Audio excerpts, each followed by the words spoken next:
Legend of Heroes 4, A Tear of Vermillion is the second game of the Gagharv Trilogy, but it is the first game in the series' chronology, with Legend of Heroes 5 taking place 7 years after the events of this game, and Legend of Heroes 3 over 50 years after that. The Gagharv Trilogy never saw official PC release in the West, its only existing traces being PSP versions of these games, boasting severely changed and, in my humble opinion, massively downgraded systems, as well as a somewhat shoddy localization effort. The Gagharv PSP games were not well received in the West, and remains today as just some obscure Falcom titles of old. Personally, I've always been a bit sad that this has been the case. A Tear of Vermillion first released in 1996, receiving its PC port in 2000. But its graphics, story, and gameplay were so far ahead of its time that I have a good chance of convincing you that this 2D JRPG was released in the year 2020.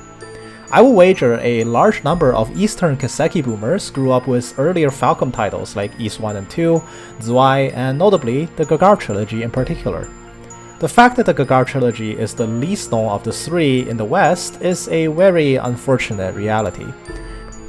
In fact, if you Google The Legend of Heroes 4 on Google or look it up on YouTube, you'll be wading through a sea of content on Cold Steel 4 instead, despite Cold Steel technically being the 8th Legend of Heroes entry. Today, I shall endeavor to bring more attention to this wonderful title of old.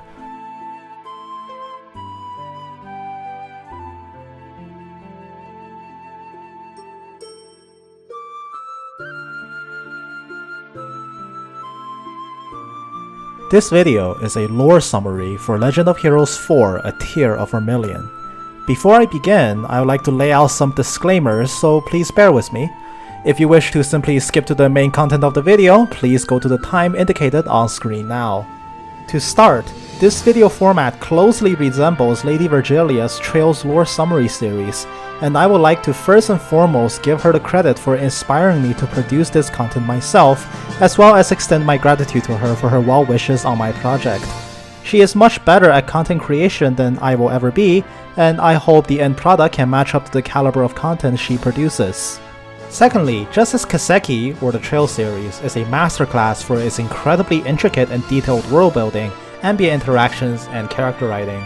I mean seriously, how many of you guys know about this NPC from Trails in the Sky FC's Chapter 1, who just casually reveals the fact that Hamel was an inside job? The Gagharv Trilogy is similarly impressive in terms of weaponizing its ambient dialogue to give the world more flavor, and in some ways I will argue it does it better than Trails at some points. While it's impractical for me to go over every minute interaction with minor NPCs in this game, especially in the format of a lore summary, there are certain optional NPC interactions which lend additional intrigue to the general plot of the game. For interactions like these and many other bonus dialogues, I'll be incorporating them into the lore summary, usually without explicitly stating that these are not mandatory story beats, to provide a more complete story experience. Finally, the footage you have seen and will be seeing in the background throughout this entire production is from the official Chinese PC localization of the game. Although I am fluent in Chinese Mandarin and can read the game script, my videos are produced for the Western English-speaking audience, so a fair share of my viewers will not be able to read the dialogues. With that in mind, this video will have significantly longer runtimes to normal lore summaries, as every character interaction will be highlighted at length. I hope in this way I can introduce each character along with their personalities in a way that brings them to life as much as possible.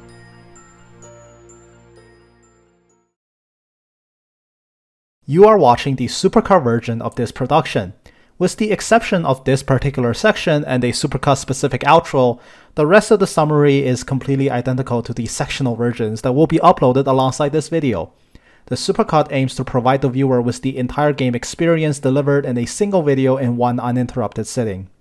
If you want to tackle the game script in parts, feel free to view the partitioned version of this video instead. Links to that will be in the description below.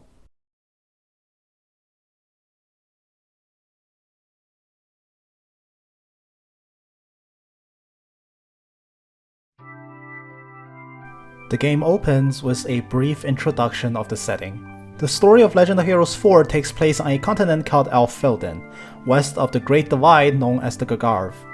In the continent of Alfilden, there exists the god of light, Bardus, as well as the god of darkness, Octum.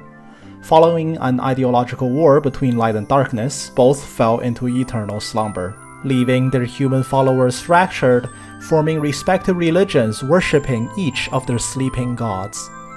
We're introduced to Cathedral, a large site of worship for the Church of Bardus located in the western half of Alfilden, and meet the protagonist of the game, Avon, along with his younger sister Emil. Avon and Emil were orphans adopted by Cathedral's priests and were raised under the people of the Church of Bardus. Avon is seen sneaking around the priests and guards in Cathedral, making his way to Emil with a bottle of milk he smuggled from the storehouse. Emil had found and adopted a stray cat behind their instructors' backs, and the siblings had been secretly taking care of it as they were afraid their instructors wouldn't allow them to keep it. Emil and Avon have a fantastic sibling relationship as they're the only ones supporting each other after the death of their parents. The ruse is quickly up as their instructor, Sister Olesia, finds them feeding the kitten. Before they could explain themselves, the situation quickly turns sour as panicking Cathedral guards enter, requesting Avon, Emil, and Olesia evacuate before being killed by a group of assailants. Olesia identifies the leader of the group as Belias, a former bishop and turncoat to the Church of Bardus. She tries to warn Belias against the use of force in Cathedral lest they suffer Bardus' wrath. Belias scoffs at Olesia's warning, instead demanding her to hand over the person known as Thurga's daughter. Archbishop Asperius enters and intervenes. Seeing Belias now a servant of Octum, he pieces together Belias' involvement in an event referred to as the Tragedy of Canafia. Asperius instructs Olesia to take the children and run, while attempting to hold Belias at bay. Belias' power quickly proves to be too much for Asperius, as even his strongest attack could not even phase Belias. Knowing he is outmatched, Asperius questions Belias, calling him a once faithful bishop to Bardus, and asks what could have made him turn to the evil god.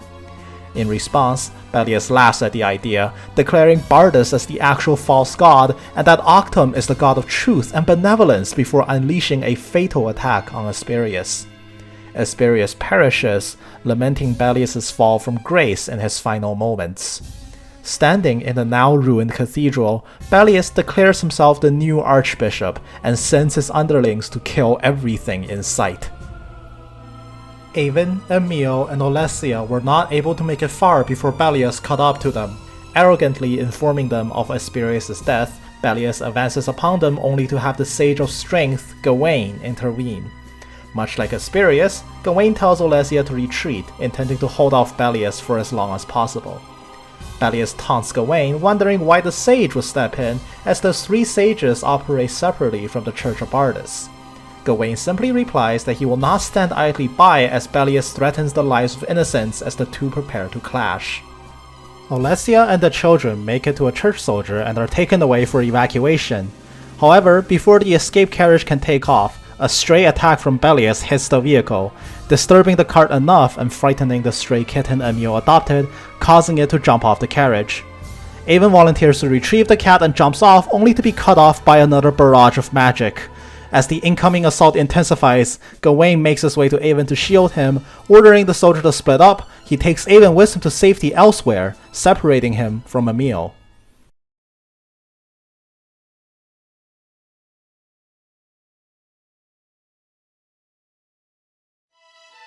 Three days after Cathedral's fall, Avon is still reliving the events of that day in his nightmares. Gawain has since taken Avon to this cottage owned by another fellow sage, Sage Lemurus, for Avon's protection. Lemurus had agreed to shelter the boy, taking in Avon as his adoptive grandson, while Gawain had already left. Waking Avon up from his dream, Lemurus tells him to clean up and prepare for breakfast.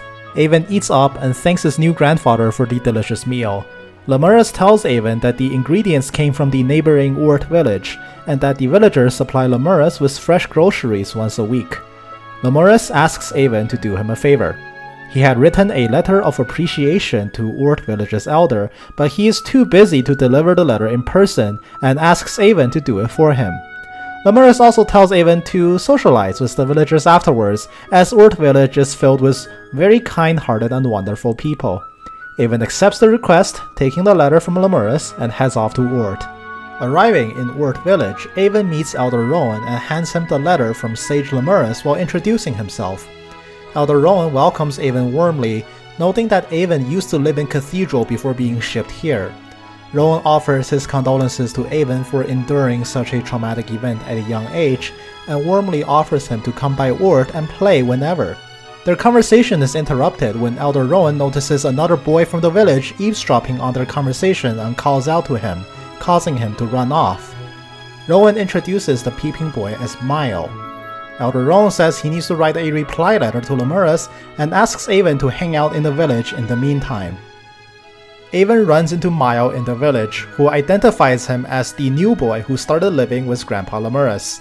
Filled with energy, Mile cheers at the prospect of meeting Avon and forces him to play a game of hide and seek. The game eventually caused Mile to make a wild scene in Elder Rowan's house before running off, much to Avon's annoyance. Elder Rowan apologizes on Mile's behalf, telling Avon that Mile is usually a very calm and reserved boy, but since there's nobody in Urt village around his age, he doesn't quite know how to play with other kids. Rowan hands his reply letter to Avon and sends him off on his way. On Avon's way back, Mile comes out of hiding to talk to him. Mile apologizes to Avon for his hyperactivity earlier and asks him if they can still be friends and maybe play some of Avon's favorite games next time. Avon, still distraught over being separated from Emil, says as much and tells Mile that he's not in the mood to do anything. Mile continuously probes Avon about this Emil person, which ends up annoying him and causing Avon to snap back at Mile in anger, demanding Mile to leave him alone. Mile is taken aback by Avon's anger and tries to make up for it by telling him about the Harvest Festival in a few days' time. It's an annual tradition in Ur village where the villagers give thanks to the guardian fairy of Earth, Nephthys, for a bountiful harvest. The festival also has an event where Nephthys may grant each villager a wish. Apologizing again for taking Avon's time, Mile runs back to the village, leaving Avon to silently ponder about the idea of wishing to a deity.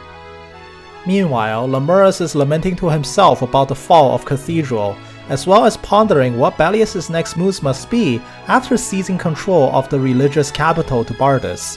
He predicts Belius's next move to be breaking the seal beneath Cathedral, as well as proceeding in his plans to capture Durga's daughter. Lemurus wonders to himself whether or not the crisis will be resolved in his lifetime. His thoughts are cut short by Avon's return, who hands him the reply before wandering off. Lemurus asks Avon about the impressions of the people in Ur village, in particular about Mile, who actually does come to study with Lemurus once a week. Avon simply remarks that he doesn't think they'll get along, and leaves. Days later, Urt village's Harvest Festival has begun. Mile comes to the cottage looking for Avon since Avon had completely ghosted Mile's invitation to the festival. In an attempt to boost Avon's spirits, Lemurus tells Mile a white lie, saying that Avon really wants to befriend Mile, but he's just shutting himself off because he's still grieving over being separated from his sister.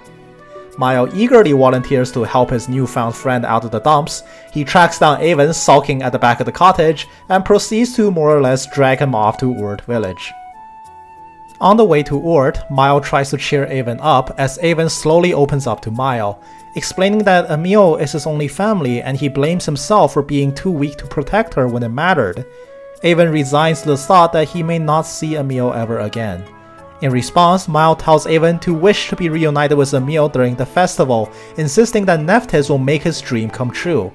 Miles' earnestness seems to cheer Avon up, making Avon warm up to him slightly. The pair arrive just in time to join the rest of the villagers as Elder Rowan declares the start of the Harvest Festival. After a quick opening event where the villagers scatter to find their wishing cards, the event begins proper. The villagers gather on the bridge in the village, overlooking a water-filled cavern. Mile explains to Avon the village tradition is to shout out a wish and throw the wishing card into the cave, where Nephthys is said to slumber at the other end. If the card flows all the way to the end, it means Nephthys has received the wish and it will therefore be granted. The two kids watch on, with Avon being surprised that even adults are really getting into the tradition, cheering as their wish is seemingly granted by the sleeping spirit. After witnessing all of the villagers' wishing cards surviving the voyage into the cavern depth, Mile volunteers Avon to go next. Avon stands on the bridge and decides to give this tradition a try. He tosses his card into the water while wishing to see Emil again. As the rest of the villagers cheer him on, Avon's wishing card unfortunately sinks only seconds after being thrown. The crowd lets out a gasp of disappointment while Avon stands in resignation, taking this as a sign that he will be destined to never be reunited with his sister again. Suddenly, Mile shouts out from the crowd telling Avon to not give up hope. Holding his card, Mile runs onto the bridge and tosses it into the cavern, and to Avon's shock, Mile wishes for Avon to one day be reunited with Emil. The villagers look on as Mile's card successfully drifts to the end of the cavern, letting his wish be heard by Nephthys. As Mile and the rest of the villagers cheer for Avon, Avon stands in surprise that Mile will give up his own wish for his sake. However, Mile tells him that this is okay, because during the last festival, Mile had wished for a best friend. Avon is touched by Mile's earnestness and selflessness, and from that day onward, the two became inseparable friends as they spent the next 8 years in Lemurus' tutelage. As their bonds deepened, their friendship became ironclad to the point where they treat each other like brothers. Time flew by as the years passed, and in Gagharv calendar year 936, Avon welcomed his 17th spring.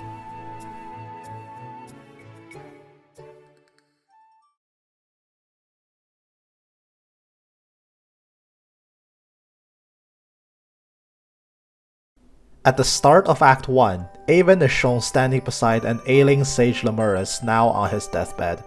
The passage of time had worn the old sage down, and his time had sadly come. Though Avon encourages Lemurus to rest up and recover with some medication, Lemurus simply tells him that death due to old age has no cure. Lemurus apologizes to Avon for keeping him sheltered from Emil all this time, and informs Avon that unfortunately, he doesn't know where she is. He only knows that for some reason, the cultists that besieged Cathedral were looking for her specifically, and him keeping Avon away was to protect Avon from danger. Despite this, Avon expresses his desire to find Emil no matter what, and though Lemurus gives Avon his dying blessing, he reminds Avon that to protect those precious to him, he needs to strengthen himself with the virtues of strength, wisdom, and compassion. Lemurus tells Avon of the three sages, who each represent one of these virtues. Lemurus is the sage of compassion, while Gawain is the sage of strength.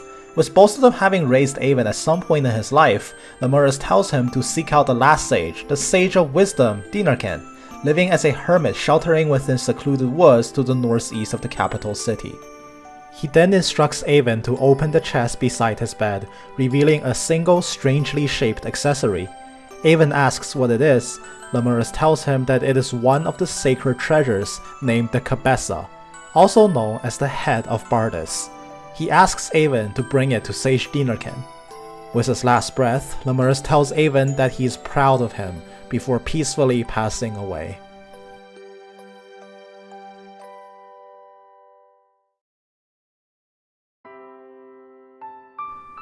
A few days pass. Avon lays Lemurus to rest in a small tombstone in the back of the cottage.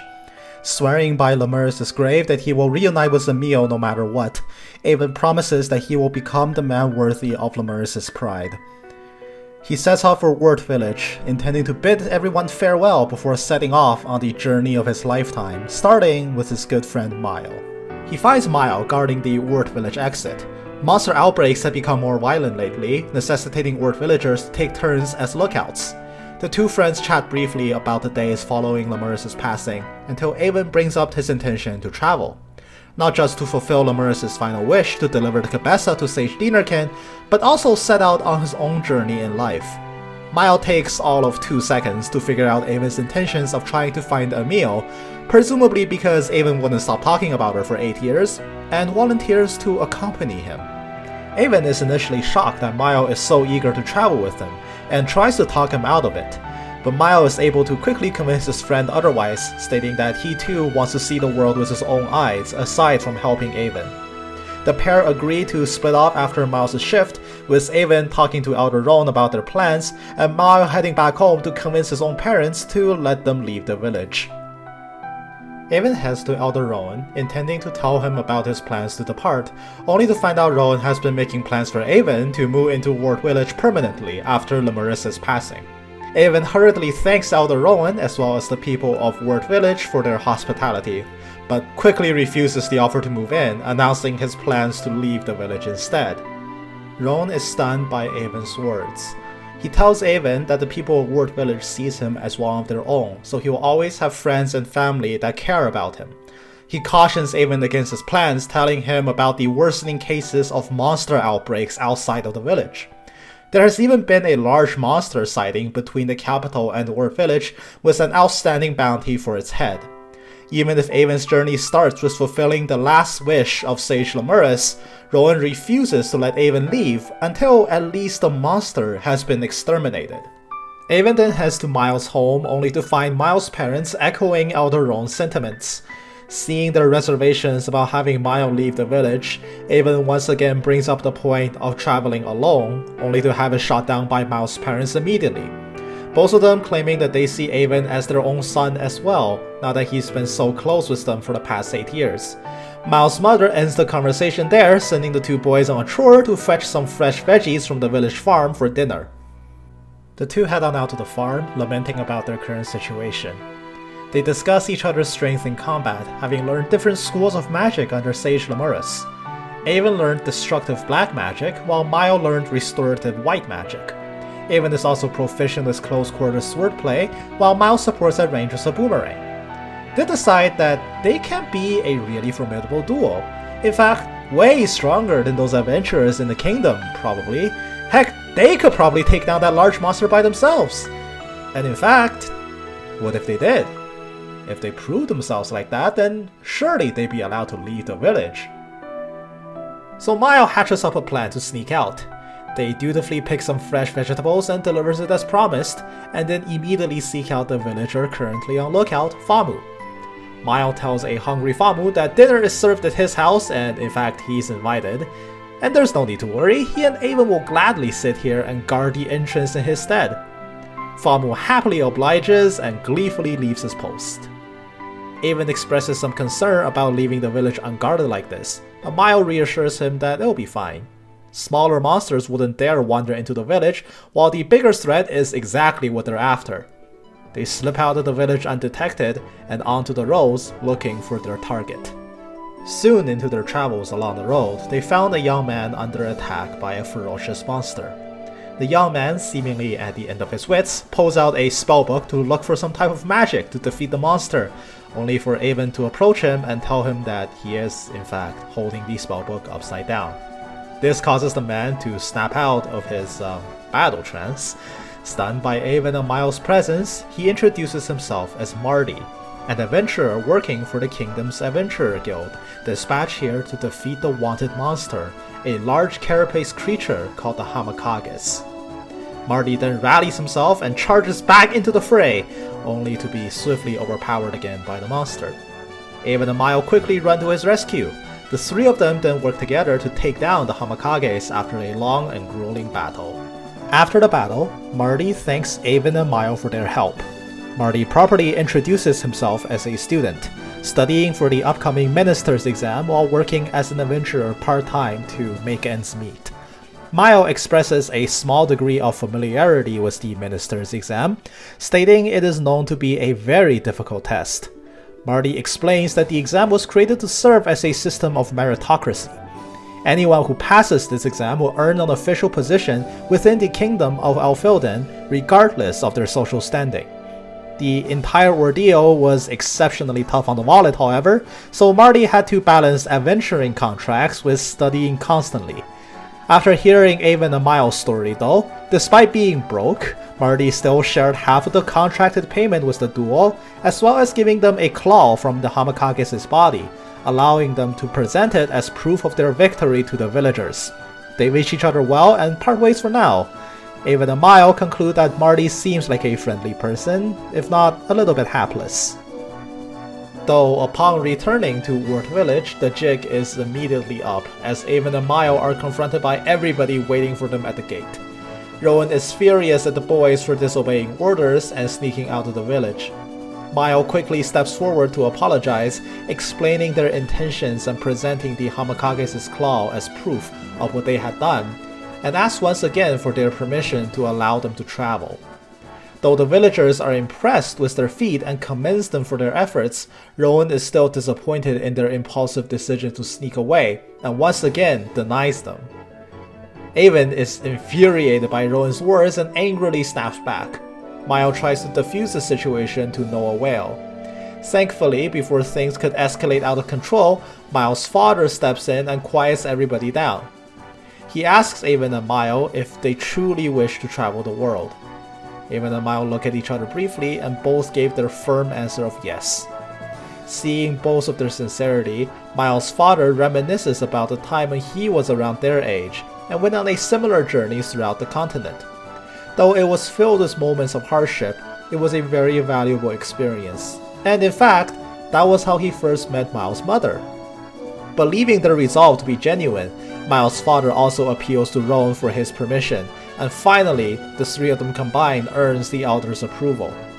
Rowan requests Avon and Miles stay in the village for one last night, and the entire village will see them off on their adventures for the following day.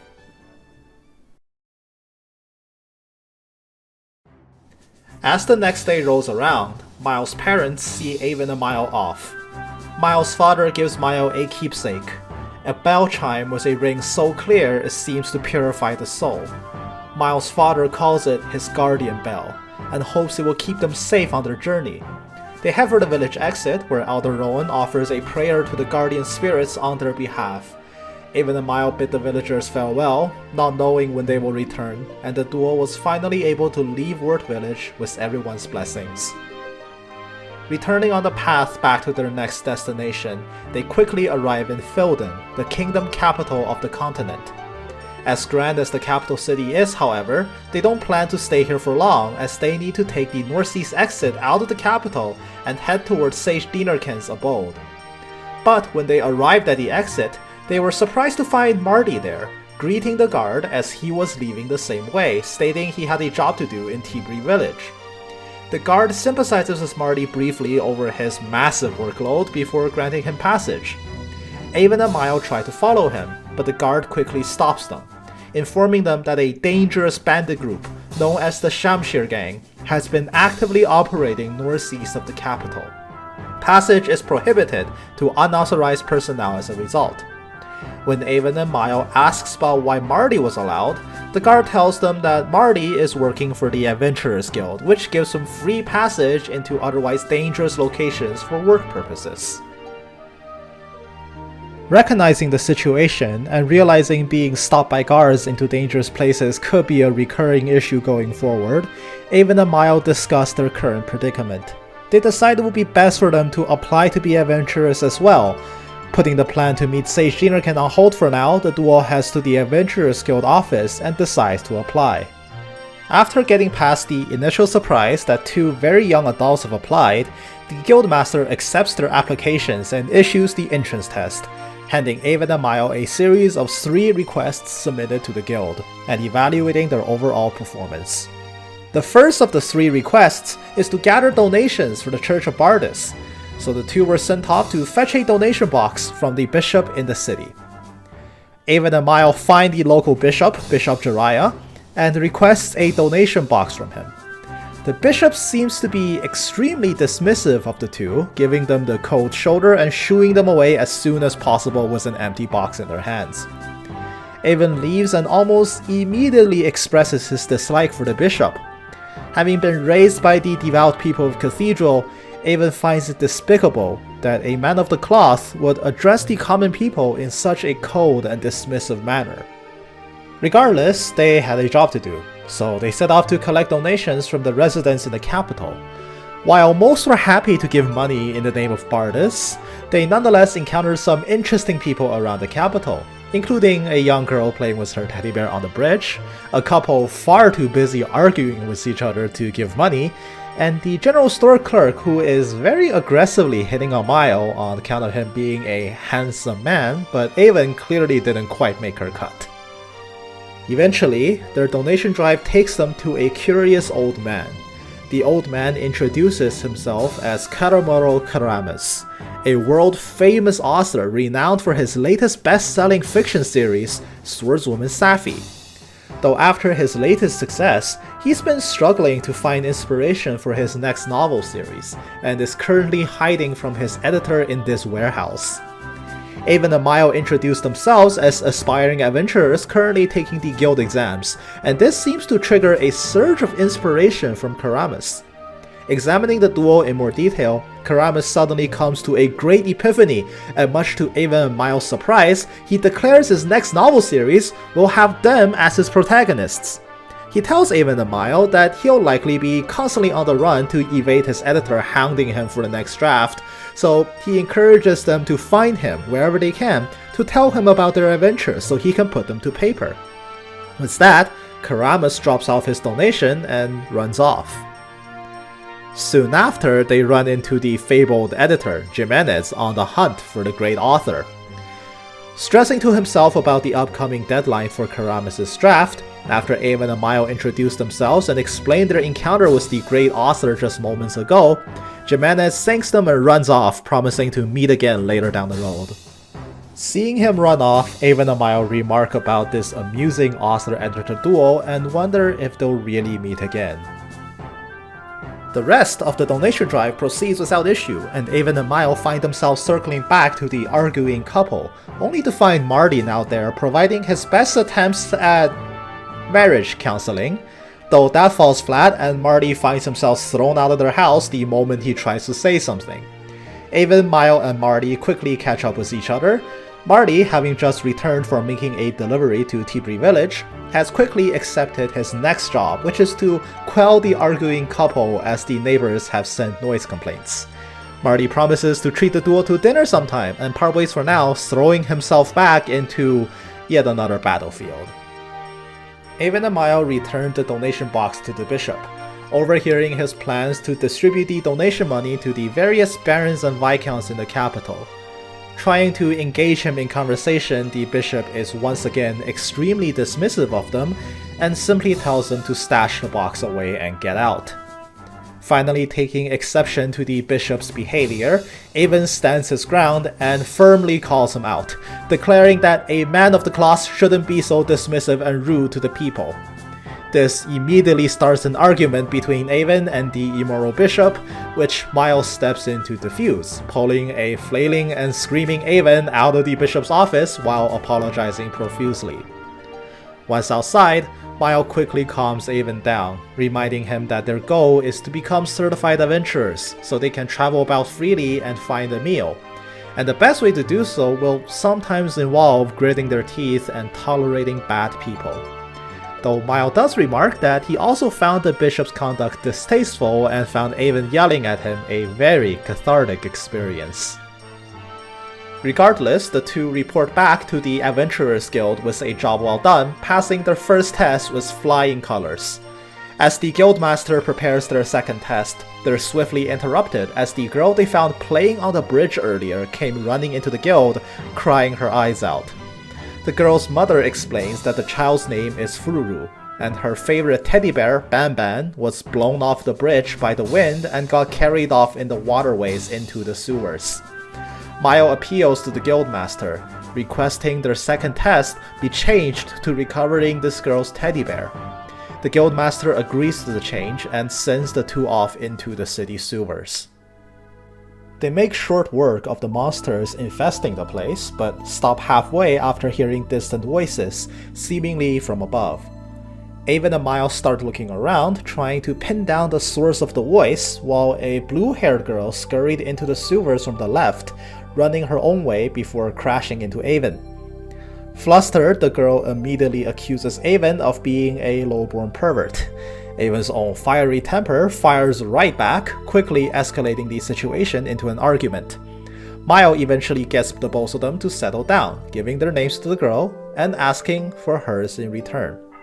The girl agrees reluctantly, introducing herself as Muse. But the conversation was cut short by the distant voices coming up again. Muse panics, hearing the voice of her pursuers, hurriedly excusing herself before running off. Though interestingly, when Avon and Mile followed the path Muse came from, all they found was an ornate locked door. Not thinking too much of it for now, the two press onward and eventually recover Ban Ban. With their second task complete, they head back to the Adventurers Guild and return Banban to its rightful owner. With another job well done, their test moves on to its third and final task.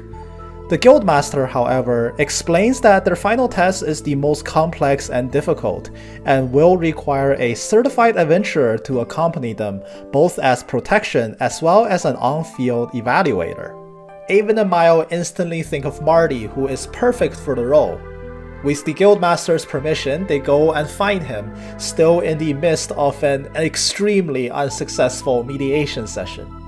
As they witness poor Marty gets thrown out of the arguing couple's house yet again, they offer to help him out so that he can in turn serve as their evaluator. Marty tells them that the argument started because the husband forgot the wife's birthday and eventually cascaded into a full-on domestic war. Mile quickly hatches a solution and excuses himself, quickly coming back with a bouquet in his hand. Posing as a delivery boy from the Felden General Store, Mile apologizes for the late arrival of the flowers, as blooming season supposedly came late this year. This seems to do the trick, placating the wife as she now believes that her husband didn't forget her birthday after all, instantly resolving the argument. Mile quickly leaves the scene. Avon and Marty ask where the flowers were from, and Mile just says it was exceptionally easy to buy flowers, especially from a clerk who fancies him. Getting back on topic, Avon and Mile inform Marty of their situation, and Marty is more than happy to serve as their evaluator. The Guildmaster signs off on this, informing them that their third test is to clear out the monsters infesting the Felden gem mines. As the gem mines represent a significant source of revenue for the Crown, this is an exceptionally important task. With Marty in tow, Avon's party accepts their final test and proceeds towards the mine. When they arrived at the mines, they heard some voices deeper inside. Upon investigating the source, they found Muse of all people under attack by a group of bandits. Recognizing her from the sewers, Avon and crew quickly rush to her defense. They defeat the bandits, forcing them to retreat. Muse thanks the group for coming to her aid and properly introduces herself. She tells the group that the bandits they had just fought against were members of the Shamshir gang. She suspects them to be behind this monster attack incident in the mines as an attempt to damage the financial status of Felden Castle. Seeing Avon's party, she decides to recruit herself into the party for this mission. Avon and Marty have reservations about Muse's decision. Marty even states that the first principle of the Adventurers Guild is to ensure the safety of civilians and requests Muse evacuate from the scene, a suggestion that quickly earns him an intense scolding from her. Avon yields to Muse's stubbornness and takes her along. They quickly wrap up the request by clearing out the mines together. Afterwards, Avon questions who Muse really is and why she seems so intent on fighting against the Shamshir gang, a question she swiftly evades. They report back having passed all 3 exams and received their formal certification as adventurers. With the way to Tibri now clear, they discuss their next steps. Muse tells the group that she also incidentally have affairs to do in Tibri, though still being very secretive on what said affairs are, and offers to tag along with the newly certified adventurers. Marty in turn offers his aid as well. The Shamshir gang are known to be operating in the Ziziki cave near Tibri, and he wants to investigate the gang's current activities.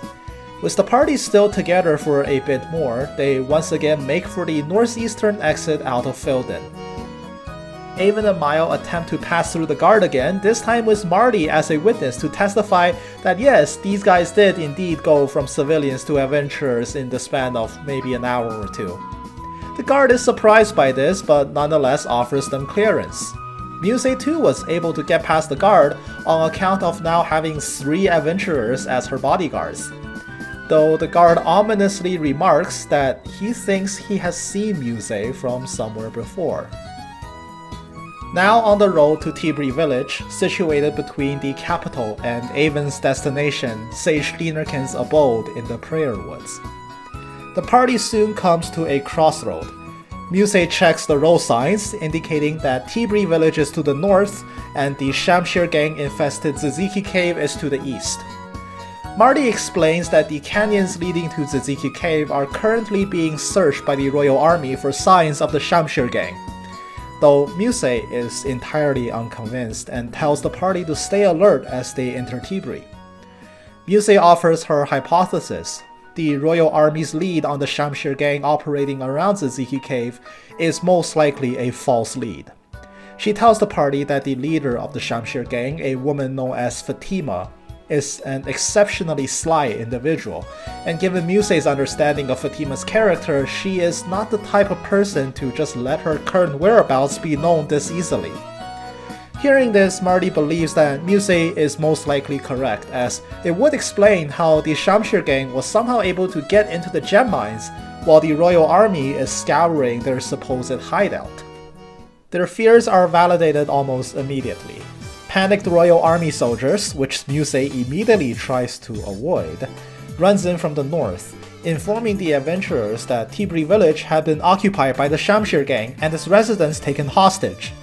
With Musei's intuition proving correct, she tells Avon, Mile, and Marty to return to the capital, as the royal army will soon arrive, and she wishes to get onto the scene before that can happen.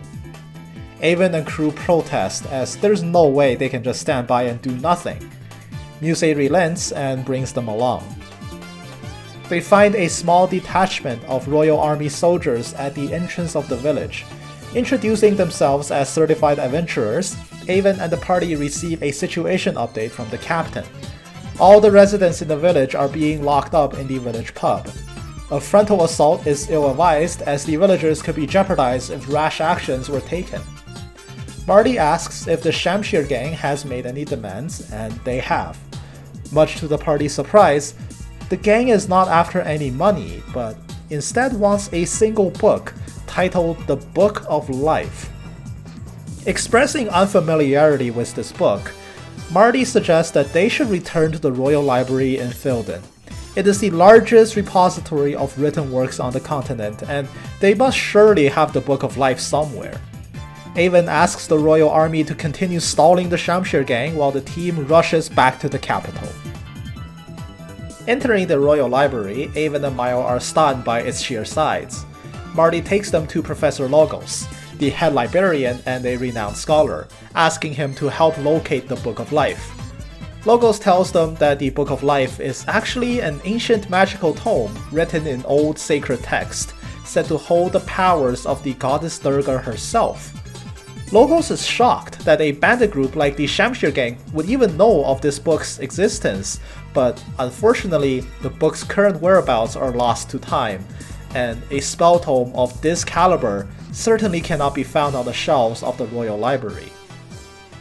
With the situation as critical as it is, Miles suggests that though the Shamshir gang is after the Book of Life, it is unlikely that they would be able to read the ancient scripts. Perhaps if they produce a similarly titled book, preferably also written in an older dialect, they could use the fake book to buy some time and at least save the villagers.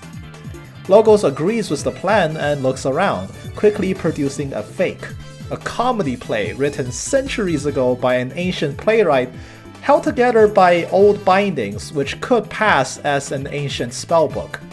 The book is titled The Bond of Life. The crew takes the convincing fake and attempts to head back to Tibri, only to be stopped by the guard again. The guard tells them that General Diren of the Royal Army has intervened to resolve the situation in Tibri, and during this time, even adventurers are not permitted to enter the premises no matter what the circumstance. Avon and Mile are unable to sway the guard for passage, even with the Bond of Life in their hands. But Musei walks up, whispers something into the guard's ear, winks at him, and then the guard quickly just lets them through. Avon wonders what black magic she weaved this time, but as always, Musei evades the question. However, she wouldn't be able to keep her secret for too much longer. When they arrive back at Tibri, they met face to face with General Diren, who immediately identifies Musei and shockingly reveals her true identity. It turns out Musei is a fake name, an acronym, in fact, of her real name. Mildine, Uriel, Sylvania, Esmelis, the first princess of Felden Castle.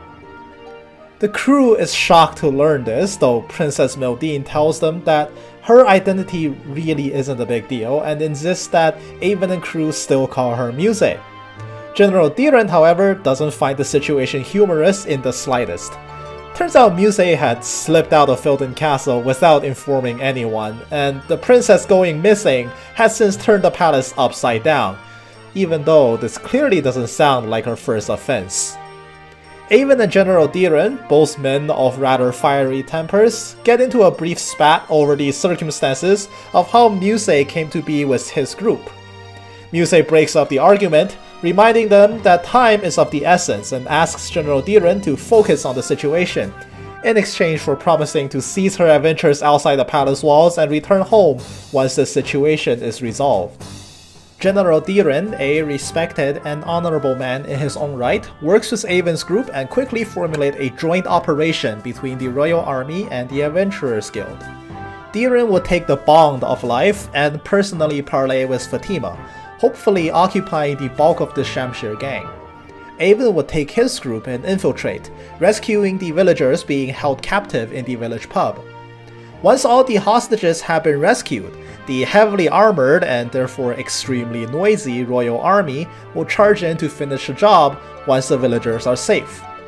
Everyone agrees on the plan, though much to Diren's dismay, Muse insists on joining Avon's party to infiltrate behind enemy lines and would not be convinced otherwise.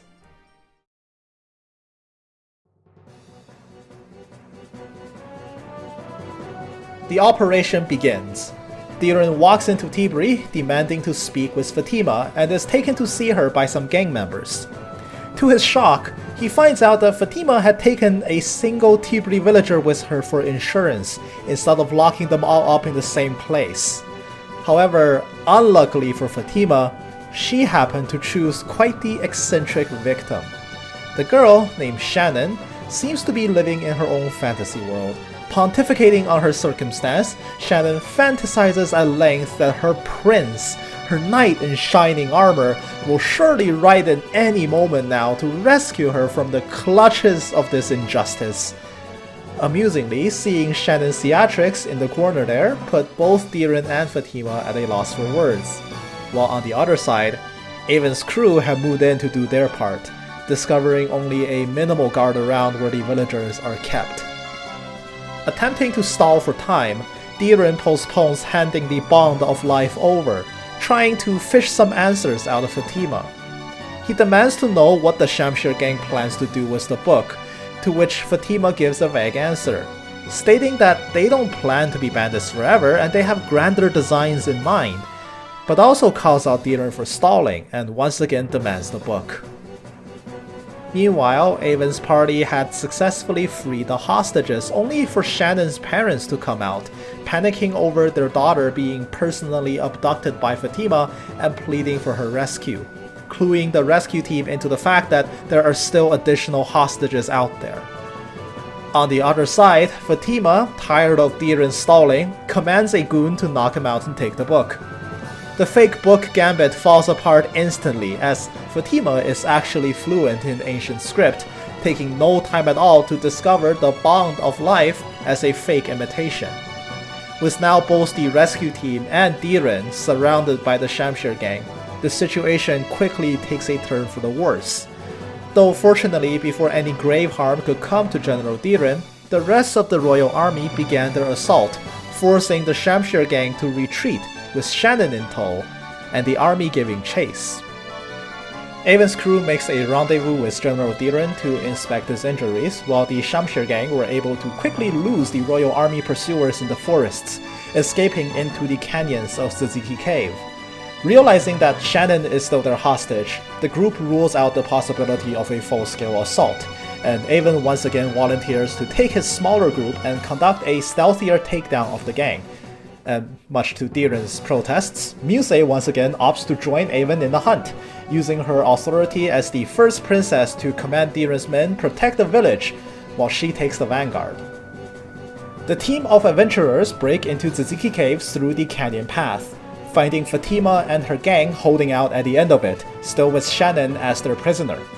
Shannon, on the other hand, has only since ramped up her epic monologue about her knight in shining armor and her impending rescue, claiming that a fortune teller told her that she is destined to meet this mysterious prince today. Her theatrics both amuse and annoy Fatima, who presumably was not able to shut Shannon up for even a second. Fatima snidely tells Shannon that perhaps she should snap out of these fantasies or she'll actually never find a man at this rate. Though the rest of the gang seems to find Shannon's theatrics funny. Fatima is in a more foul mood, having her hostages freed by some adventurers after all the care that went into spreading false leads, and ending up with only a sappy old play as opposed to the genuine Book of Life. With Shannon unintentionally putting up a show, the gang's lookout was distracted by her as opposed to standing guard, allowing Avon's team to break in and get the surprise jump. Fatima is surprised that Avon's team managed to track them down, and her henchmen covered her retreat while engaging the group in a fierce battle, attempting to buy Fatima time to fully remove herself from the area. The henchmen proved to be a tough match, though Avon and crew ultimately prevail over them after a grueling brawl. They unfortunately were not able to apprehend the ringleader herself as a result. One of the goons, not quite down and out, gets up and approaches Shannon, which gets her to immediately panic and flee, only to run into a wall and knock herself out. Though even the gang member is at a loss for words as he hasn't even tried anything yet.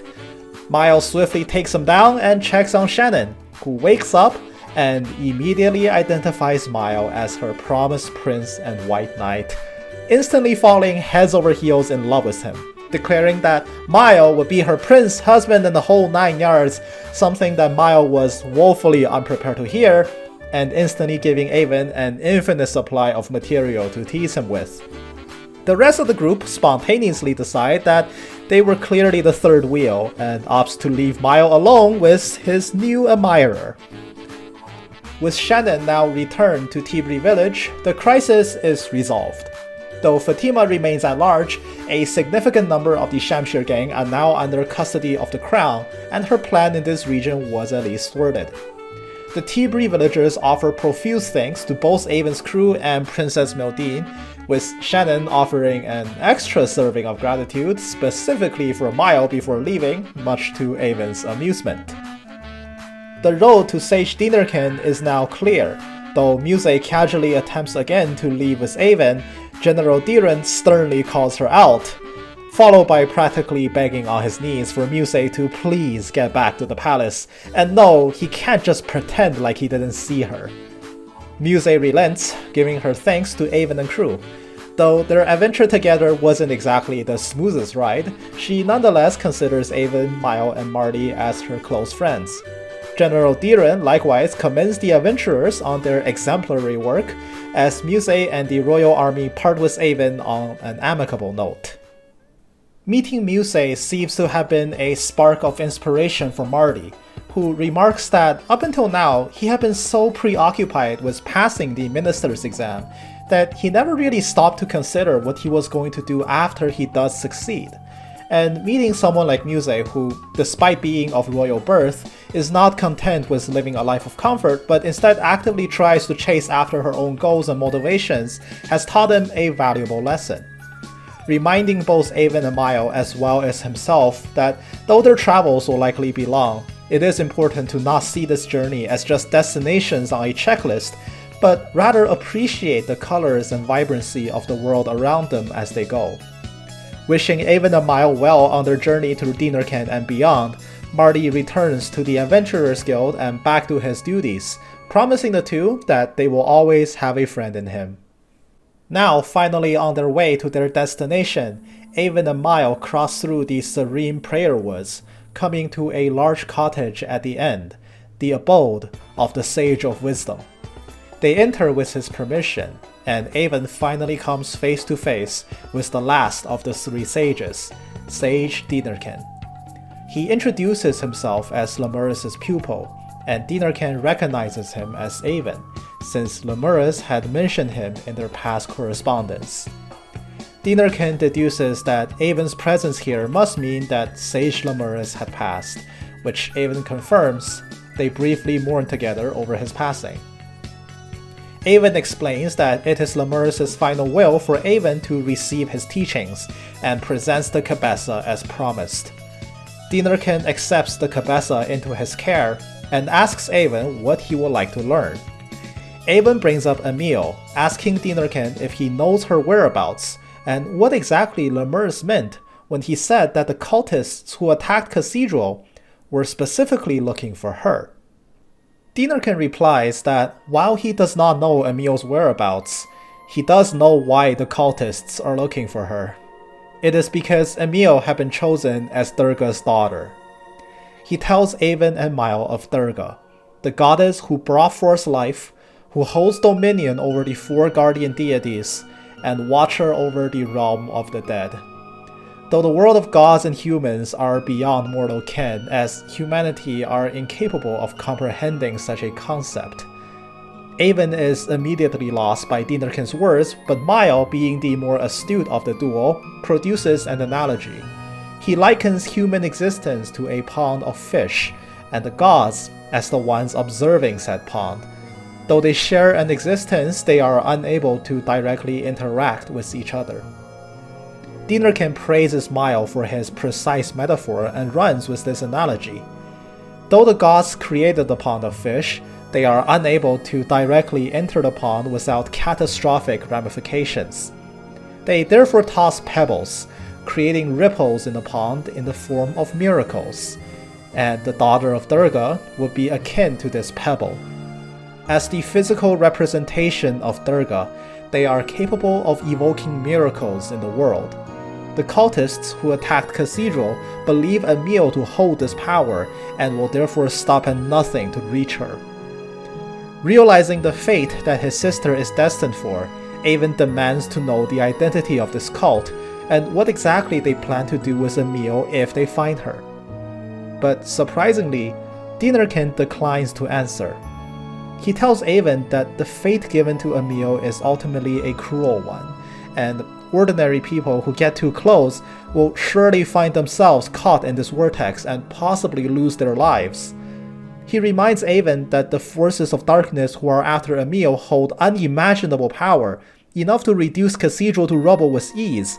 Recklessly involving himself in this struggle will only result in tragedy.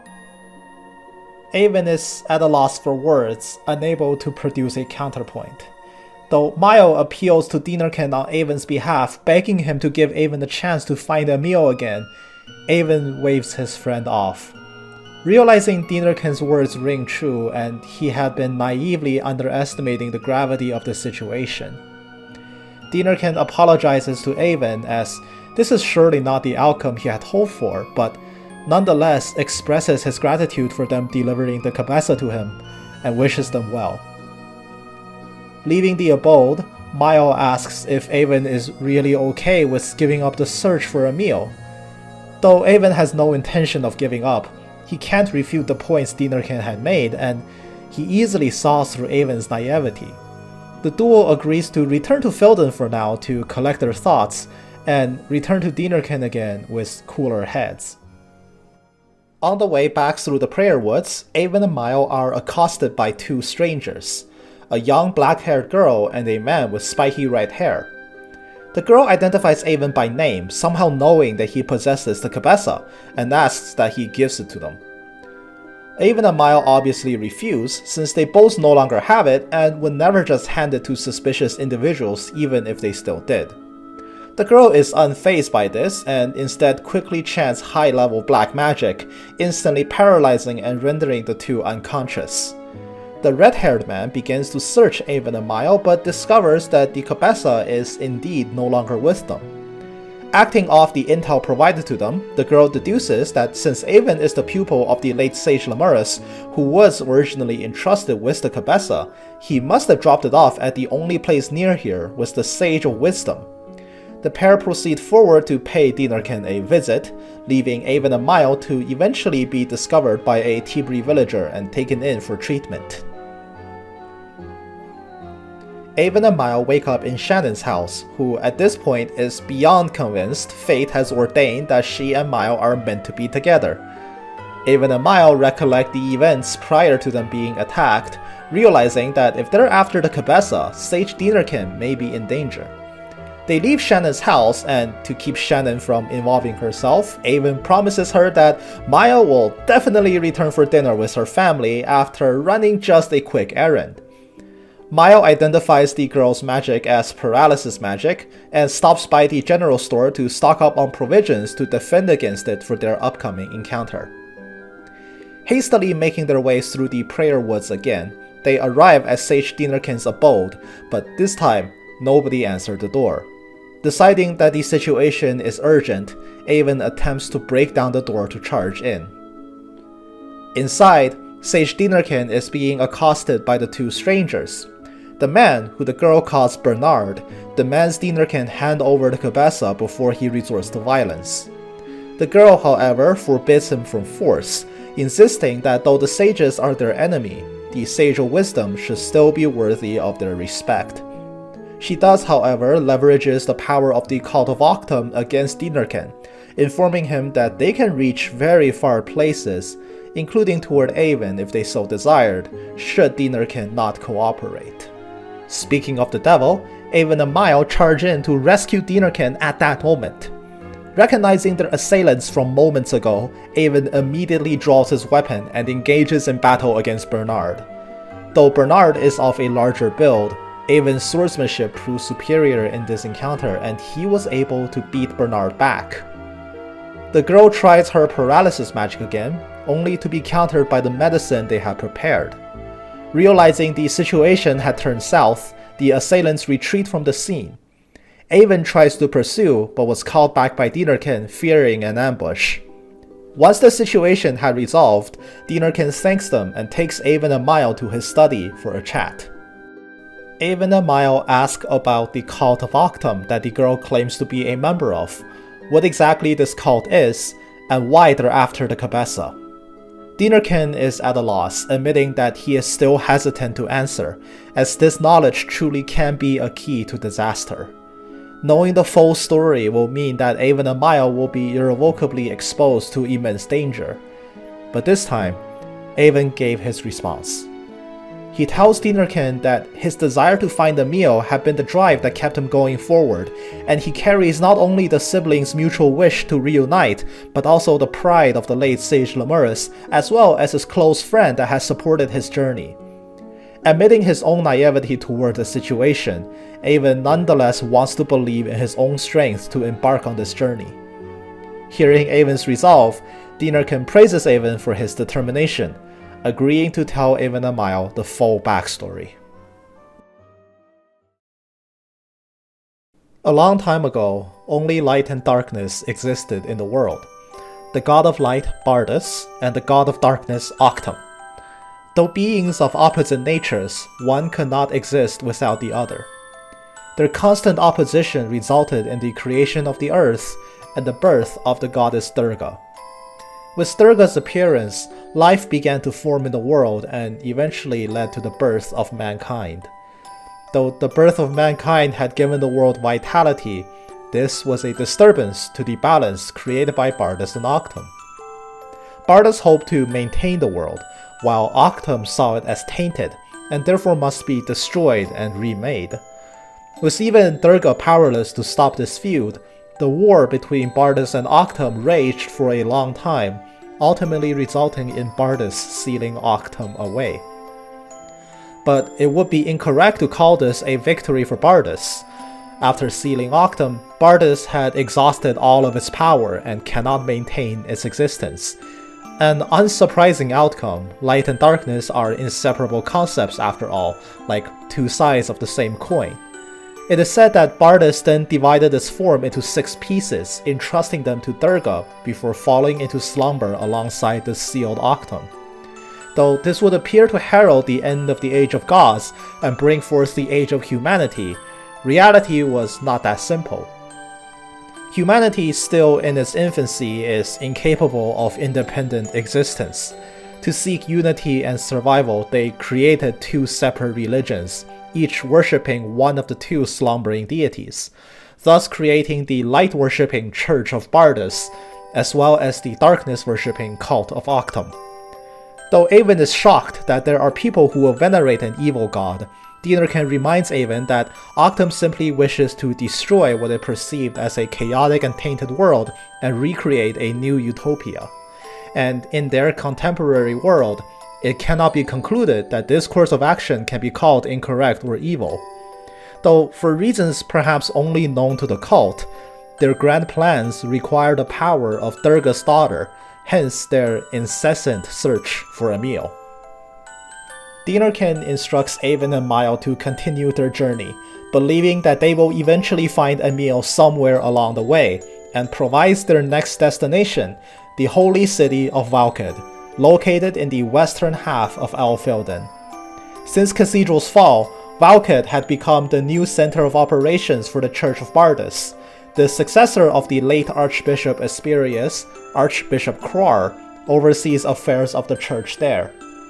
Dinarken returns the Cabeza to Avon, as the Cabeza is the head of Bardus, one of the 6 fragments of its soul originally entrusted to Durga. With its whereabouts having been discovered by the cult, it is no longer safe to keep it here and should be returned to the church. Once Avon reunites with Emil, they should seek out Archbishop Kroar in Valked and deliver the Cabeza to him, and Kroar will be able to guide Avon and Emil from there on. Avon and Mile thank Dinarken for his teachings. With a new destination in mind, they bid him farewell. Dinarken offers a prayer on their behalf, warning them that their journey ahead may be one submerged in darkness.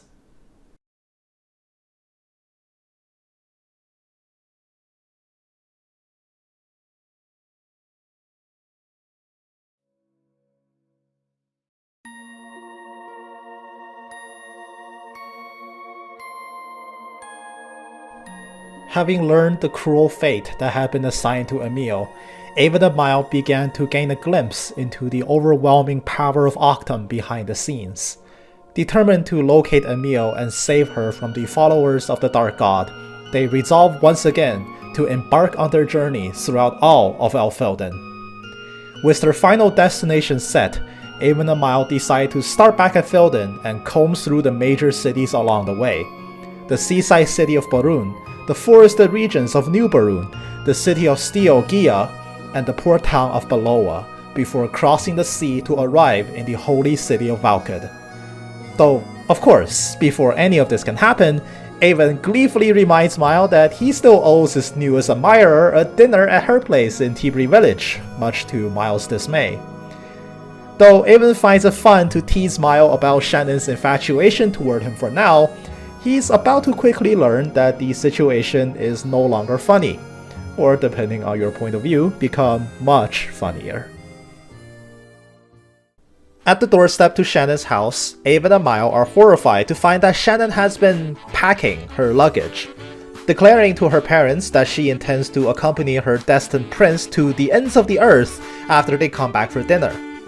Adding on to the horror, Shannon's parents, instead of doing the logical thing of talking down an unarmed 17-year-old girl from traveling the world with a man that just happened to be in the right place at the right time, instead gives her their full approval, as they seem to have taken a liking to Mile as well, even encouraging Shannon to get as close to Mile as possible.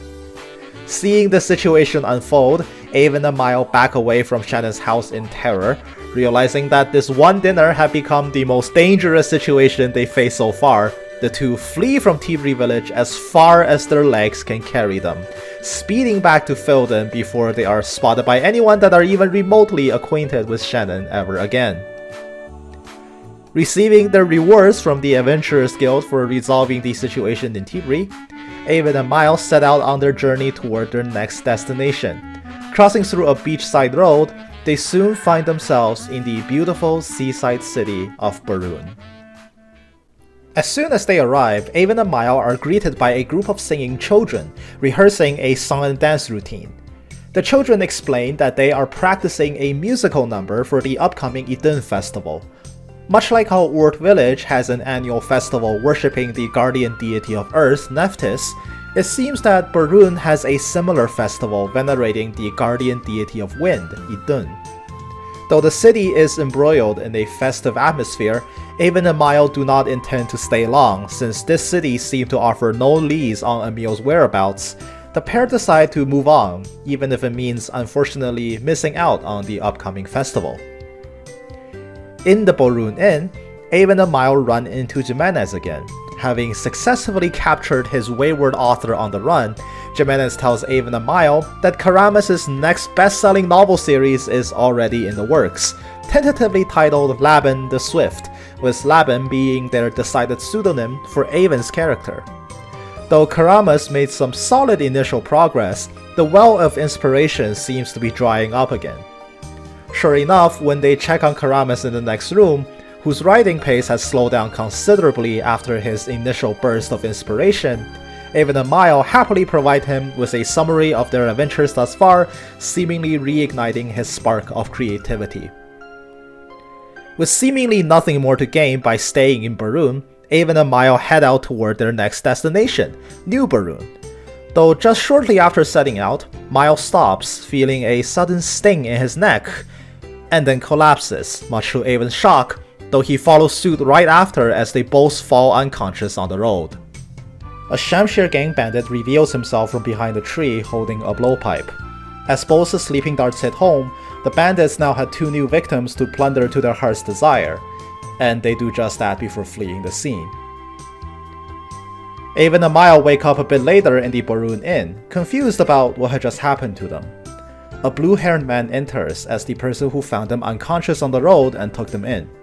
He introduces himself as Douglas, a famed adventurer widely known by the title of Swift Lightning Douglas. He tells Avon and Mile that they've likely fallen prey to sleeping darts, as it's been a common problem recently. The bandits have been robbing many people along the roads of Barun. Hearing this, Avon and Mile quickly check their belongings. Though they still had their wallet, Avon is distressed to find the cabeza missing, and Mile had lost the guardian bell given to him by his father. Douglas sympathizes with the two, explaining that he himself was also a victim to the same group, having been robbed of the powerful Thunderblade, a sword entrusted to him by his late mentor. Douglas tells the two that he has accepted a commission from the guild to track the thieves down and put them down once and for all. Avon and Mile volunteer to come along, which came as a shock to Douglas, not expecting the two to also be adventurers on account of their young age, but he acquiesces and they move out.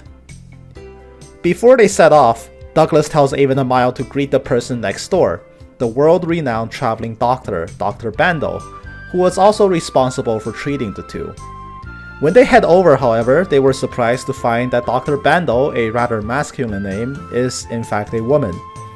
She introduces herself as Dr. Bando II, having inherited her name, title, and skill set from her late father. She gives the group some medicine and wishes them well, hoping to meet again later should their paths cross again.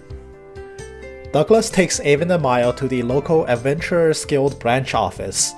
Word of their exploits in Tibri village had already spread far and wide, and the guildmaster is more than happy to dispatch the three on the task. The crew is informed that the bandits' hideout had been discovered. They're hiding in the nearby Tokus cave, southwest of Barun. With their provisions stocked and the target located, Avon and crew make for the abandoned cave. As the senior adventurer with much more experience under his belt, the trip to Tokus cave is a breeze thanks to Douglas's prowess in battle, able to clear past monsters with blazing speed. The crew makes it into Tokus cave and start their search, looking for traces of the bandits. The search takes them to the end of the cave, where the ever-so-familiar sound of Miles' guardian bell echoed in the tunnels. They find the Shamshir gang members admiring their latest haul, gloating about their successful heist, especially after successfully seizing the cabeza, something that Fatima is also apparently after. Avon and crew charge in and confront the bandits, identifying them as the remnant members of the Shamshir gang, which had evaded arrest due to not being a part of the Tibri village operation. A fight breaks out as Avon's group moves to subdue the bandits and recover all the stolen goods. With Douglas's help, the three of them were able to overcome the gang members with ease. After the fight, They question the Shamshir gang members and find the stash of their stolen goods in the back. Searching through the bandits' ill-gotten gains, the crew were able to quickly recover Avon's Cabeza and Miles' Guardian Bell. Douglas, however, digs through the rest of the horde with increasing distress, discovering that his Thunderblade is nowhere to be found. Avon and Miles look on as a panicking Douglas sprints back to the bandits, forcefully shaking one of them awake and demanding to know where his sword is. The shaken bandit gloats in Douglas's face and tells him that the, quote, ugly, weirdly shaped sword was sold a short while ago to a merchant called Garcia. Though the name is unfamiliar to Avon and Douglas, Miles recalls hearing of the man back in Felden. He's reportedly a dirty merchant with certain ties and known sales made to many underground black markets. With the sword having passed through Garcia's hands, it could sadly be anywhere by now. An infuriated Douglas knocks the bandit out cold again, and after bidding a hasty farewell to Avon and Miles, speeds off to try and track down his Having inherited Caster's legacy as his most skilled disciple, Douglas is a very capable and popular adventurer in the guild, and as a result, takes on a lot of work. With Douglas having left the bandits to Avon and Miles' care, the two turned the gang in and collected their rewards, learning more about Douglas from the Barun Guildmaster in the meantime. The Guildmaster tells them that Douglas is the student of the late Sword Saint Castor, the strongest swordsman in all of Elfelden, whose skill in battle could only be matched by the likes of the Sage of Strength, Gawain. Having inherited Castor's legacy as his most skilled disciple, Douglas is a very capable and popular adventurer in the guild, and as a result, takes on a lot of work. Their conversation was then interrupted by Doyle, the mayor of Barun, coming in to personally meet and thank the adventurers that had taken care of the bandits. Just like everyone else they met so far, Doyle is initially shocked that two exceptionally young adults were the ones behind the arrest, but overcomes it and thanks them for their efforts. Doyle quickly takes a liking to Avon and formally asks if he would like to represent Barun in the closing event of the upcoming Idun festival. Confused about the sudden offer, Avon and Miles ask for more information. Mayor Doyle explains that the Idun festival always ends with a wrestling match on a wooden platform above the water. For this competition, the cities of Barun and New Barun each nominate a contestant of their choosing, and the winner of this contest is said to bring Idun's favor to the winning city. As Barun this year is strapped for a viable contestant, Mayor Doyle was originally going to submit a request to the Adventurers Guild for a potential applicant, but has now turned his offer to Avon. Avon's surprised at the sudden request and is reluctant to accept, but Miles takes him aside and talks it over, suggesting that joining the event is not necessarily a bad thing, and if he wins, then his name will surely gain more popularity and perhaps even make his way to a meal somewhere. Understanding this possibility, Avon decides to take up Mayor Doyle's offer, much to his delight. Doyle offers to cover all of the food and lodging expenses for Avon and Miles, and tells them to spend the next few days to their heart's content in the city, an offer the two gladly accept as they immediately head to the pub for some now free lunch.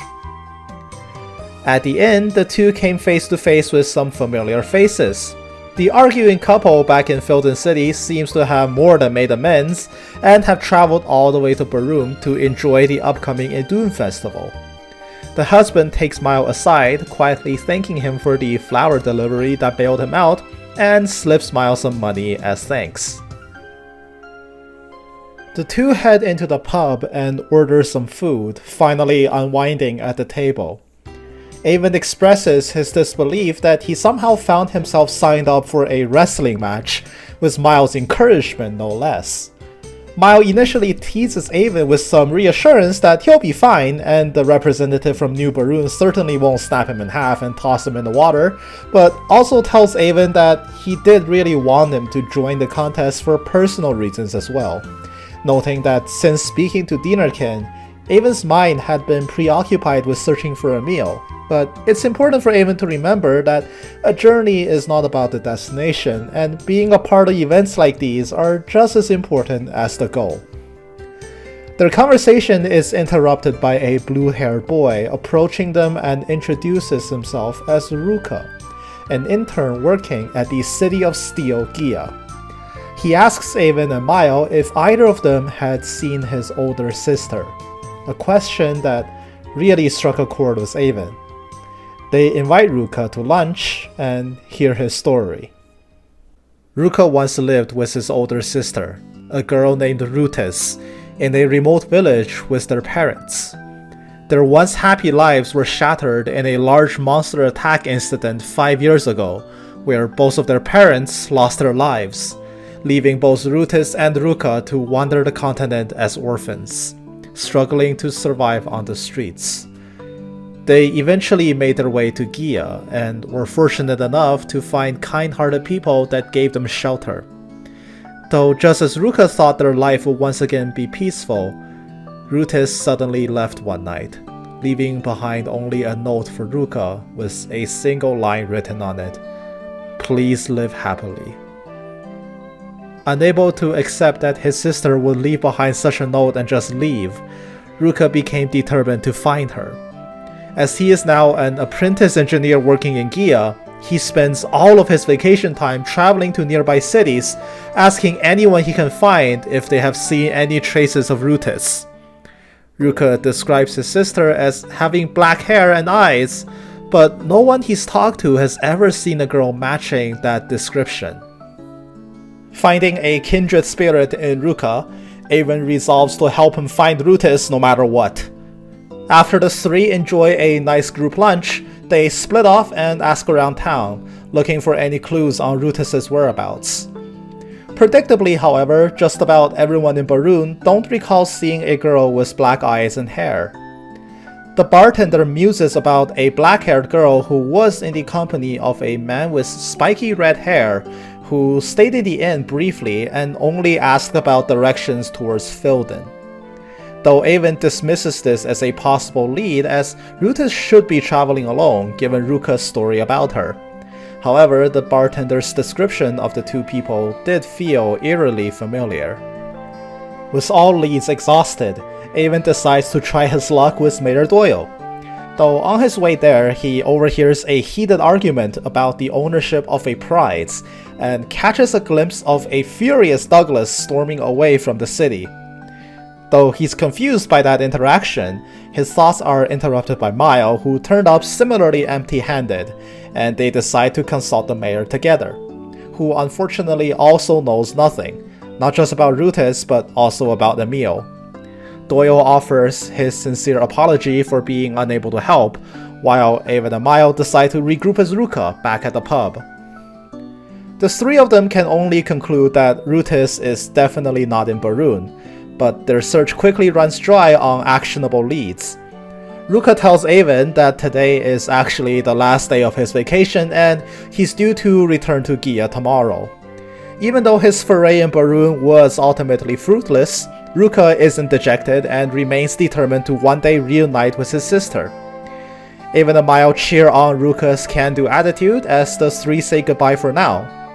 Ruka expresses his regret that he will miss Avon's showing in the Idun Festival wrestling match, but asks them to come and visit whenever they do make their way to Gia, parting ways with his two new friends for now.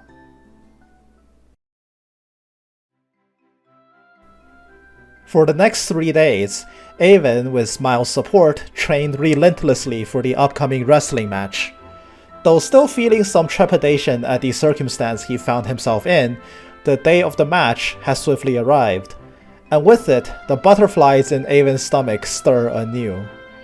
Though Mile continues to pep up his friend, reminding Avon that his balanced style gives him an edge. He can either overpower an opponent who is faster than him, or outmaneuver an opponent stronger than him, and that he'll definitely be fine no matter who New Barun throws at him. As the official comes in to retrieve Avon for the event, the two arrive on the docks, to what is perhaps Avon's worst case scenario. Standing before him, the nominee from New Barun for this tournament was none other than Douglas. though he seemed to be in a very disturbed mood, a far cry from the friendly and affable adventurer that worked with Avon and Mile just days ago. An unamused Douglas simply tells Avon that even though they're on good terms, he won't be holding back at all and enters the arena. Avon, realizing that he's completely screwed, sarcastically asks Mile what the game plan is if his opponent is both stronger and faster than he is. Though Mile is clearly a lot less confident in Avon's chances all of a sudden, he tells Avon to just hold on and maybe a window will somehow present itself, a statement that certainly did not inspire confidence. Out on the docks, as the Idun festival draws to a close following a spirited performance by the children, the wrestling event is held to close out yet another successful and rowdy celebration. The officials introduce Avon and Douglas to the crowd, announcing the formal rules: a clean wrestling match with no time limit, and only ends when one party falls into the water, leaving the victor standing. The bridge retracts and the match begins. Douglas catches Avon off guard and gets a clean opening hit, as Avon's only recourse is to try his best and evade. Fully knowing that he is no match for Douglas in a straight-up fight, Avon opts out of fighting and starts running away, rapidly devolving the wrestling match into a clown show game of tag. Douglas eventually corners Avon and grapples him, forcing him into the fight.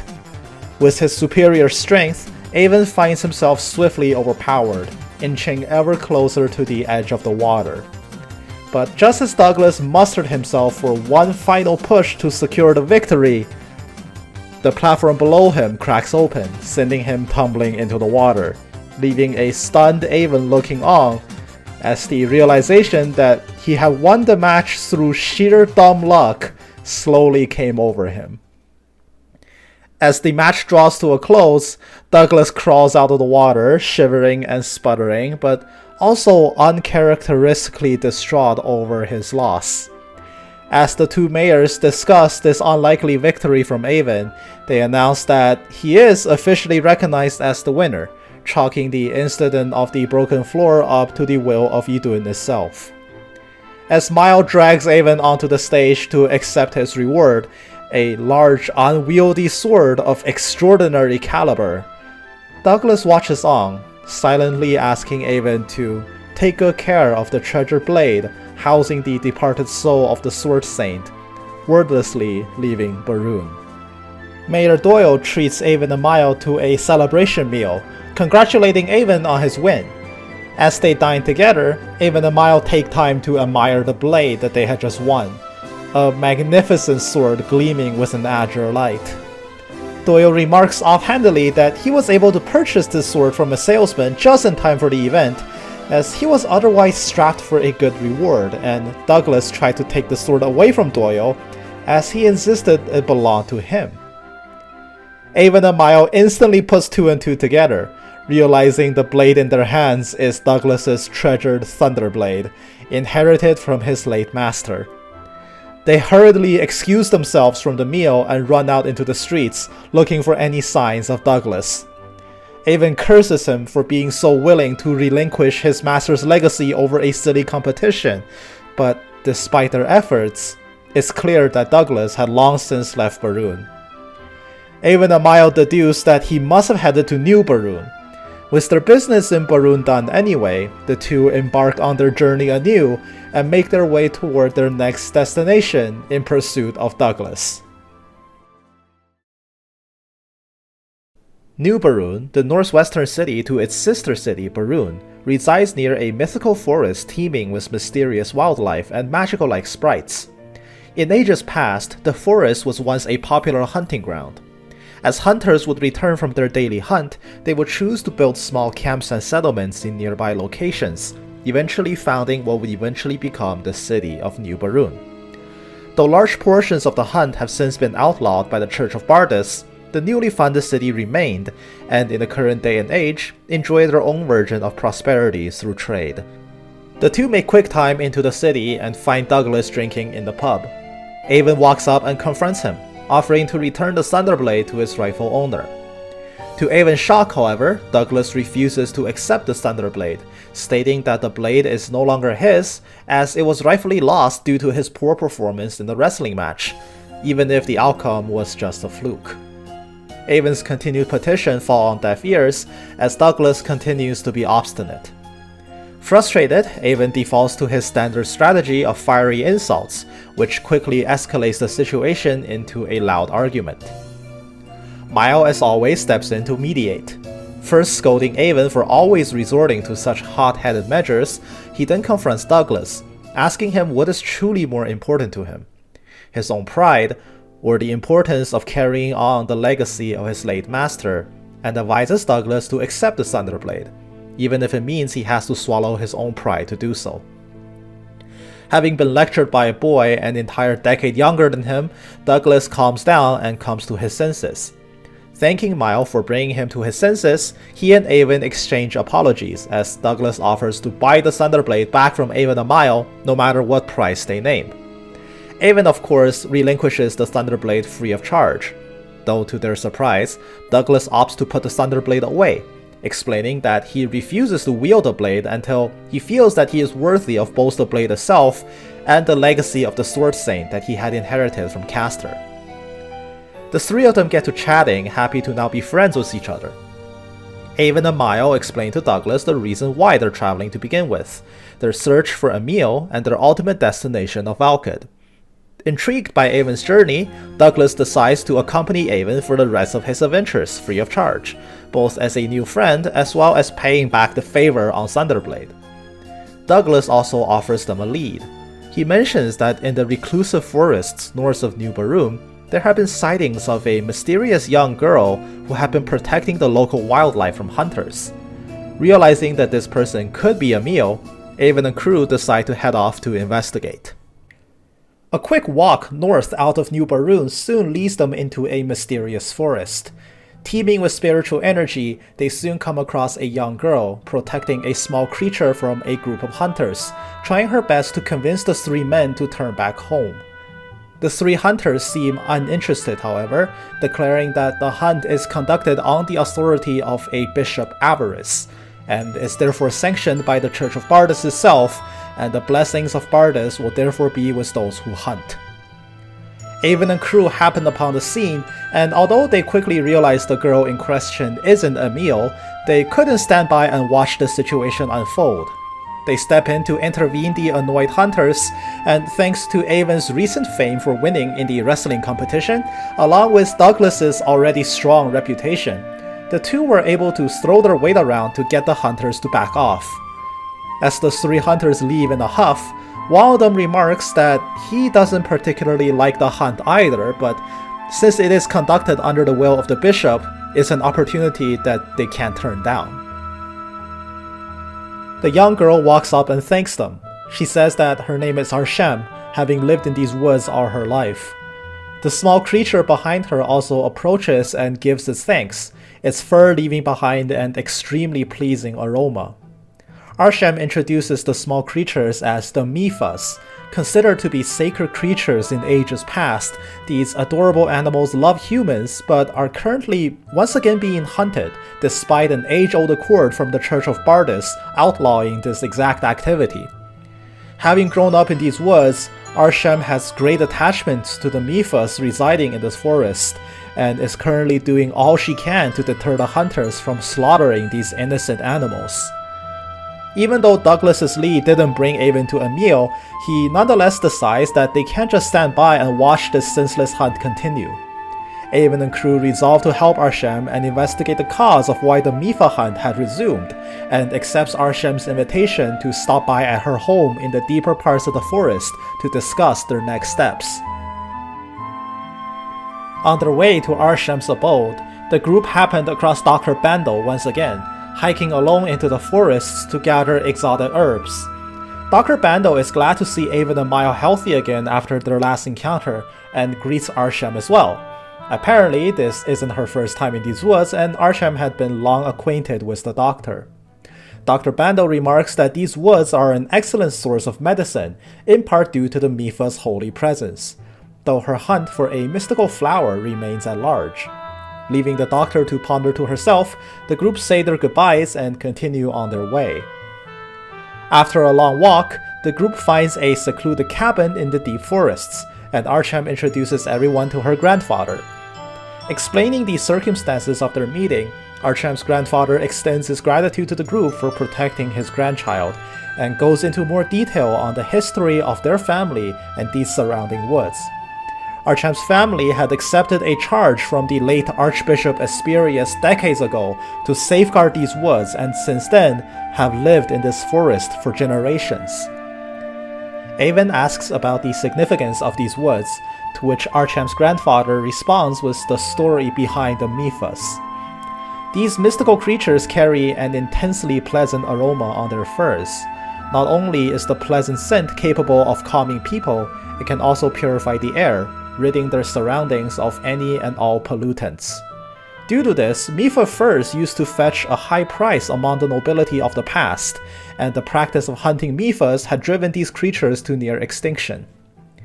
As Mifas also carry the status of being sacred creatures said to be linked to Durga herself, Archbishop Asperius pressured the royal family to implement a decree banning the hunt of Mifas and the sale of all Mifa furs.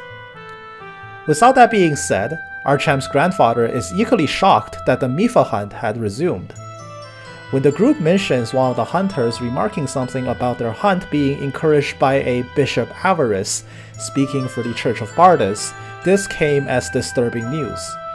Archam's grandfather projecting that the resumed hunt will lead the already endangered Mifas to extinction, and cites a line from ancient scriptures prophesizing disastrous omens should the Mifas be wiped out. They decide that it must now be their first priority to speak with Bishop Avarice and convince him to stop the hunt before it's too late. Archam's grandfather drafts a letter of protest asking Avon and crew to present it to the bishop in person, as he is currently staying as a guest in Benekia Monastery, a sisterhood of the Church of Bardus located west of New Barun. Not willing to sit around, Archam volunteers to come along as well as the group leaves the forest and speeds back towards New Barun. Before moving to Benekia Monastery, the group finds Karamis once again in New Barun, looking for inspiration. As this affair is already old news by now, Avon and Mile happily oblige the writer and head off after a brief rest. Their arrival at Benekia Monastery was not a welcome one. The monastery is a sisterhood, and men are traditionally forbidden from entering their sanctum. Avon and crew somewhat sheepishly approach the sisters at the gate, announcing their intention to meet with Bishop Avarice, only to be met with cold glares, prayers to Bardus on behalf of their sins, and a dismissive answer that the bishop has been residing in what used to be their head sister's office. Feeling the unwelcome atmosphere clearer than ever, Avon leads the party inside, trying to finish their business as quickly as possible. Inside the monastery, the group come across a young sister in her teens named Yuna, who immediately regards the men in front of her with great bewilderment. Just like the sisters at the door, she mistakes Avon's crew as hunters here to deliver more Mifa furs, and scolds them furiously for participating in the slaughter of these innocent animals. Avon tries to clear up the misunderstanding, introducing themselves and telling Yuna that they're actually here to stop the hunt, and tries to prove their intention with Archam's presence. This was enough to placate Yuna, who instead starts complaining about Bishop Avarice and his numerous list of misdeeds. While Yuna had warmed up to Avon's party considerably, she still reminds them that the inner sanctum is forbidden to men and runs off, but not before weirdly remarking that Avon's name and face seem strangely familiar to her. The party makes their way to Bishop Avarice, announcing their intention to talk about Mifas with him. Assuming Avon's crew is here on business matters, Avarice gladly welcomes them in, but the warm welcome quickly plummets into an ice-cold reception when he discovers Avon bringing a letter of protest as opposed to more furs. Archam pleads with the bishop, begging him to stop the Mifa hunt, but Avarice, completely apathetic to the Mifas, rips the letter to shreds. Avon is enraged by Avarice and directly rebukes him, demanding to know why Avarice is so willing to trample over the legacies set in place by Archbishop Asperius. The immoral man of the cloth haughtily dismisses the name, and goes as far as to mock Asperius in death as a frail old man who had failed to protect Cathedral. As Avon and Emil were raised by the late Archbishop, this insult to Asperius shook Avon to his core and made him see red. As Avon is barely able to control his rage, Mile quietly tries to pull his friend back as the ever-arrogant Bishop Avarice threatens his unwelcome visitors, demanding them leave immediately lest they be detained by the church for daring to verbally abuse a bishop. Faced with the disgusting man, even Douglas joins in, declaring their position as members of the Adventurers Guild, which had always operated as a secular organization. Speaking for the guild on this matter, Douglas informs Bishop Avarice that his threats will never hold sway over their actions and they will not be backing off from this issue. As the situation comes to a deadlock, Archam timidly walks up to Avon, begging them to call off the petition for now as the situation clearly isn't going anywhere. As they leave Avarice's office in a huff, Avon asks if Archam had given up. Though Archam is certainly saddened by the vile bishop currently in office, she nonetheless remains resolute in her stance to save the Miphas no matter what. The group agree to return to New Barun for now to discuss their next steps. Though just as Avon is about to leave, an extremely familiar voice hastily calls out to him, freezing him in his tracks. Avon turns around to see Sister Olesia, accompanied by Yuna, quickly approaching him. Having not seen each other since the fall of Cathedral 8 years ago, the mother figure in Avon's life that had been estranged for so long suddenly showed herself in Benekia Monastery. Overcome with emotion at this reunion, Avon and Olesia share a warm hug, as years of longing convert themselves to warm and happy tears. Olesia invites Avon and his friends inside to catch up over some tea before they depart. Over a cup of homely and warm tea, Olesia and Avon catch up on events of the past 8 years of separation.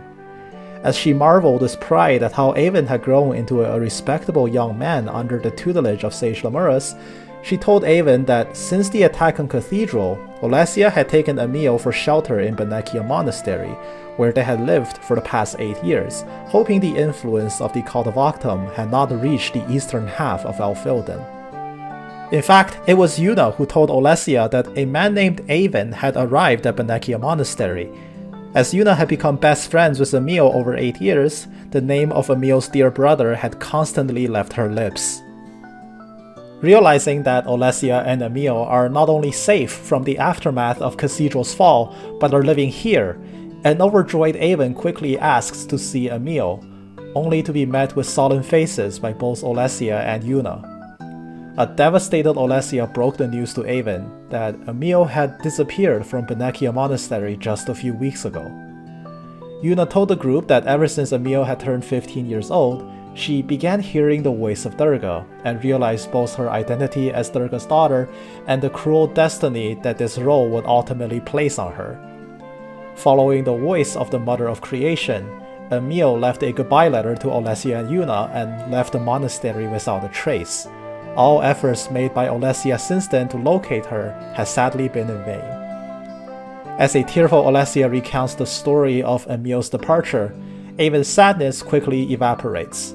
Now more determined than ever, Avon once again reiterates his newfound resolve to locate his sister no matter what it takes. Their conversation then quickly moves to the topic that had brought the group here to begin with, the arrival of Bishop Avarice and the Mipha hunt. Olesia tells them that Bishop Avarice had risen to power since the fall of Cathedral, having bought his way up the ranks of the church with large sums of monetary donations in the immediate aftermath of the attack. And now, under the guise of a religious tour, he had arrived in New Barun with the sole intention of slaughtering Miphas to sell their furs to the aristocracy for a large amount of profit for even more personal gain, even if it meant the extinction of those sacred creatures. An outraged Yuna in private company joins in and vocalizes her dislike toward Avarice, not only blatantly disregarding the rule prohibiting men from inhabiting Benekia Monastery, he had even forced Olesia out of her personal study and converted it into his office. Though with Avon and Archam bringing more perspective on the seriousness of the situation, despite her hands being mostly tied, Olesia assures the group that she will personally write a letter to Valkid, addressed to the Archbishop Krar, who, much like Asperius during his life, is an upright and incorruptible man, intending to inform the Archbishop of the misconduct happening in New Barun. With this, Avon and Archam breathes a sigh of relief, as it seems that this letter will be enough to not only stop the Mifa hunt, but perhaps oust Bishop Avarice once and for all. Olesia wishes the group safe travels, as Archam decides to return home for now. With Avon's identity as Emil's brother revealed, the sisters at Benekia Monastery not only offered their apologies for the initial cold treatment toward the group, but had even made exceptions for Avon and his friends to enter the monastery at will. Since Emil was such a beloved figure in the monastery, they began to treat Avon like family. Finally leaving Benekia Monastery with everyone's blessing, and a promise to one day return and visit, Avon's group sets off and returns to New Barun. On the way back, however, a mysterious man wearing a face of death and a tattered cloak stops the group, asking if they are bound toward New Barun. He takes out a mysterious potion and splashes it over Avon's crew, and eerily informs them that New Barun had received the wrath of divine judgment, and they should get out as fast as they can. Leaving no time for a puzzled Avon to question him any further, the man heads off towards Benekia Monastery. Though the group is exceptionally confused by the man and his actions, Douglas slips in a comment that though he seemed to bear no ill will towards Avon's group, he's an exceptionally deadly individual, and just his movements alone show an unfathomable strength lurking underneath. But once the group sets foot in New Barun, the man's warning could not have been more accurate. Throughout the entire town, a poisonous purple haze has set in, leaving much of the citizenry bedridden due to the miasma. The group found themselves struggling to breathe as the foul air not only smelled like rotten eggs, but seemed to sap their strength with every second in its presence. The strange elixir that the man had just applied to them seems to be kicking in against this bog, alleviating the worst of the symptoms, though the sight of a town filled with the air of death was an exceptionally concerning matter. As the group wondered if this is what the man meant by wrath of divine judgment, they headed off to the northern exit to regroup at Arsham's house. At the northern exit out of New Barun, Avon's group pauses, alarmingly realizing that the once aromatic winds that blew in from the north were no longer present. As the group stops to examine the phenomena, an ever so familiar figure stumbles in from the right.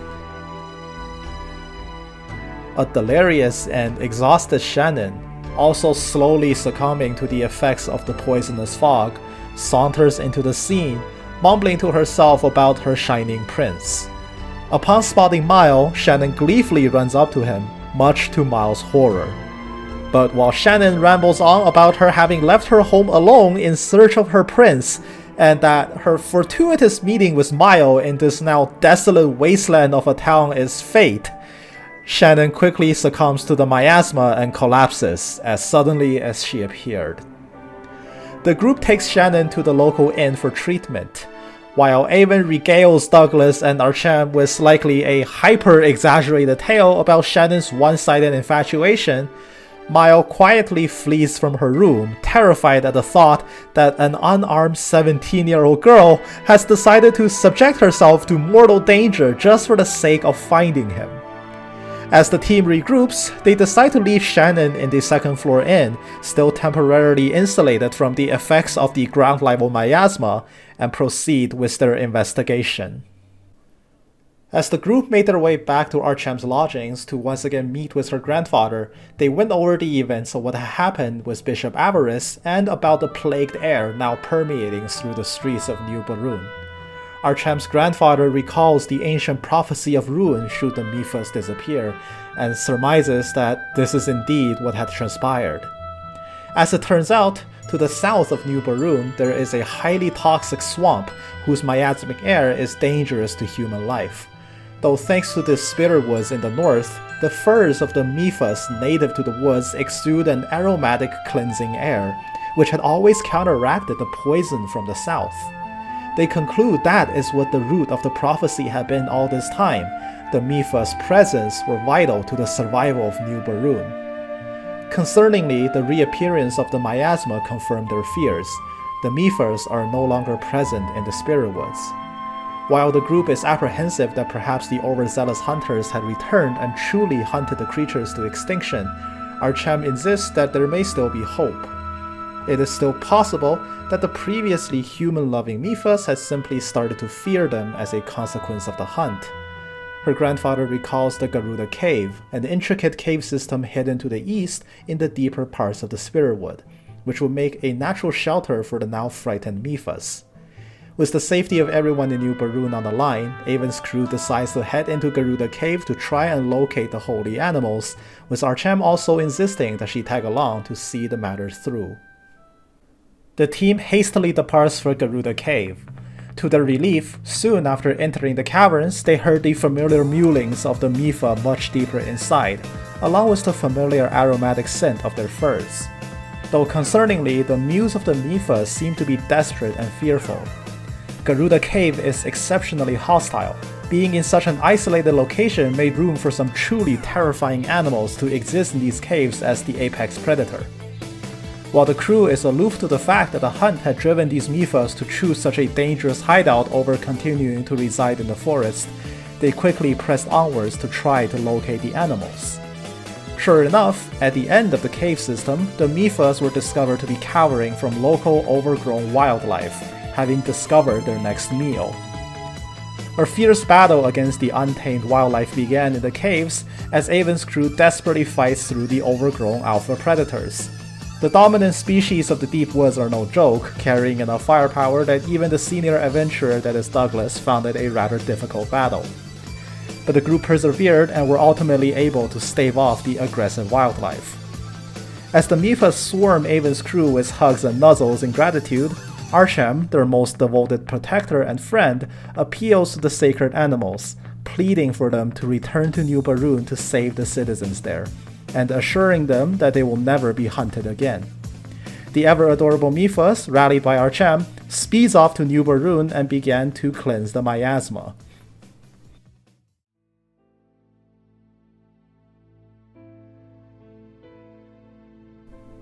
As the holy creatures occupy the poisoned town and work their magic, Avon and crew make it back shortly after, marveling at the incredible latent power of these creatures. With the bog lifted, the citizens of New Barun are cured of their afflictions. As the townsfolk discover the Mipha's affinity toward humans are as strong as ever, even the former Mipha hunters bow their heads in shame, realizing the calamity that they had wrought with their recklessness, and promising to protect the Miphas forevermore. Though the situation seems to have resolved, there is one final loose end to tie up. Bishop Avarice must be told to renounce his ways. With even the citizenry now adamantly abandoning the hunt, the group tries to visit him in Banakia Monastery once again, hoping that this time he can change his mind. Before they set off, a wayward Jimenez had found his way to New Barun. Karamis had given the man the slip after drinks in Barun, and he is just one step too late to catch the wayward author. Though he still had good news for Avon, as the first volume of their newest best-selling series, Laban the Swift, had begun to hit store shelves. Jimenez happily passes along a first edition copy of the inaugural volume to the caricature of the protagonist before leaving town in pursuit of Karamis, and so beginning their game of cat and mouse anew. Making their way back to Banakia Monastery, the group discovers that Bishop Avarice is not in his office. As it turns out, the man had headed into the worship room of the monastery, having already heard that New Barun was succumbing to the miasma. Though instead of trying to save the citizenry, he began to formulate his self-serving plans even more, now trying to spread propaganda to have the desperate citizenry kill every last Mipha to receive a bogus blessing from Bardus, before departing the region with all the Mipha furs he could want, and returning to Valka to sell them to the aristocracy to curry more favor with the upper class. His plans are interrupted by the cloaked man from earlier, apparently having snuck his way in, and had been shadowing the corrupt bishop. The mysterious man announces himself as a specter from 15 years past and declares his intention to kill Avarice for his sins from that fated time, allowing the now panicking bishop his last moments to repent for his sins. A terrified Avarice begins to hastily recollect events from 15 years ago, but his self-serving nature and greedy personality had already plunged him to ignorance. He sputters out some bare minimum recollection of serving as the bishop in the town of Brijak back then, but seems to be truly unable to recount the sin that he had committed. The man simply gives a chilling laugh in response, declaring the bishop as beyond salvation, and moves in for the strike, causing Avarice to let out a terrifying scream, alerting Avon's crew to his location.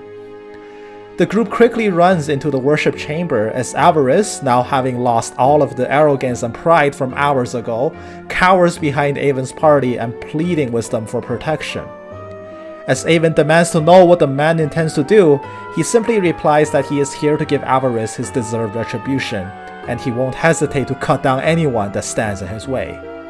Realizing the man's swordsmanship is far beyond Avon, Douglas decides to step in, hoping to match the assassin in Avon's stead to protect him.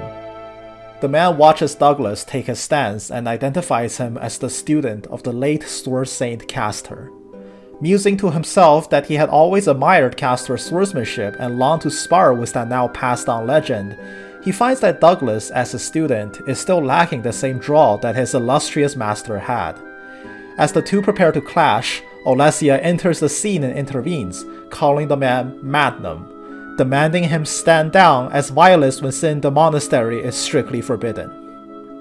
Seeing Olesia's face, Magnum seems to oblige, as Olesia demands to know why he's intent on killing Avarice, to which Magnum replies that he is simply taking revenge, as Avarice is the man who had killed a person named Dominique. Though Olesia sternly refuses, reminding Magnum that Dominique in life was a pure and innocent girl, and watching the man she cared about plunge himself so deep into the abyss for the sake of vengeance would break her heart, and once again requests Magnum stand down. Though Magnum's vengeance is clearly not stated, it seems Olesia's words were enough to get him to back down for now, as his appetite for slaughter has seemed to wane in her presence. Warning Avarice to sleep with one eye open, Magnum quietly departs from the monastery, leaving a now fearful Bishop Avarice pleading with everyone to save his pitiful life. With Avarice in this terrified state, Olesia retakes control of the monastery, getting him to voluntarily admit to his crimes of corruption, and sentences Bishop Avarice back to Valkod to receive judgment from the Archbishop for his crimes, a much more viable alternative to being killed by Magnum. Olesia takes Avon's crew back to her reclaimed office and briefly talk about the events that had transpired. She tells the group a bit more about Magnum. Decades ago, he, Olesia, and a girl named Dominique were three close friends who had all joined the Church of Bardus. Magnum was once a devoted student of the Sage of Strength Gawain, while Dominique and Olesia were both sisters to the Church of Bardus. Though 15 years ago, an immense tragedy occurred in the town of Canafia, which caused Dominique to lose her life. As the two were close lovers before her death, a traumatized Magnum left the Church of Bardus in the wake of the tragedy. Both Olesia and Magnum had suspected that Avarice had a hand in Dominique's death in some way, and that was perhaps the reason Magnum surfaced today in an attempt on the man's life. The topic then moved to Avarice's arraignment. Though the weak-willed bishop had willingly confessed to his acts of corruption, Olesia is concerned that on his journey back to Valkod to receive his sentencing, Magnum may stalk and murder him along the way. Avon's group talks it over and decides to have Douglas act as Avarice's sentry. A skilled swordsman in his own right, Douglas can at least repel any attempts on Avarice's life by Magnum. Though Douglas is initially hesitant, insisting that his favor for the Thunderblade had not been fully repaid, he eventually acquiesces as they determine this to be the best course of action. With the now fallen from grace Avarice in tow, Douglas bids Avon a mild goodbye. Thanking Mile again for opening his eyes, and praising Avon for the good time they've had together, he tells the group that he will stay in Valkod after escorting Avarice there for sentencing, and continue his work from there. Promising the group that once they find a meal and also make it to Valkod, they'll definitely meet again and hang out. With the hope of a reunion later down the road, Douglas departs from the group. Avon's team leaves shortly after, intending to escort Arshem home and then make their way to the next city, Gia. Olesya and Avon give their heartfelt parting words to each other as the group departs New Barun on a high note. In the crossroad leading to the Spiderwoods, Archam's grandfather comes out, meeting the group halfway to collect his granddaughter after their adventure. As Archam, now surprisingly having developed feelings for Avon after their time together, bids a timid farewell, the group parts ways. Despite Archam's sudden shyness around Avon, he is none the wiser to the situation. Miles seemed amused by this and, much to Avon's confusion, makes fun of how incredibly dense Avon is at this situation. With Douglas and Archam having come and gone, and the Mifa situation resolved successfully, Avon and Miles set off once again in search of the wayward Emil, their next destination being the town of Steel, Gia. Gia, the town of iron and steel. As the industrial heart of Alfilden, Gia's factories work year-round to bring about the newest technological marvels to the continent. Between the Adventurers Guild, the Church of Bardus, and the royal family of Alfilden, requests made to the Gia workshops seemingly never end, and the industrious workers will always deliver. The massive city is split in two, a residential area and a factory area. While the factory area is constantly abuzz with activity, the people in the residential zones enjoy a rather peaceful life in contrast, directly benefiting from the city's production output. As Avon and Mile arrive in Gia, they marvel at the incredible factory city. Rails and minecarts line not just the workshops but around the city district itself. Their sightseeing is quickly interrupted by the voice of a small boy, welcoming them to Gia by telling them about the mine tracks. As they chat with the blonde boy, Avon and Mile mention in passing that they're adventurers, a topic that greatly excites the kid as he brings up a proposal for Avon and Mile. However, before he's able to say anything, he seems spooked by someone in the distance and runs off. A woman approaches from the left, asking if they've seen a blonde boy about 13 years of age. Clearly, this woman is the person that the kid just ran off to avoid. Avon and Mile oblige and see her off in the same direction that the boy ran off to, wondering to themselves what the deal is with those two. But back to the topic of their visit to Gia. Avon and Mile decide to find Ruka, who they had met back in Barun, trying to help him find his sister as well.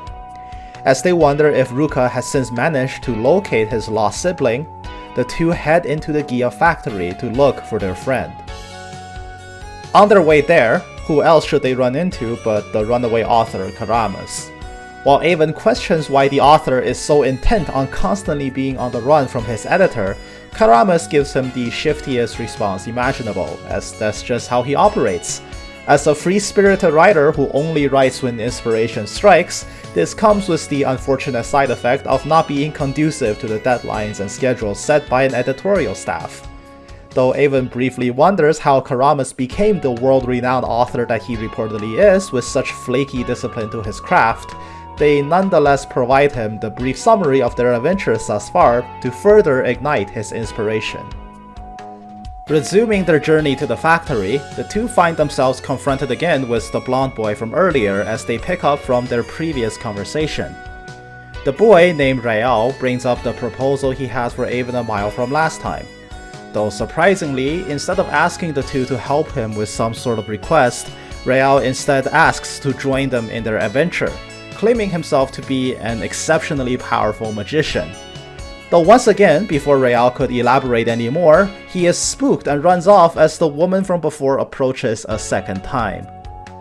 Apologizing for troubling Avon and Mile once more, the woman asks them where Rael ran off to, introducing herself as Eleanor, a professor at the Magic Academy just southwest of Gia, the only institute of magic education in all of Alfilden. She had come to Gia to track down Rael, who is one of her students. She tells the two that Rael was born with a natural affinity and talent toward magic, and considering his enrollment in the academy at the age of 13, he is an undisputed genius.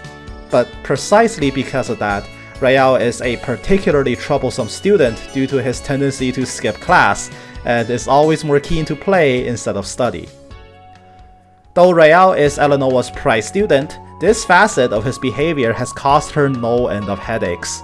Explaining that magic can be a dangerous tool in the hands of the undisciplined, Eleanor has tried everything she can think of to have Real take his education and personal growth more seriously, but with very little effectiveness.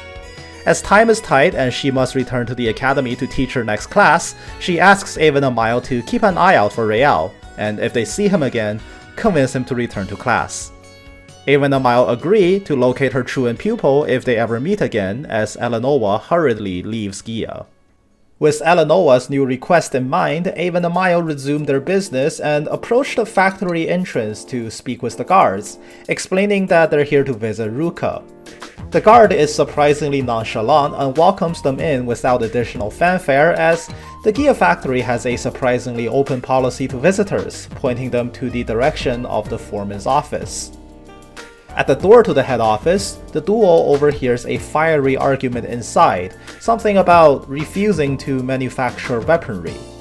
But before they could get a better idea of what was discussed, the door flings open and several hooded men walk out, shooting an icy cold glare at Avon and Mile as they leave. Though extremely creeped out by the shady people, Avon and Mile walk in, greeted by a still angry foreman shouting after the men on their ridiculous requests. Seeing two new guests enter, the foreman regains his composure and welcomes them in, introducing himself as Cassel, the foreman of the Gia factory. Avon and Mile express their desire to meet up with Ruka, which was enough for Foreman Cassel to identify the two as Avon and Mile. Ruka seems to have told the foreman about their meeting in Barun. Since Gia was the town that first adopted Ruka and now employs him in their factories, the foreman has always had a soft spot for the kid. He tells Avon and Mile that Ruka's out on the workshop floor but is expected to return soon, and asks them to make themselves comfortable, apologizing for a lack of hospitality as he's currently swamped with work. Not content to just sit around and seeing that Cassel seems to be exceptionally busy, Avon and Mile volunteer to help out around the factory while they wait. Though Foreman Cassel initially refuses, unwilling to put his guests to work, Avon and Mile insisted on helping and eventually were asked to inspect the factory. As the two toured the shop floor, they greeted the workers and were introduced to the massive crucibles in the factory, carrying molten steels through pipelines like blood through vessels. After a quick inspection and tour around the shop, Avon and Mile wrap up their errand for the foreman and head back. When they reach the foreman's office again, the two are glad to see Ruka returning from his task. Ruka as well is happy to see his two new friends arrive in Gia safe and sound, and they spend a bit of time to catch up on the things that have happened since. Regrettably, Ruka had made zero progress on tracking down his own sister Rutis, but he did give Avon and Mile an incredible lead. People in the bars and pubs of Gia have been talking about a mysterious red-haired girl being spotted by travelers who came to Gia from Baloa to the west. Avon is shocked by this news and asks Ruka for all the information he knows. Ruka tells them that the travelers who came from Baloa noticed a girl with blazing red hair wandering north out of Gia toward the distant village of Karuna. A strange sight, as not many people typically travel that far north alone.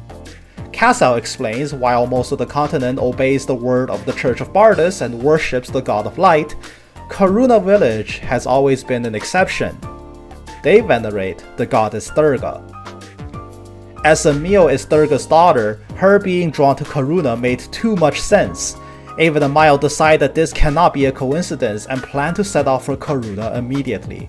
They say a hasty farewell to Ruka and Foreman Cassel, quickly setting off toward this northern village. But on their way out, who else should they run into but Jimenez, just a few minutes too late to catch the author on the run. Though Jimenez laments the fact that he has to constantly chase Karamas halfway around the world just for his next draft, it is what he has to do just so the eccentric author can produce the best-selling hits that he's known for. Avon and Mile reassures him that they'll also do their best to help Karamas, much to his relief. Jimenez tells them that the second volume of Laban the Swift is ready and hands them a first edition copy as thanks. Resuming their journey to Karuna, the two were stopped again at the exit to Gia by a young local girl, identifying them by their features but not their names, claiming that she was sent here on an errand to deliver a letter to them. from a girl named Emil. As the little girl runs off, none the wiser, leaving a letter from Emil in the hands of Avon, who presumably is currently hyperventilating from this news, they eagerly rip open the envelope and start reading. It turns out Emil is currently staying in Gia, and upon hearing from some locals that someone matching the description of her brother has made his way here, she eagerly wrote him a letter to inform him of her whereabouts. Emil says that she is currently staying with Grandma Rao, a kindly old woman living in the southeast of Gia, and they should go there right away. Overjoyed to have found Emil at last, Avon and Mile decide to head over immediately, though Mile can't help but wonder to himself as they went, if Emil was in Gia all this time, does that mean the rumors that Ruko overheard were wrong? But regardless, the two of them make their way to Grandma Rao's house and are greeted by a kind grandmother. The old woman identifies Avon as the brother that Emil had described. She then greets them warmly and invites Avon and Mile in for some tea, telling the two that Emil is currently out on a brief errand and will be back soon. As they stepped into the grandmother's home, Rael, still roaming the streets of Gia, catches a glimpse of his two new friends, quickly hatching an idea for himself and runs off. Rao treats her two newest guests to tea, whilst praising Emil for being a thoughtful young girl, telling Avon that she's gone off to the general store to buy her some pain medications and should be back momentarily. Feeling the relief of finally coming close to finding his estranged sister after 8 years of separation, Avon and Mile take the warm drinks and gulp it down, feeling the soothing tea relax their nerves as their minds are put to ease for the first time in a long time. As they downed cup after cup of the delicious red tea, a wave of sleepiness started to come over them as Avon relaxed in the old woman's home. Noticing that they seem tired from their long journey, Grandma Rao invites them to take a nap if they wish, and offers Mile a new cup, mentioning him by name. Except, wait a minute, alarm bells suddenly rang off in Miles' head. They've never introduced themselves to this woman. How could she have known Miles' name? Mile and Avon met each other 8 years ago after Avon had been separated from Emil on the other side of the continent, so there's no way Emil could have known about him either. In fact, while they sat here drinking cup after cup of this tea, the old woman's never even touched her cup. Oh no. Before Mile could get Avon out of the situation, the drugged tea begins to work its magic, putting both of them to sleep. Grandma Rao removes her disguise, revealing herself to be the same black-haired girl that last confronted Avon and Mile outside Sage Dienerkin's residence and previously paralyzed them with a spell. Though the girl confessed that assuming the identity of Avon's sister as a ruse was distastefully underhanded, it was nonetheless necessary to achieve her goals. Rummaging through a sleeping Avon's pocket, she quickly found Cabeza and took it in her possession. Before the girl can abscond with her prize, Magnum of all people wanders into the scene. Assuming her as a petty thief, he warns her in his usual cold demeanor to drop the Cabeza, as that is not some common jewelry to be pilfered if she was after money. The girl refuses and clashes with Magnum, showing a surprisingly high aptitude in combat. Magnum then surmises that the girl before him is no petty thief, but instead a member of Octum's cult. Though the girl in turn mistakenly pegs Magnum as a follower of Bardus, which he snidely denies. As their duel continues, Magnum manages to knock the Cabeza out of her hand. Having seen her combat abilities, he praises her aptitude, but remarks that she is still leagues below him in a serious fight. Sizing his prey as a girl in her teens, Magnum wonders why someone like her would willingly relinquish herself to the side of evil and become another one of their puppets. In response, the girl refutes Magnum's claim that Octum is a malevolent deity, saying that she was forsaken by Bardus in her time of despair, and the goals pursued by Octum to shatter this flawed world and to rebuild it as a utopia is far more preferable to the suffering of this current world. Mocking the girl as someone who would rather lean on the desperate prayers to a fallen deity rather than finding the strength to stand on her own, Magnum laments her poor existence as the two resume their duel. Meanwhile, Rael had managed to drag Ruka out of the factory to put his genius plan into motion. Turns out with all the classes that Rael has skipped to play in Gia, he and Ruka are basically best friends with each other. Knowing that Ruka is a mutual friend to Avon and Mile, Rael had pulled Ruka here, hoping he could help convince the two to bring Rael along on their adventures. Ruka, however, is skeptical. Not only did he point Avon and Mile toward Karuna, but everyone in town knows that Grandma Rao is abroad right now, so why would Avon and Mile be in her house of all places? Besides, as much as Ruka could vouch for Rael's capabilities, much like his teacher, he too has doubts about Rael's maturity. Regardless, Rael manages to drag Ruka to the vacant home of Grandma Rao, only to come upon the scene of Magnum and the girl in the middle of their fight. As Ruka barged in, he gets a good look at the girl that had been hunting Avon and Mile since the start of their journey, and freezes in shock, while Rael looks at the two bodies on the floor, demanding to know what's happened. Magnum makes a hasty retreat from the scene, with Rael shouting after him, while a frozen Ruka manages to utter the girl's name, Rutis, the sister that he had been looking for all this time. Rutis, equally as shocked to see Ruka here, panics and flees the scene as well, as Ruka desperately chases after his sister, distraught on having found her in this circumstance. A hysteric Rael tries to rouse Avon and Mile from their sleep.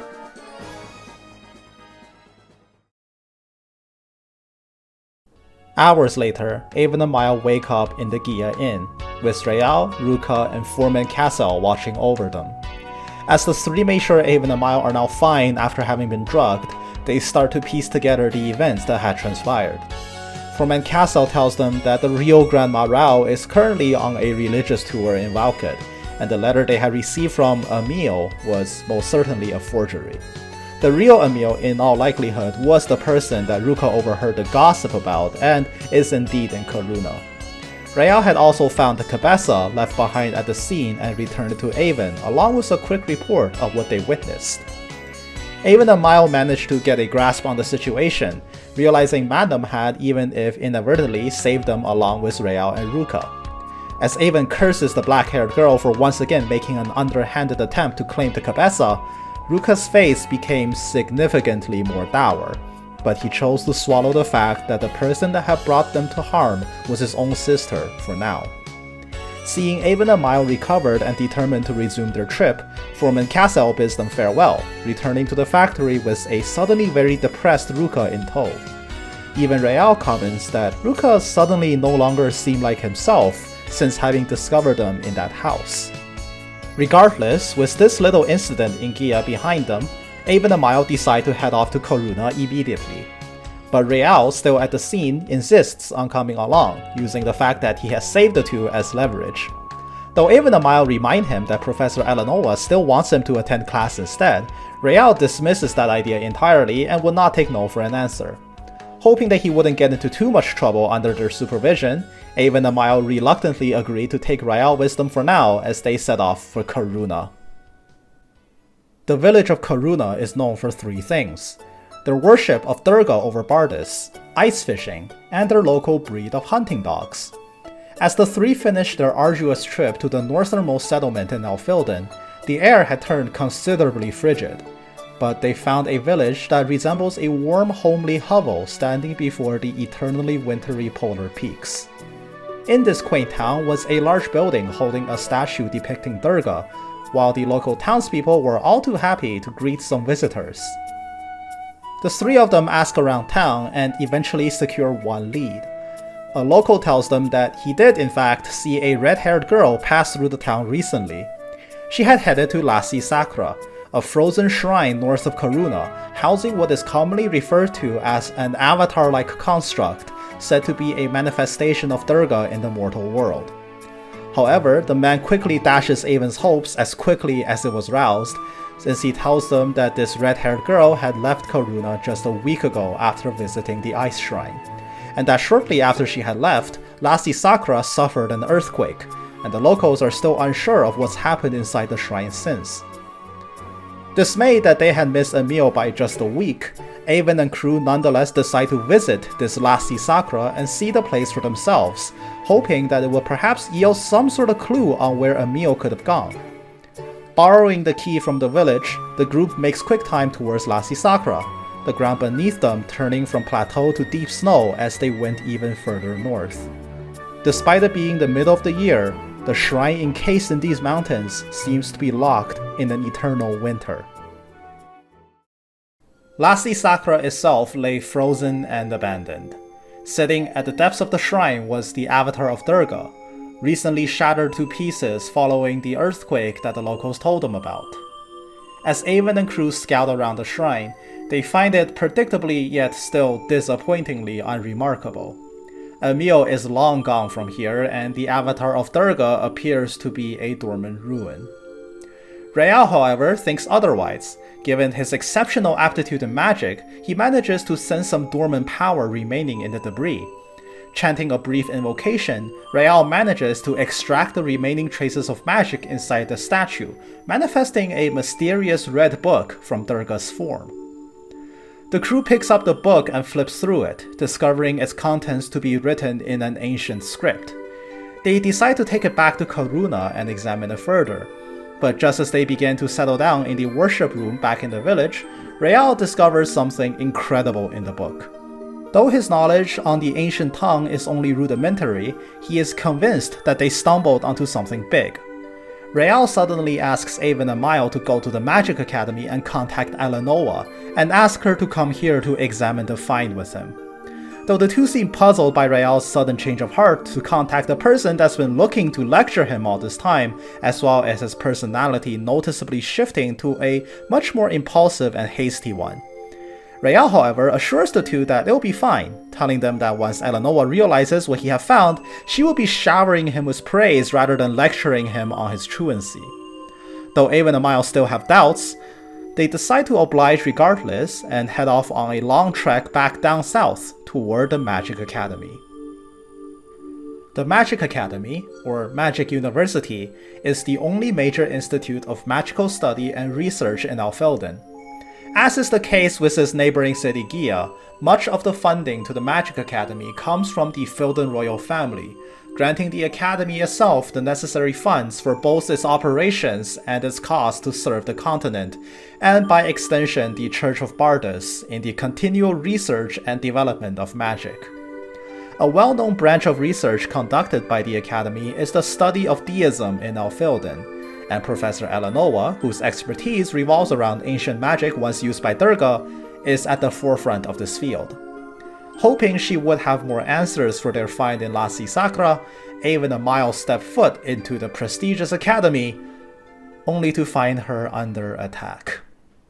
Somehow, the Shamshir gang had managed to infiltrate the academy and sneakily cornered Eleanor, and Fatima herself had shown up for this operation. As it turns out, since their operation in Tibri village, Fatima had not given up on her search for the Book of Life. Knowing the Magic Academy is a repository of knowledge on this topic, she had decided to pay Professor Eleanor a less than friendly visit. Avon and Mile quickly intervene, saving Professor Eleanor as the Shamshir gang make another hasty retreat, fleeing through a window and disappearing from the premises before Avon could give chase.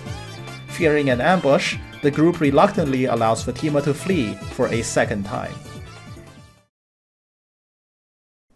Eleanor invites Avon and Mile to her classroom and thanks them for saving her, bringing the topic to Real and the purpose of their visit. After apologizing for taking Real even further away, Mile asks Eleanor about him. In their brief travel together, it became abundantly clear that Real's talent in magic is no boast. He really is as good as he claims he is. Would someone like him really need to study more at the academy? Eleanor agrees with his assessment. Real is truly a once-in-a-lifetime kind of genius, but tells them that Real's power is exactly why he needs to study more, since Real's immaturity is not only his biggest roadblock towards success, but it may even come to harm him one day. She tells them that magical power can be wild and untamed, and to someone without the emotional maturity to responsibly control their power, it can lead to their own downfall. Trying to drill this lesson into Real's head had been a constant source of headache for her, but if he was able to excavate an artifact from a shrine to Durga, this is something worth investigating. Eleanor decides to join the two and return to Karuna. However, when they made their way back to the icy village, they found the entire place in a state of absolute chaos, with Real seemingly commanding the local hunting dogs to his whim. Real is overjoyed upon seeing Eleanor, declaring to the group the book that they have found was none other than the legendary spellbook which records the very magic of creation once wielded by Durga, the Book of Life, the very same book that Fatima had been pursuing all this time. As Avon and Mile are both shocked by this revelation, Eleanor is furious, immediately scolding Real for so wantonly wielding such ancient and dangerous magic. She pleads with Real to hand over the Book of Life and settle down, but Real remains annoyed. Having had enough with Eleanor's constant forbiddance of his use of magic, he decides to use the Book of Life spells as a showcase of his power to impress his teacher, and use this to convince her of his aptitude. Seeing the situation unfold, Eleanor tells Avon and Mile that ancient magic, particularly those recorded in the Book of Life, is not a tome that can be used by current-day humans, and those attempting to evoke its ancient scripts do so at unimaginable risk to themselves. Trying to disarm Real as quickly as possible before he can do more harm, the group hurries after him, running through the terrified populace attempting to confront Real, who is now drunk on power and in a manic frenzy. Avon's party can only try to apprehend him, with little success. As the chase continues through the village of Karuna, Real manages to lose Avon briefly, but is suddenly confronted by a masked assailant, who swiftly chases after him and knocks him unconscious, taking the Book of Life away. At the same time, Fatima and her men arrive in Karuna as well, though she seems extremely unhappy to see the masked assassin, identifying him as a henchman working for a man named Borgide. She demands the assailant hand over the goods, as securing the Book of Life was a task assigned to her squad from Belius himself, and Borgide's men have no right to steal the job away from her. These words unfortunately fall on deaf ears as the assassin makes a swift retreat. Avon's crew catches up to the scene shortly after. Seeing the situation, he assumes that Fatima had attacked Real and taken the book, an accusation that she is quick to clear her name on. Though with the book gone and her mark stolen, Fatima sees no more value to linger in Karuna, deciding to retreat for now. However, she seems bitter about someone else having swiped her task away, and decides to pass a friendly warning to Avon that Gia is going to be in mortal danger unless they can intervene.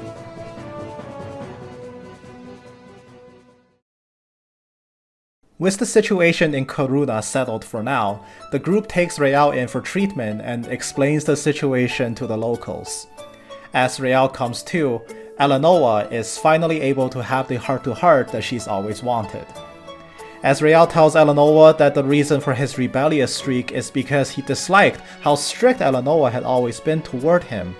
In response, Eleanor sternly reminds Real that he's still just a young child, and despite his personal aptitude, he still has yet to learn that his yearning for independence also comes with much more responsibility. She asks Real to think back and reflect on when he was using the Book of Life, and the mental state he was in at the time. Real quiets down and admits to being terrified, having experienced handling an otherworldly power course through him to a magnitude that he could not handle. It was as if he had lost control of his own body and was caught in a manic frenzy to release his power at anything in sight. Realizing that although his own talents are extraordinary, he does still have a long way to go, Real promises to start taking his studies more seriously, as it seems like this incident was finally the catalyst for Eleanor to get through to her pupil. After apologizing to the Karuna villagers for the trouble he's caused, the crew regroups and thinks on Fatima's ominous warning, and decides to head back to Gia to check on the situation. It did not take long for Avon's party to realize what Fatima meant by Gia's mortal danger. The instant they step into town, they are greeted to the horrifying sight of monsters running rampant through the streets. Diving into the rescue effort to save as many civilians as they can, Rael spots the masked assailant that took the Book of Life from him. As the group confronts him, the assassin takes out the legendary spellbook and summons hordes of monsters right before their eyes and retreats away, fleeing Gia for good. Although the Book of Life has been taken from them, the party now has more pressing matters to attend to.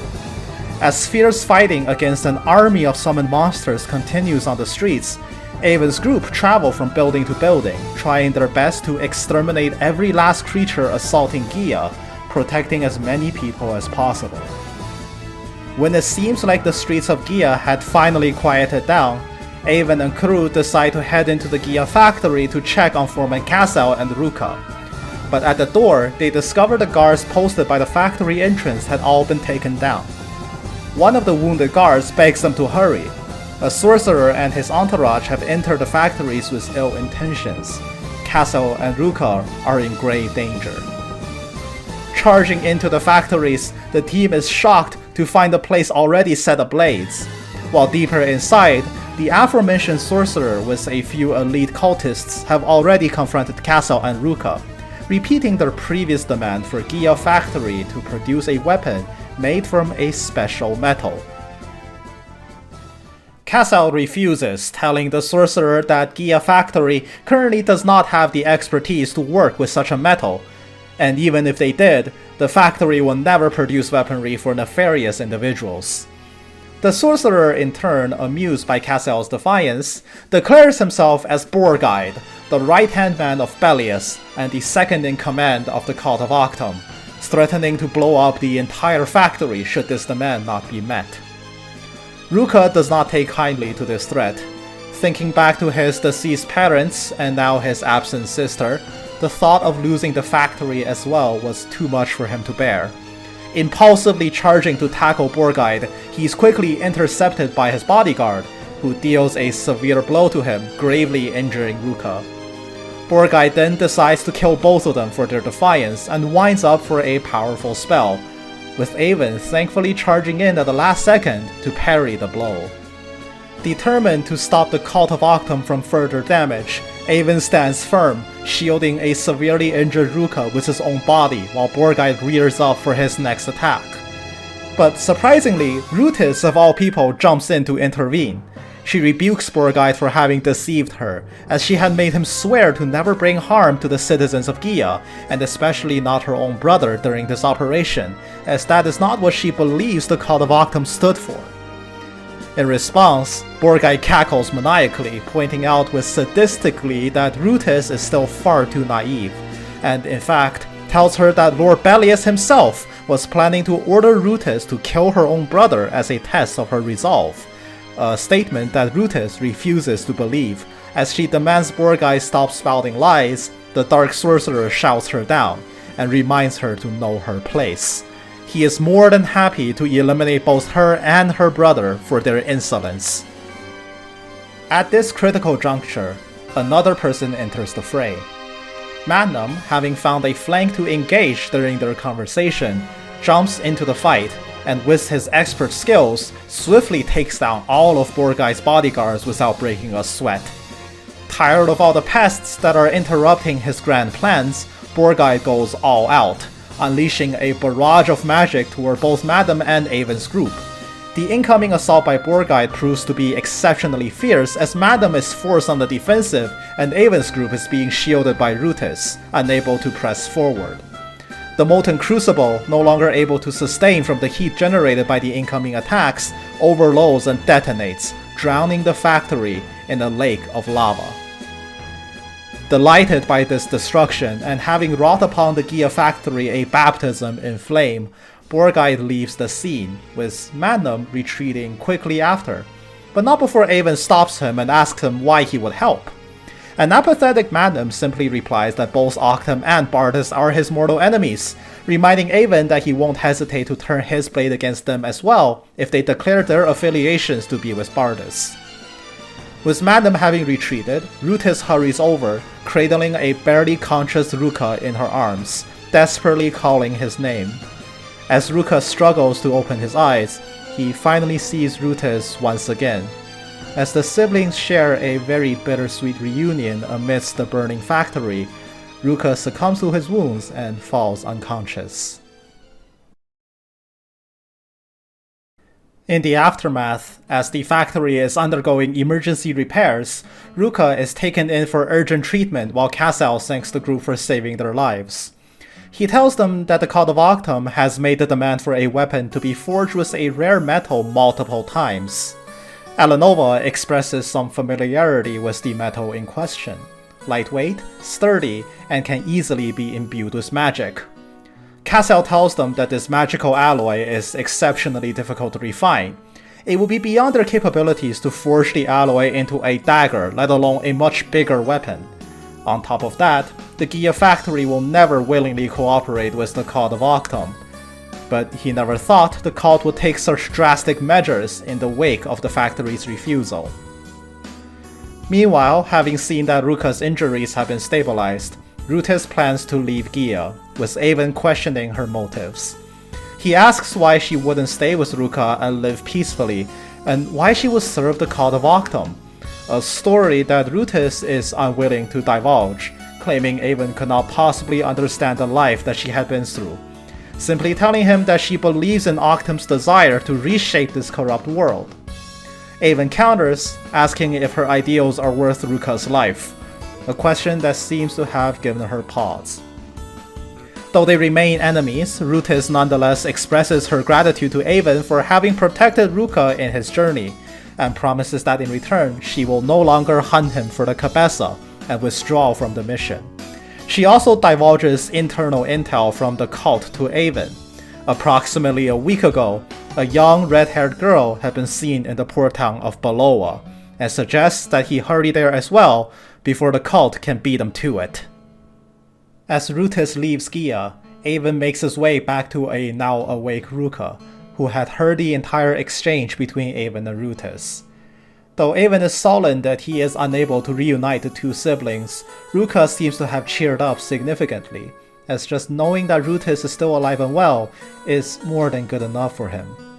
He tells Avon to hurry and make his way to Baloa, sincerely hoping that he will be able to reunite with Emil. Avon and Mile thank Ruka for being such a good friend to them and wish him a swift recovery, promising if they cross paths with Rutis again, they will do everything in their power to convince her to return to his side. With that, Avon and the crew leave the Gia factory, broken and destroyed but already under repair. As they wrap up this chapter of this journey, Real quietly reflects on himself, having seen his close friend's stoicism in the face of loss, reunion, and sorrow. The teacher-student duo leave Gia with Avon, escorting them as far as the crossroad to the Magic Academy.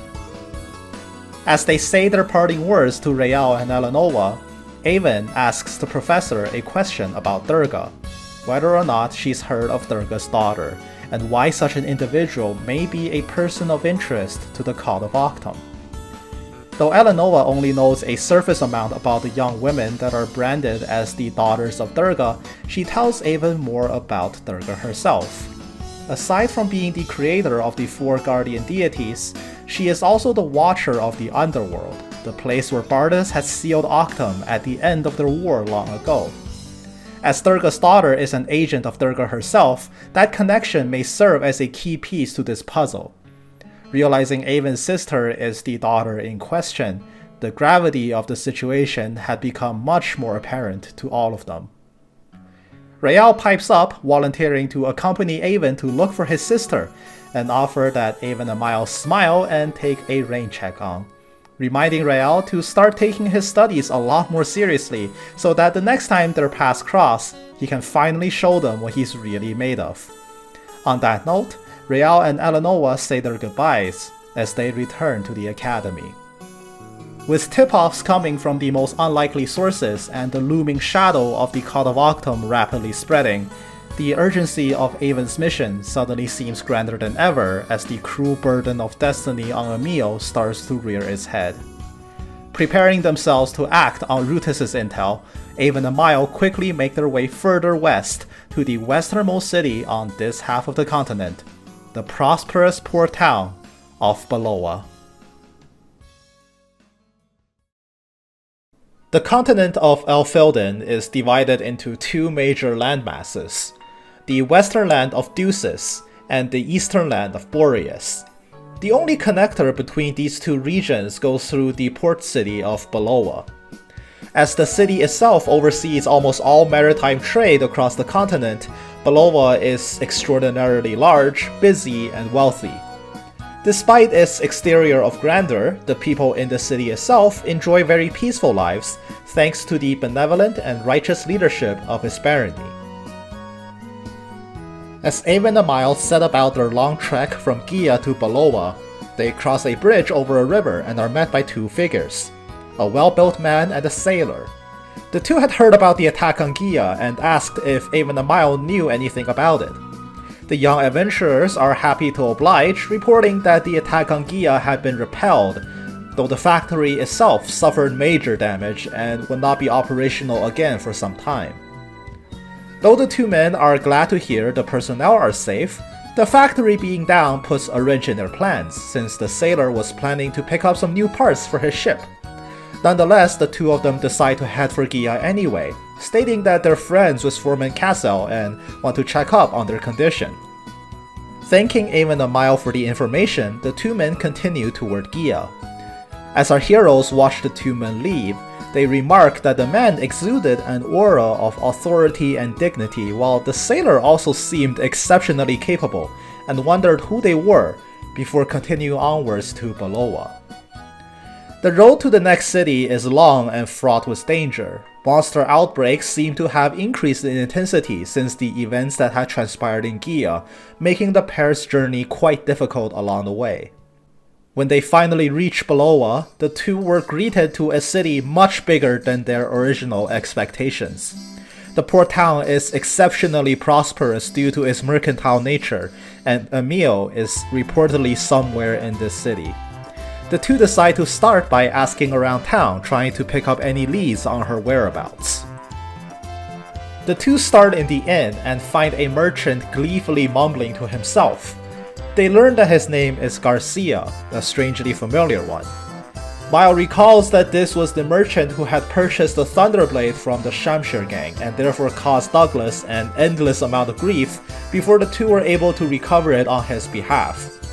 Realizing he's standing before the man himself, Avon immediately decides to confront him, berating Garcia for the trouble he's caused their friend. Garcia did not take kindly to a boy in his teens yelling at him for no reason, and rudely tells them to back off.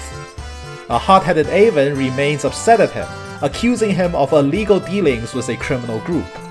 In response, Garcia reminds him that all his business dealings are above board, and as far as he's concerned, all he did was purchase a sword and resell it to Mayor Doyle of Baroon, and he really can't be held responsible for the distress this has caused any other individual. Though his dismissive attitude only serves to further anger Avon, Miles steps in and reminds his friend that while Garcia's words are grating, he is in the right. Trying to argue with him more on this point would be very unproductive.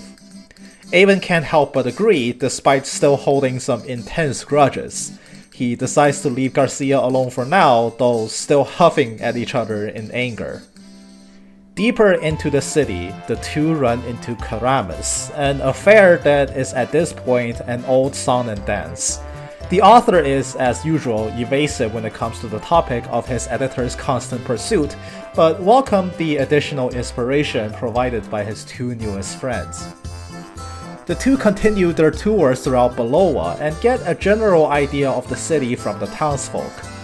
Baloa is under the leadership of a man named Baron Conrad.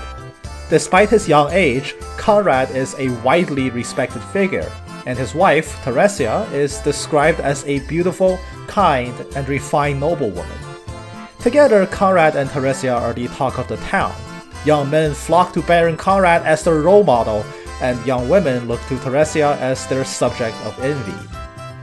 Avon and Miles decide to pay a visit to the Baron, only to be stopped by a young man volunteering to guard his estate.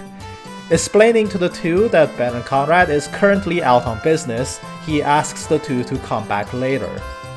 As a dejected Avon leaves the Baron's estate and roams Baloa, not a trace of Emil in sight, he wonders if this lead would also be a dead end.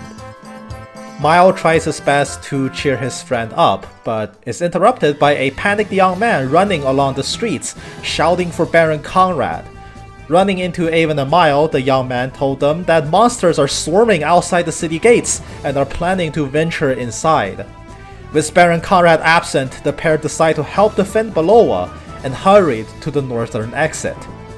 The adult residents of Beloa tried to put up a fight, but were no match for the incoming creatures. Avon and Mile jump in to take over, swiftly dispatching the enemies. While the Beloan residents thank the two for their efforts, the man and sailor duo that Avon and Mile met on the bridge enters the scene. The townspeople immediately swarm around the well-built man, referring to him as their beloved Baron Conrad. Conrad identifies Avon and Mile as the saviors of Beloa from this monster incident and extends his deepest gratitude, introducing the sailor beside him as Thomas, the current acting captain of the cruiser ship Planetos. The four of them become quick friends over a nice chat before Thomas departs to attend to his business with the Planetos. Conrad offers Avon and Mile to stop by his home, offering to treat them to dinner as a token of thanks. Hearing that Avon is here to look for his sister, Conrad also pledges to lend as much of his help to the cause as possible. The three return to Conrad's estate and relieve the townsperson that had volunteered to guard his home. Avon and Mile remarks to Conrad that he seems like a very beloved figure, a statement that, while he acknowledges, Conrad tells the two that this is simply more motivation for him to work even harder to be worthy of the goodwill that the town had given him. A young woman steps out of their home to greet Conrad and crew. Conrad returns the welcome and introduces the woman to Avon and Mile as his wife, Teresia, a woman just as beautiful and kind as the town had made her out to be. Teresia is more than happy to welcome two new guests to stay at their home, but apologizes to Avon and Mile. She wouldn't be able to offer them her fullest hospitality, as their estate has been housing another guest for almost a week now. A young teenage girl that they found unconscious on the road to Beloa. Conrad agrees and tells Avon and Mile that he thinks they'll get along. He says that the girl's name is Emil. As if right on cue, the voice of Avon's long-lost sister, a voice that he hadn't heard in 8 years, called out to him. Everyone stood in shock as Conrad and Teresia made way for the young girl. A dazzled Avon, his legs suddenly as weighty as lead, took a few lumbering steps forward, his long-lost sibling before him, a sight that he could not bring himself to process. Right there, in the streets of Beloa, surrounded by the serene oceanside breeze, the siblings embrace each other, having finally been reunited in the most unlikely of places.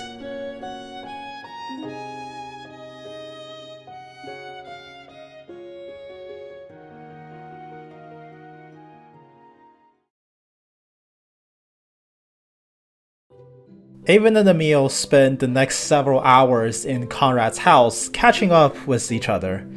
Avon formally introduces his best friend, Mile, to his sister. While Mile himself is delighted to see his friend finally achieve his life's goal, relief and happiness soon gave way to joyous prodding as Mile hits it off with Emil almost immediately, bonding over teasing Avon on everything and anything imaginable at his expense, spreading a cheerful atmosphere throughout the Baron's house. Conrad and Teresia give their heartfelt congratulations to Avon and Emil on their reunion. Knowing that Avon's journey will soon take him to Valkid, Conrad offers Avon and his friends passage to the western land of Deuces aboard a charter ship at his expense. Though as the last charter ship of the day had already sailed, the Baron and his wife insist that the three must spend the night with them and depart on the following day. Teresia sets off on dinner prep, while Conrad offers Avon to bring Emil with him on a tour of Beloa. Now that the siblings have finally reunited, this is a great opportunity to enjoy each other's company. Avon and crew profusely thank Conrad for his immense hospitality and take him up on his offer. With his beloved sister in tow, Avon, Mile, and Emil set off on a leisurely walk around the city. The crew go off and say their greetings to Thomas first, who is drinking in the bar waiting for his ship to return to port.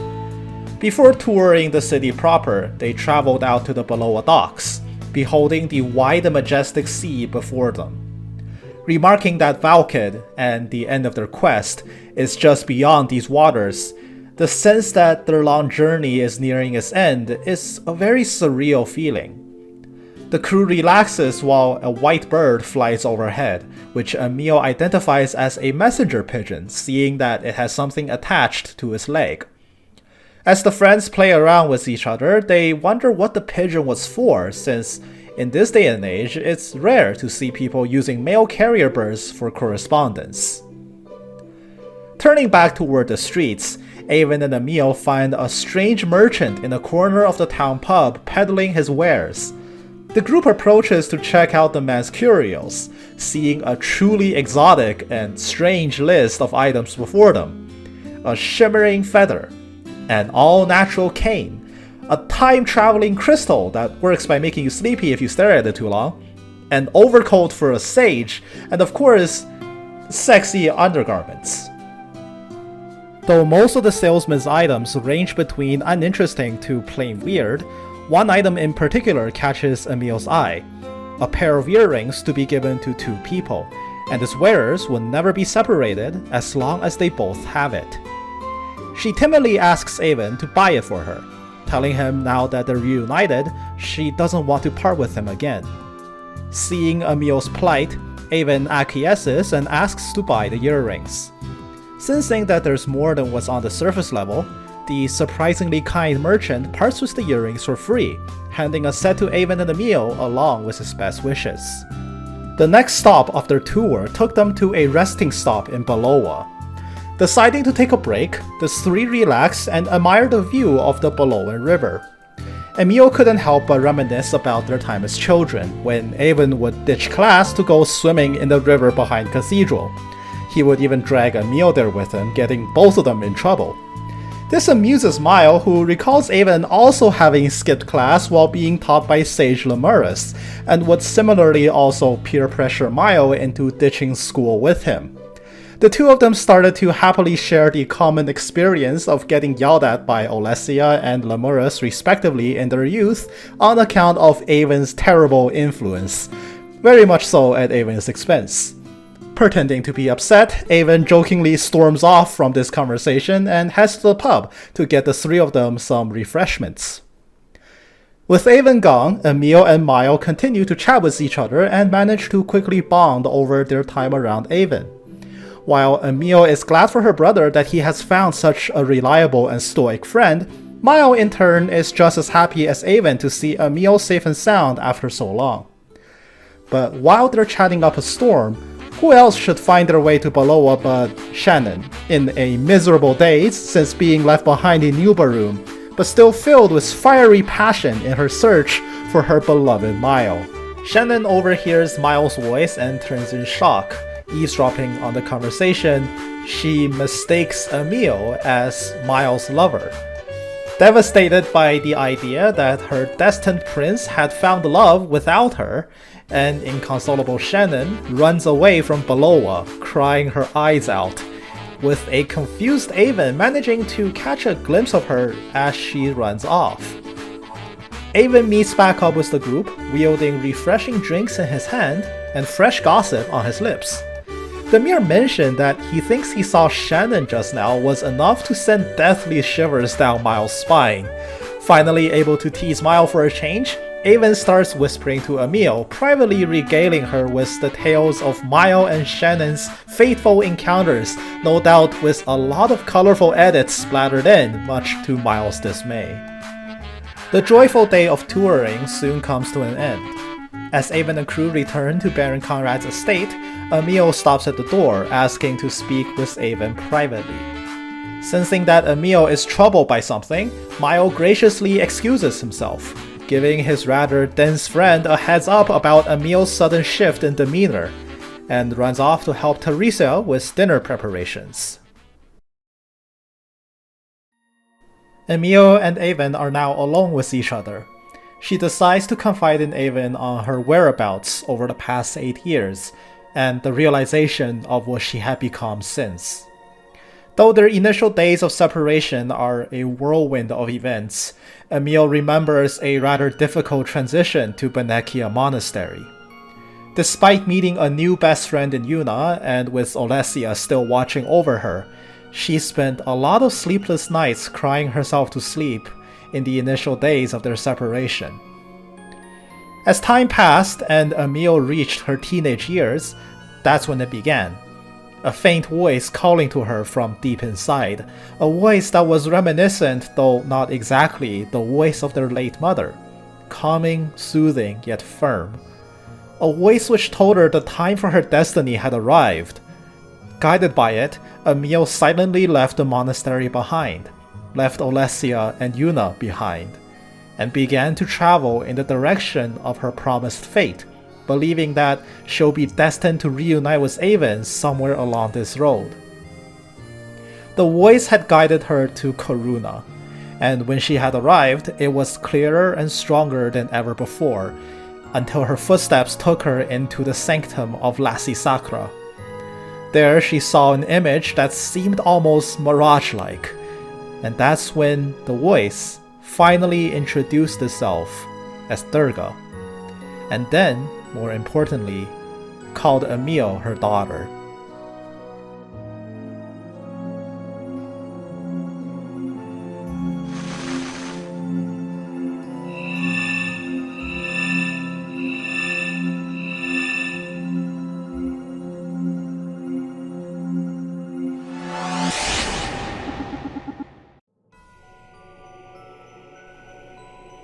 Durga spoke to her, giving her a vague warning for the times ahead.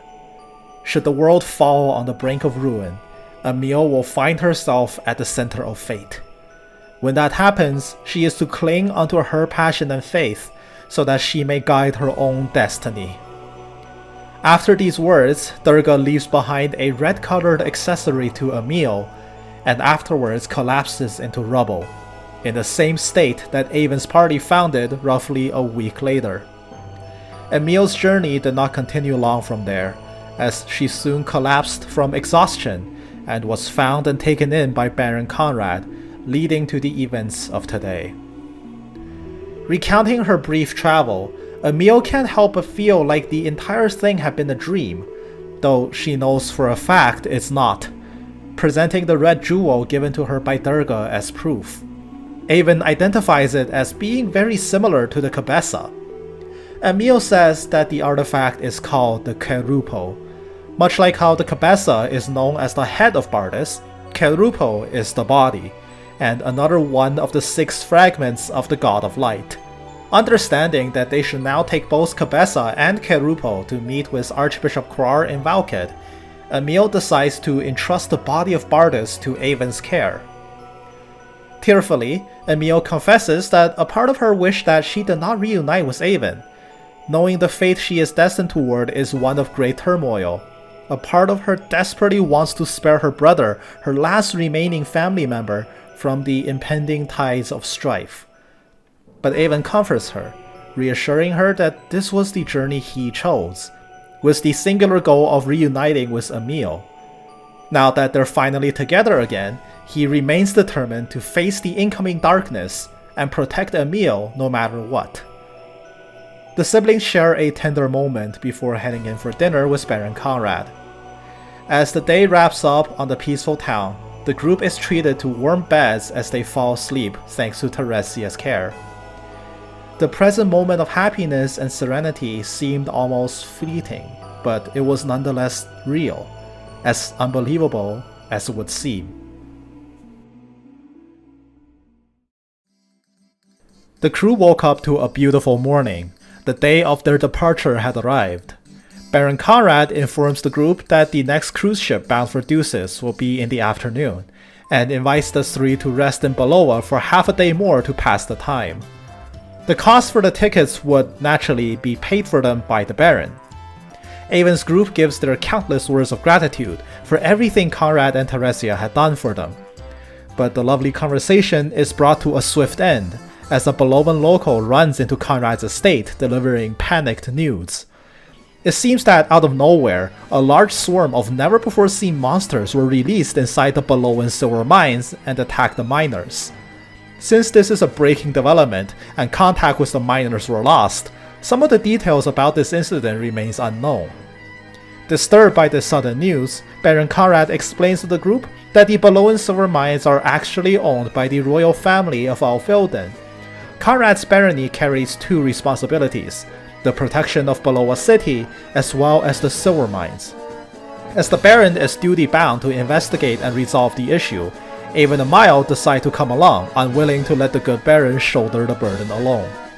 Though Conrad is initially hesitant to ask his house guests to assist in his duties, Avon and Mile insist on helping, stating that they must pay back the favor of Conrad's hospitality. Due to the dire situation, Conrad relents, leaving Teresia and Emil home to watch over the estate. The three of them hurriedly set off toward the mines. But on their way out, they run into the ever-trailing Jimenez, who was unfortunately a day late in his pursuit of Karamas, and is stuck waiting for the next charter ship. As Jimenez greets the group with the third volume of Laban the Swift, he can't help but find their newest companion, Conrad, to be exceptionally attractive on account of his impressive figure. Though just as he began to hit on Conrad, Avon and Mile gently broke the terrible news to him. Conrad is, in fact, already a married man. Distractions aside, the group hurries onward to the Belovan silver mines. With the situation inside still unknown, they hurriedly clear out the strange monsters that were released and secure the miners' safety. Fortunately, due to their speedy arrival, none of the miners appear injured. Though as they were dispatching the strange monsters, Mile can't help but remark these creatures seemed eerily familiar. Thankfully, the situation is resolved quickly and cleanly, but as the dust settles, Miles suddenly remembers where they last saw these creatures.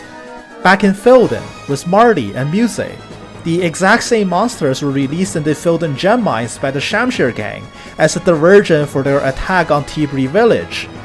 The reappearance of these monsters carry a very disturbing omen.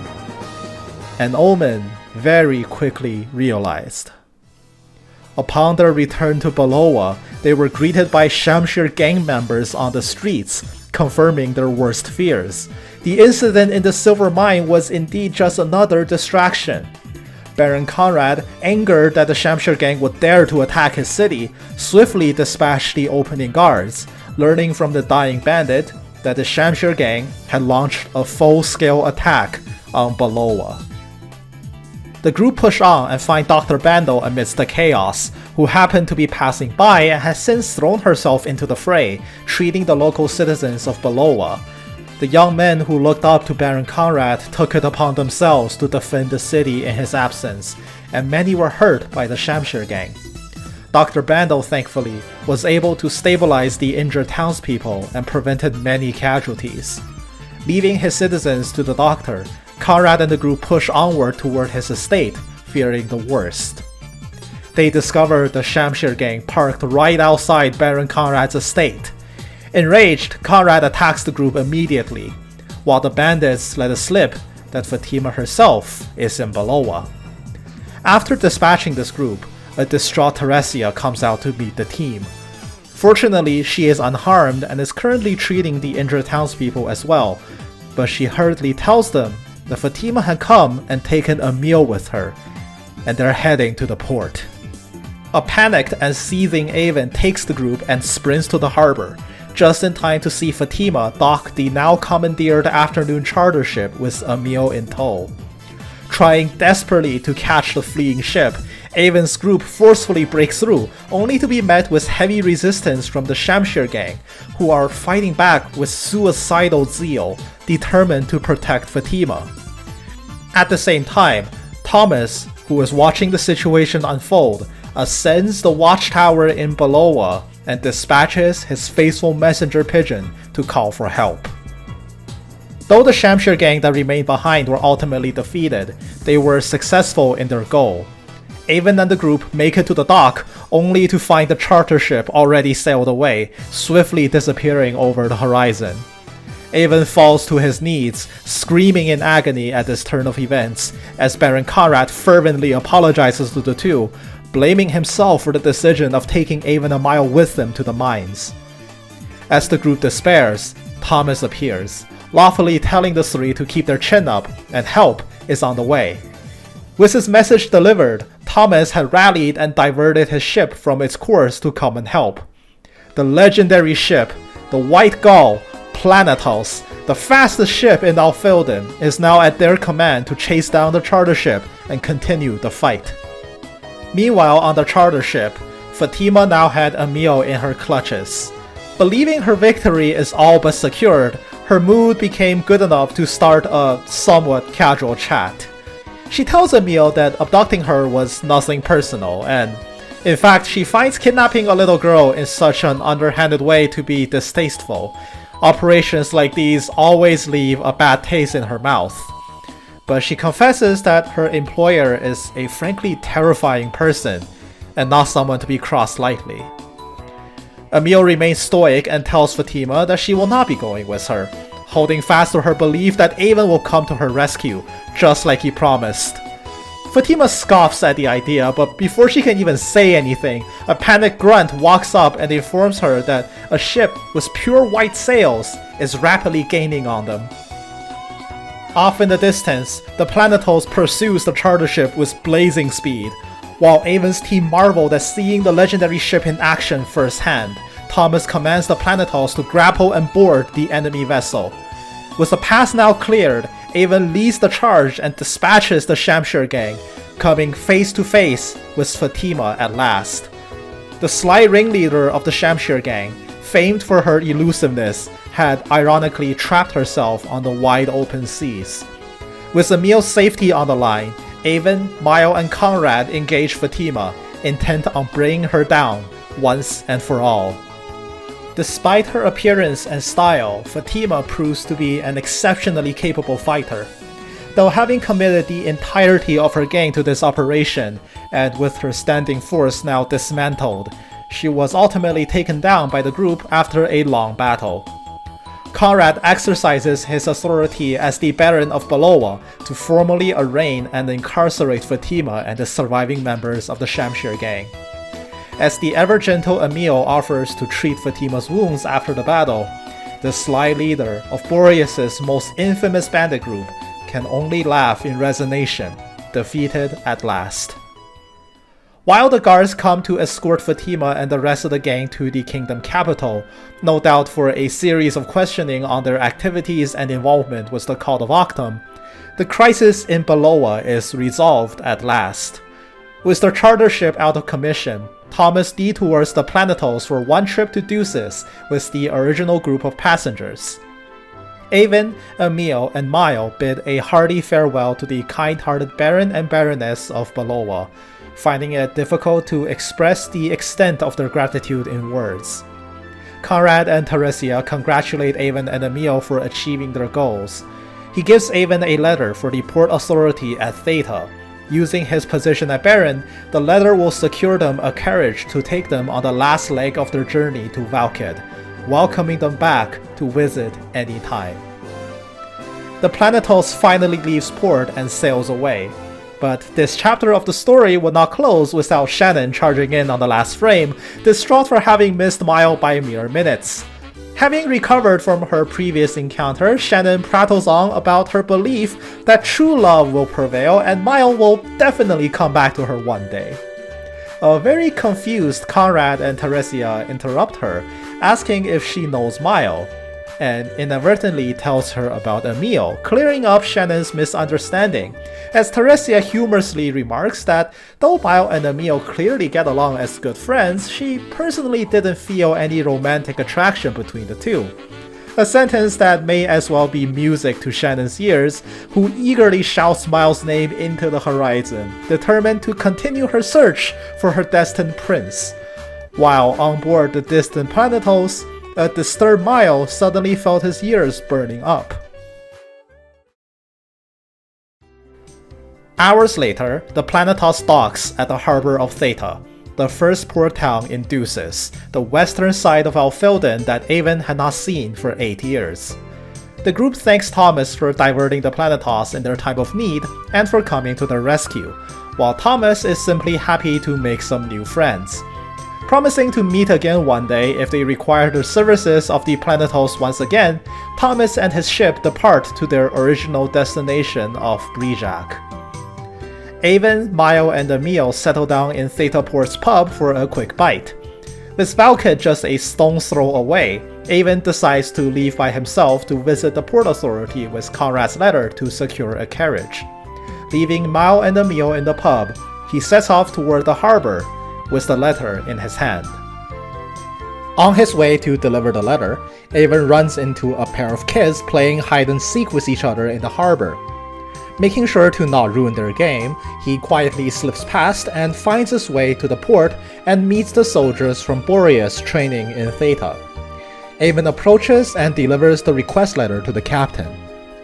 The captain is more than happy to fulfill a request given to him by Baron Conrad.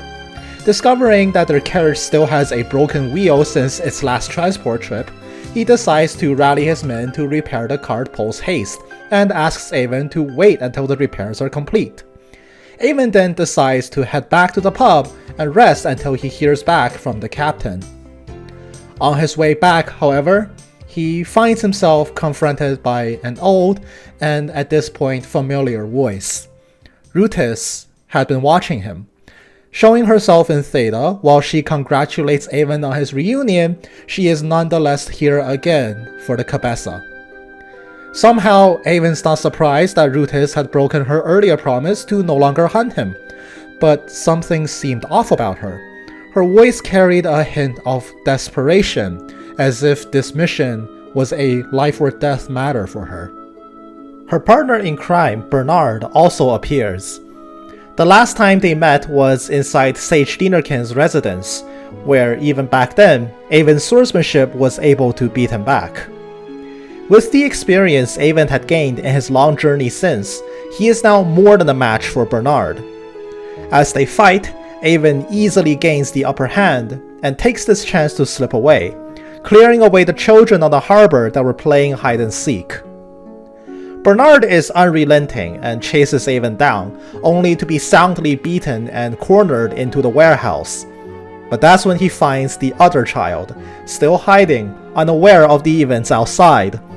The situation immediately flips as Bernard takes a hostage, demanding Avon drop his weapon and surrender in exchange for the child's life. Unwilling to let harm come to a child, Avon complies and drops his weapon, turning to face Rutis. Telling her that the sacred treasures aren't worth the life of a child, he offers to surrender the Cabeza and the Kerupo for the child's safety. Taking this opportunity, Bernard knocks Avon unconscious and begins to rummage through his belongings, but a horrified Rutis intervenes, dragging him away from Avon by force.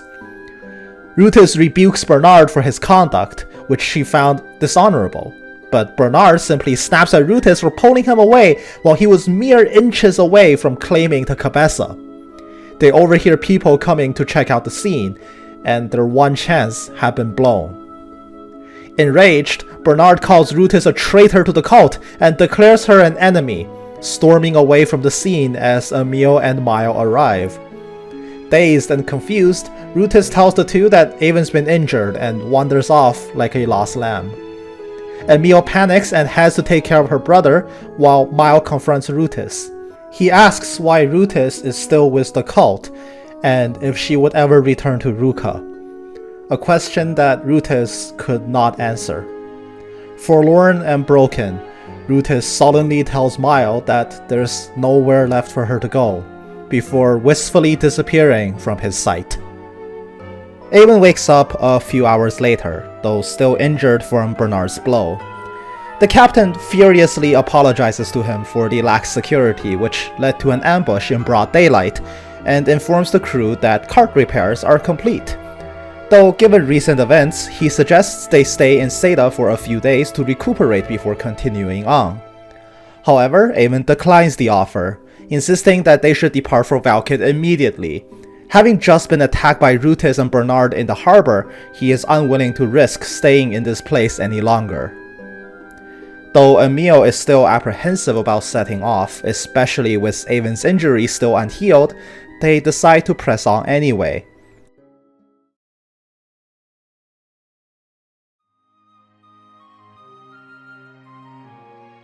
As the sun sets over Deuces, Avon's crew sets off on the final leg of their journey. The holy city of Valkid is just beyond this road. While they relax on the carriage, the group found a moment of gentle reprieve to reflect on their journey. Avon and Mile have a brief heart-to-heart. Reminiscing on their time together, Avon earnestly thanks Mile for his guidance and companionship, for he could have never accomplished this much alone. Mile, simultaneously thankful and shocked at Avon being so uncharacteristically sappy, tells him that this trip was just as meaningful for Mile as it had been happy for Avon. Since if it were not for Avon, Mile would still be living in Wurt Village, and he would have never gotten the chance to see the world of Alfelden for himself. Reminiscing about his home, Mile quietly takes out the guardian bell given to him by his father. Basking in its purifying chime, even Emil remarked at how beautiful the tone of the bell is. Mile can't help but say that this bell, which started off as his father's lucky charm, is now similarly overseeing the journey of the next generation. Their peaceful journey is suddenly brought to an abrupt end. Rutis appears, throwing herself in front of Avon's cart, forcing it to a grinding halt. Despite Valkid just a stone's throw away, she pleads with Avon's party to turn around, claiming they have made far too much noise in Beloa and have drawn too much attention to themselves. Rutis alerts them to an ambush by a large squad of the cultists just ahead, pleading with them to turn back to Theta for their own safety. However, before Rutis is given a chance to explain herself, another cart appears from behind the crew, piloted by none other than Bernard, rapidly closing in to seize Emil and the fragments of Bardus. This shocks even Rutis. It seems like Bernard had gone rogue on her, but Avon understandably assumes this as Rutis' trap to get them to stop. Cursing her for her deceit, Avon gets back on the cart and speeds off toward the direction of Valkid against a furiously protesting Rutis trying desperately to clear her name. Bernard quickly closes the gap. Avon's carriage has 3 people on board instead of just 1, not to mention it is also saddled with all of their belongings. Worse still, Avon and Mile are very inexperienced at steering carriages. Bernard was therefore able to pass them without any issues, violently slamming his cart into Avon's, trying to force them off the road. The recently repaired carriage, with one of its wheels only freshly fixed and reattached by the men at Theta, quickly unravels against the assault. The vehicle veers out of control and spins out, crashing in a brutal wreck a short distance away. Avon, Mile, and Emil are severely injured as a result of the crash, all of them now unconscious on the side of the road. Bernard disembarks, gleefully muttering to himself as Durga's daughter is just in his sights. Fame, glory, wealth, all of his wildest dreams about to come true if he could just capture her. And then, he arrives. Belias, in the flesh, unseen by the rest of the world for 8 years since his attack at Cathedral, appears before Bernard with a small contingent of his personal guard. Seeing his cult's grand leader appear before him scared Bernard witless. Hastily taking credit for the handiwork before him, Bernard professes his loyalty to the cause and details Rutis' traitorous acts, asking Belias to step in to grant him his reward, and Rutis her just deserts. Belias surveys the scene of the wreck, telling Bernard to approach to receive his deserved prize. As Bernard approaches, expecting a glamorous fortune to be presented to him, Belias reaches out his hand. and fires a ray of lethal magic at Bernard, tormenting him with tremendous pain while the attack rapidly drains his life away. Turns out Bellius is furious that Bernard's reckless action almost killed Emil. For Bellius' plan to be put into motion, the daughter of Durga must be captured alive. Spurning Bernard for his foolish actions, nearly retreading the tragedy of 15 years past, Bellius has decided to punish Bernard with death for his actions. Rutis runs in, begging for Bellius to spare her compatriot's life, but it was in vain. Bernard dies to Bellius' attack, erased from existence by his magic. While a distraught Rutis tries to reason with Bellius for his judgment, Avon manages to stir himself up despite his wounds. He identifies Bellius as the man who attacked Cathedral and slew Asperius 8 years prior. Realizing Emil is in imminent danger, Avon immediately draws his sword and attacks. But just as Bellius' guard attempts to return fire, Rutis springs forth to Avon's aid. Bellius, somewhat unfazed, questions Rutis' actions, as Rutis desperately explains that while she does not intend to betray the cult, she can't in good faith participate in such immoral acts of cruelty. She also asks if Bellius truly gave an order for Borgai to make Rutis oversee the death of her own brother, which Bellius is more than happy to confirm. He tells Rutis that indeed Rutis must learn to sever herself from familial bonds to ascend the ranks of the cult. Avon scorns Rutis for blindly following such a despicable group of people, while Rutis stands. Stunned by these revelations, her inner moral compass shattered, her mind blank, the road that once laid ahead of her had collapsed to ruin. Agonized, Rutis makes her choice at the final hour, to protect Avon and Emil with her life against the cult. Avon and Rutis together, however, prove no match for Bellius' personal guard. Rutis is gravely injured after leaping in front of an attack directed at Avon, with Avon likewise falling to the rest soon after.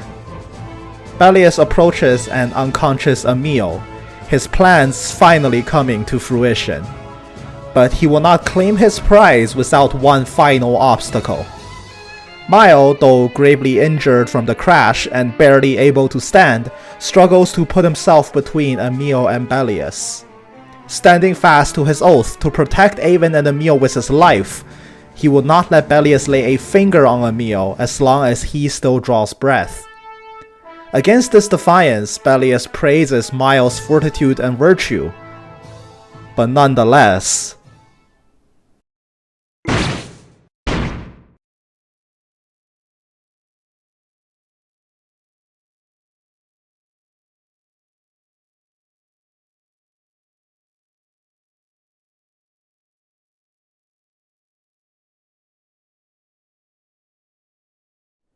this was a fatal attack.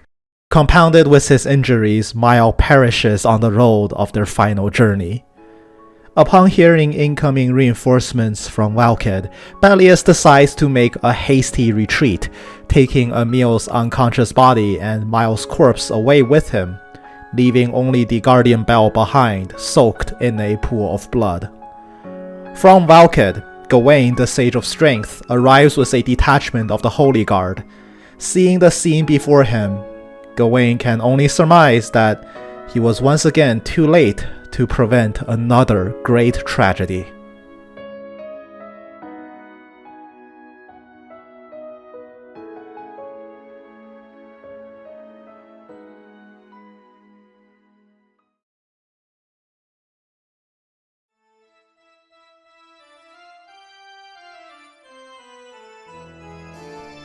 Avon awakens in an unfamiliar yet ornately beautiful room. Confused, he wanders outside and is greeted by a priest who calls himself Cario.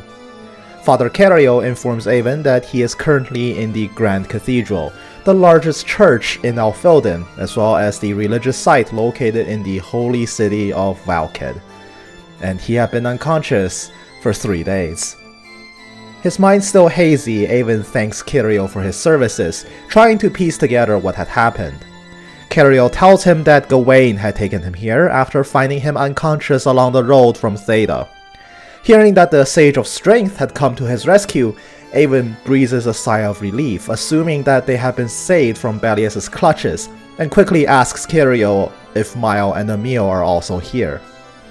Cariel's face, pained from this question, quietly asks Avon to speak with Gawain on that matter, and points him toward the central chamber of the Grand Cathedral. As Cariel meekly departs, Avon quickly makes his way to Gawain, eagerly reuniting with his other mentor figure that he had not seen for 8 years. He sees 2 men in the audience chamber, one of them being Gawain, and quickly approaches. The 2 old men are glad to see Avon on his feet after 3 days, and Gawain introduces the other man as Archbishop Krar, the successor of the late Archbishop Asperius and the person that Avon was supposed to seek out this whole time. Gawain had already taken the Cabeza and Kerupo from Avon and handed them off to Krar, completing Avon's mission at last. While Avon is relieved that the fragments of Bardis have been successfully returned to the church, the conversation quickly moves on to the whereabouts of his companions. In response, Gawain quietly hands Avon the guardian bell that was left at the scene, and asks him to keep it as a memento. Avon's mind goes blank. A deathly chill runs through his body. He grabs Gawain by the collar, demanding to know what he means by a memento. Closing his eyes, Gawain quietly tells him that there were only 2 people recovered at the scene. Emil was not one of them, and this bell was found soaked in a pool of blood. With that much blood at the scene, they can only assume the worst had transpired. As Avon collapses to the floor, Gawain and Krar try their best to give Avon some silver linings. Gawain reassures him that Emil's life is not in danger, since the Cult of Octum definitely needs her alive to carry out their plans, whatever those plans may be. While Krar reassures Avon that the Church of Bardis will rally every last member of the Holy Guard to rescue Emil if necessary, and avenge Avon's friend for his sacrifice. But none of these words are getting through to Avon. His mind a tangled mess, he is no longer processing any of their words. Wordlessly pushing himself up from the ground, clutching Miles' bell in his hand, Avon bolts out of the audience chamber away from a concerned Gawain. While the 2 men watch on with worry, Krar remarks that this is a wound that perhaps only time can heal. Confusion, fear, despair, rage, all the emotions swirling inside Avon's head, making it impossible to think. The pillar of fortitude in his life collapsing at the seams, Avon found himself wandering back to the room he woke up in. Father Cariel runs into Avon again on his way out, and judging by his face, could tell Gawain had broken the tragedy to him. Cariel joins Avon in mourning for a brief period before asking if he would like to check up on his friend, the black-haired girl the other individual rescued from the scene.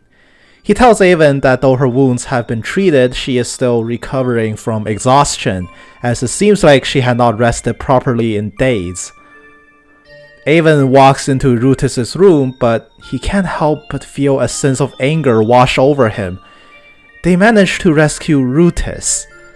Mile and Emil could not be spared from their fates, yet her, a cultist, she was saved, but Emil is abducted and Mile is dead. As he deals with this revelation, Rutus wakes up. Discovering the irony that a cultist of Octum had been rescued by the Church of Bardis, Rutus can't help but scoff at the situation. Now that she has openly betrayed the cult, she truly has nowhere left to go. She can't return to the cult, and since she's now a target, she can't return to Ruka either for his safety. There was nothing left for her to live for. In fact, she might as well have just died on the road and never been rescued. Avon hears this and sees red. How dare Rutus even think something like this? Someone whose rescue doesn't seem to appreciate being given a second chance of life, while his dear friend was robbed of his undeservingly. He pulls out Miles' bell, venting his anger all out at Rutus, cursing her for her weakness. Realizing that Avon had lost Emil and Mile, Rutus turns pale and fervently apologizes to Avon for his loss, but Avon wouldn't hear it. Instead, an impulsive idea came to him. There's no sense waiting on the Church of Bardus to rescue Emil and avenge Mile. The only proper thing would be to do it himself. With his new mindset, he questions Rutus on exactly where Octum's cultists are. However, Rutus refuses to tell him, for Avon's own safety, as well as being unwilling to sell out her old comrades, even if she is no longer among their number. She tells Avon that she had been trained to resist interrogation, so there's no way she would ever tell him where the cultists are based, even under threat of death. In fact, it might be better if he killed her right there, admitting that she's too cowardly to do it herself, but there's nothing left for her in this life. Her words only serve to make Avon even angrier. The previous sentiment that the only other survivor has such a bleak outlook on precious life incensed him beyond measure. Cursing Rutus with his every fiber, Avon storms out of her room. Though as soon as the door slams shut behind him, a sense of regret quickly washes over Avon. Why did he yell at her like that just now? Thinking back, Rutus had been a victim in all of this too. She really didn't deserve any of this.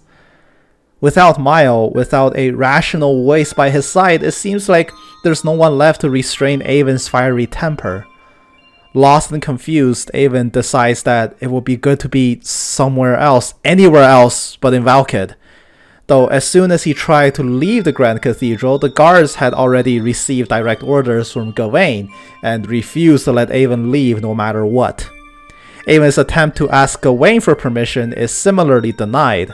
Gawain too will not divulge information about the cultist's location to Avon, advising him to recuperate and to not do anything stupid. Remaining determined to do something stupid, Avon wanders around the Grand Cathedral until he finds a little girl grabbing the attention of a priest on duty. The priest had apparently promised the girl and her mother to entertain them with some magic, and the girl had come to collect.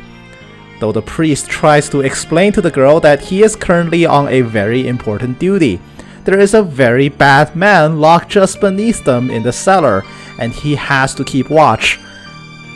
Though that explanation is no match for the child's incoming tantrum. Forced to relent, the priest leaves the cellar unattended. Avon enters soon after. Before him, a possible exit out of the Grand Cathedral. Soon after descending into the cellar, Avon hears two voices. Turns out the bad man being locked away was, in fact, Bishop Avarice, having been sent to Valkid and now jailed for his crimes of corruption. But with him was Magnum, having finally come for his prey. Having seen enough death for one day, however, Avon felt sick watching an imminent execution and decides to intervene. Magnum is surprised to find Avon here, and perhaps even more surprised at him being here alone. Distraught Avon accidentally trauma dumps over Magnum, telling him everything about what had happened to Mile and Emil, in the process revealing to him that Emil is Durga's daughter, a topic that instantly grabbed Magnum's attention. Lowering his blade, Magnum suddenly offered to help Avon escape the Grand Cathedral, since he was formerly Gawain's disciple. Magnum knows the ins and outs of everything in Valkid like the back of his hand. Even though Avon is shocked by Magnum's sudden change of heart, he isn't about to turn down such an offer and accepts.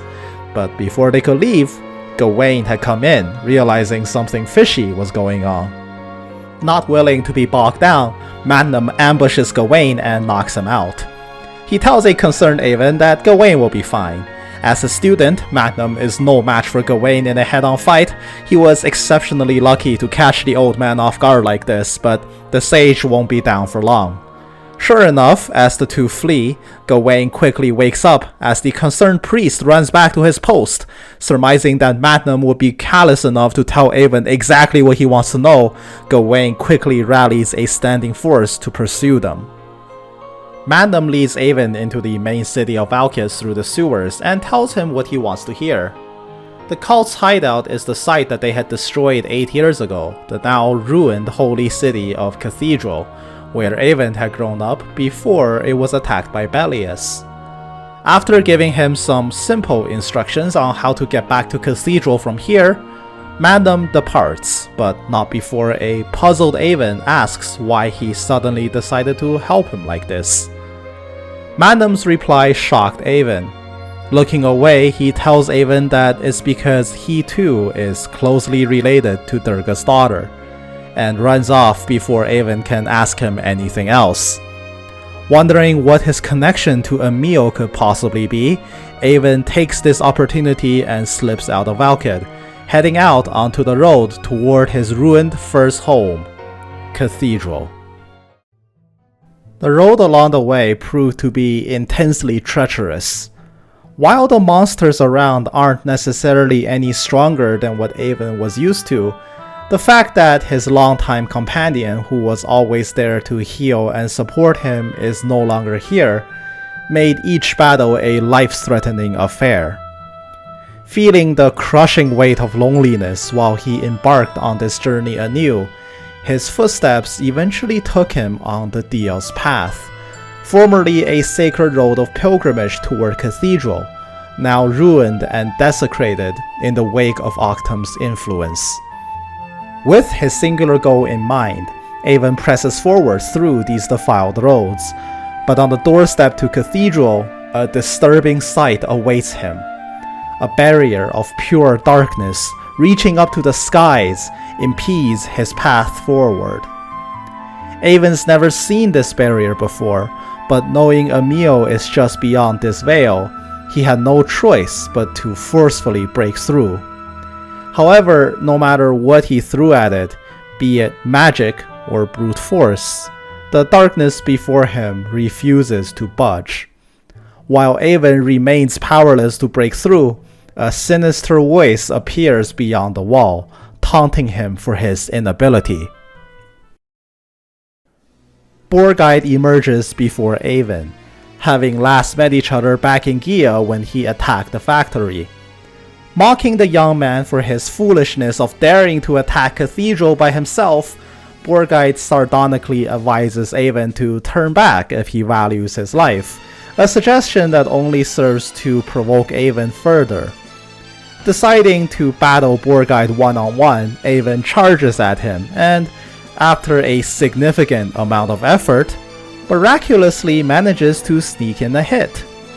Unfortunately, this only serves to anger Borgheid into fighting Avon seriously, and Avon very quickly realizing that he is simply outmatched. No longer in a playful mood, an enraged Borgheid decides to put Avon down right then and there. But thankfully, Rutis jumps in again, having secretly followed Avon to save his life. She tells him that Borgheid's strength is second only to Belius and pleads for Avon to retreat, intending on holding Borgheid off to buy him time. Borgheid, however, is happy to dispatch the newest traitor among their ranks, and unleashes a torrent of magic toward both of them. Rutis shields Avon with her own body from Borgheid's incoming assault, though despite her best efforts, she is simply no match and is quickly overwhelmed by the barrage, collapsing beside a concerned Avon.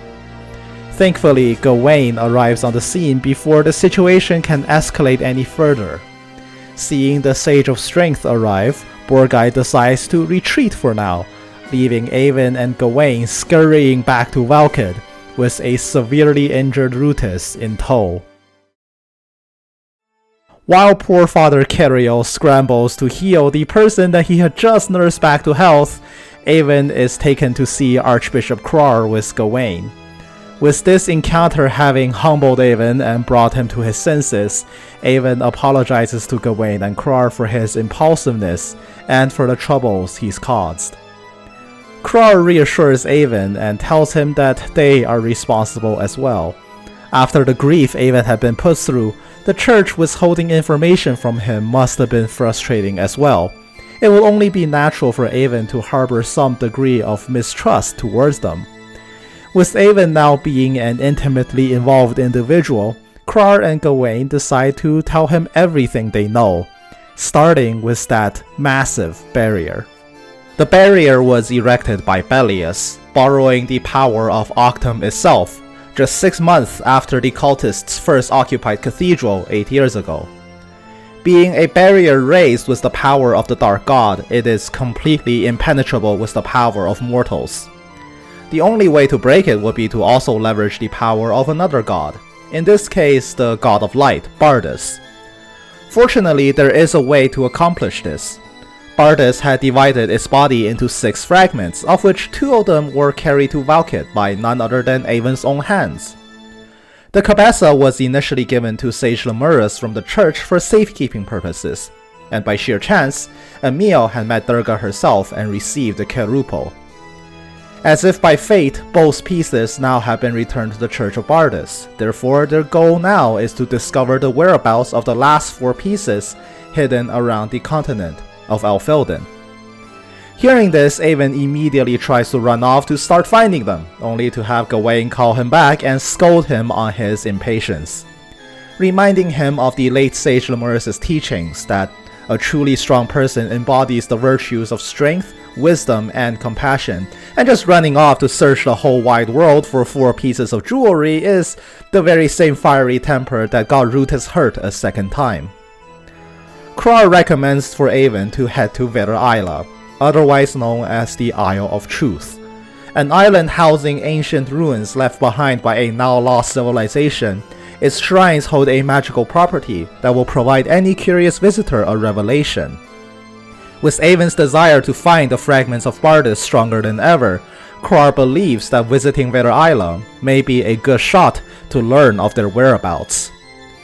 Gawain agrees with this course of action and offers to escort Avon, and asks Krar to increase the security around Valkid in his absence, wary of Magnum returning for another attempt on Bishop Avaris's life. Avon takes this chance to ask about Magnum, about his statement that he is connected to Durga's daughter, and how he could possibly know Emil. Krar explains that Magnum in fact does not know Emil at all. The title of Durga's daughter is not one passed by blood, but to young maidens ordained by fate. 15 years ago, before Emil's birth, the former daughter of Durga was a young woman named Dominique, a priestess of the Church of Bardus, and the name Olesia had already told Avon about. Magnum was assigned to her protection, and the two had always been in love, until the tragedy 15 years past which took her life. An incident that was recently discovered to have been indirectly caused by Bishop Avaris's corrupt actions in office. Knowing that Magnum's current state of mind is due to his grief for the loss of a loved one, Avon began to understand him a bit better, confessing that in some ways he understands Magnum's motives now.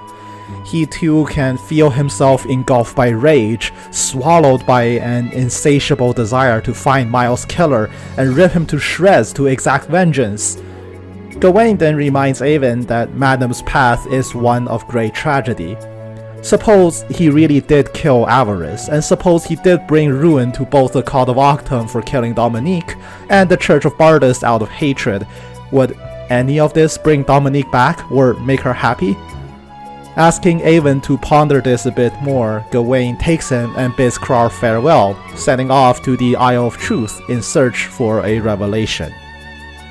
The two run into Father Kerio on the way out and learn that Rutis has thankfully recovered from her injuries. Kerio comments on her bravery. To use her own body as a shield against Borgai's attacks is an act of absolute selflessness, and wonders what drove her to commit to such an act without hesitation. The two decide to pay a visit to the sleeping Rutis before they leave. Gawain tells Avon that Rutis is a known individual to the church.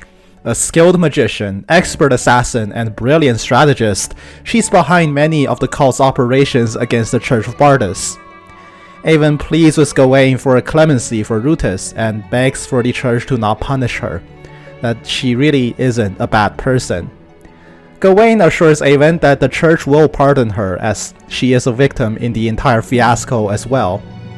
Wondering to himself why Rutis would still protect him even after the horrible things he said to her, Avon and Gawain leave Valkid and runs headlong into a nightmare scenario.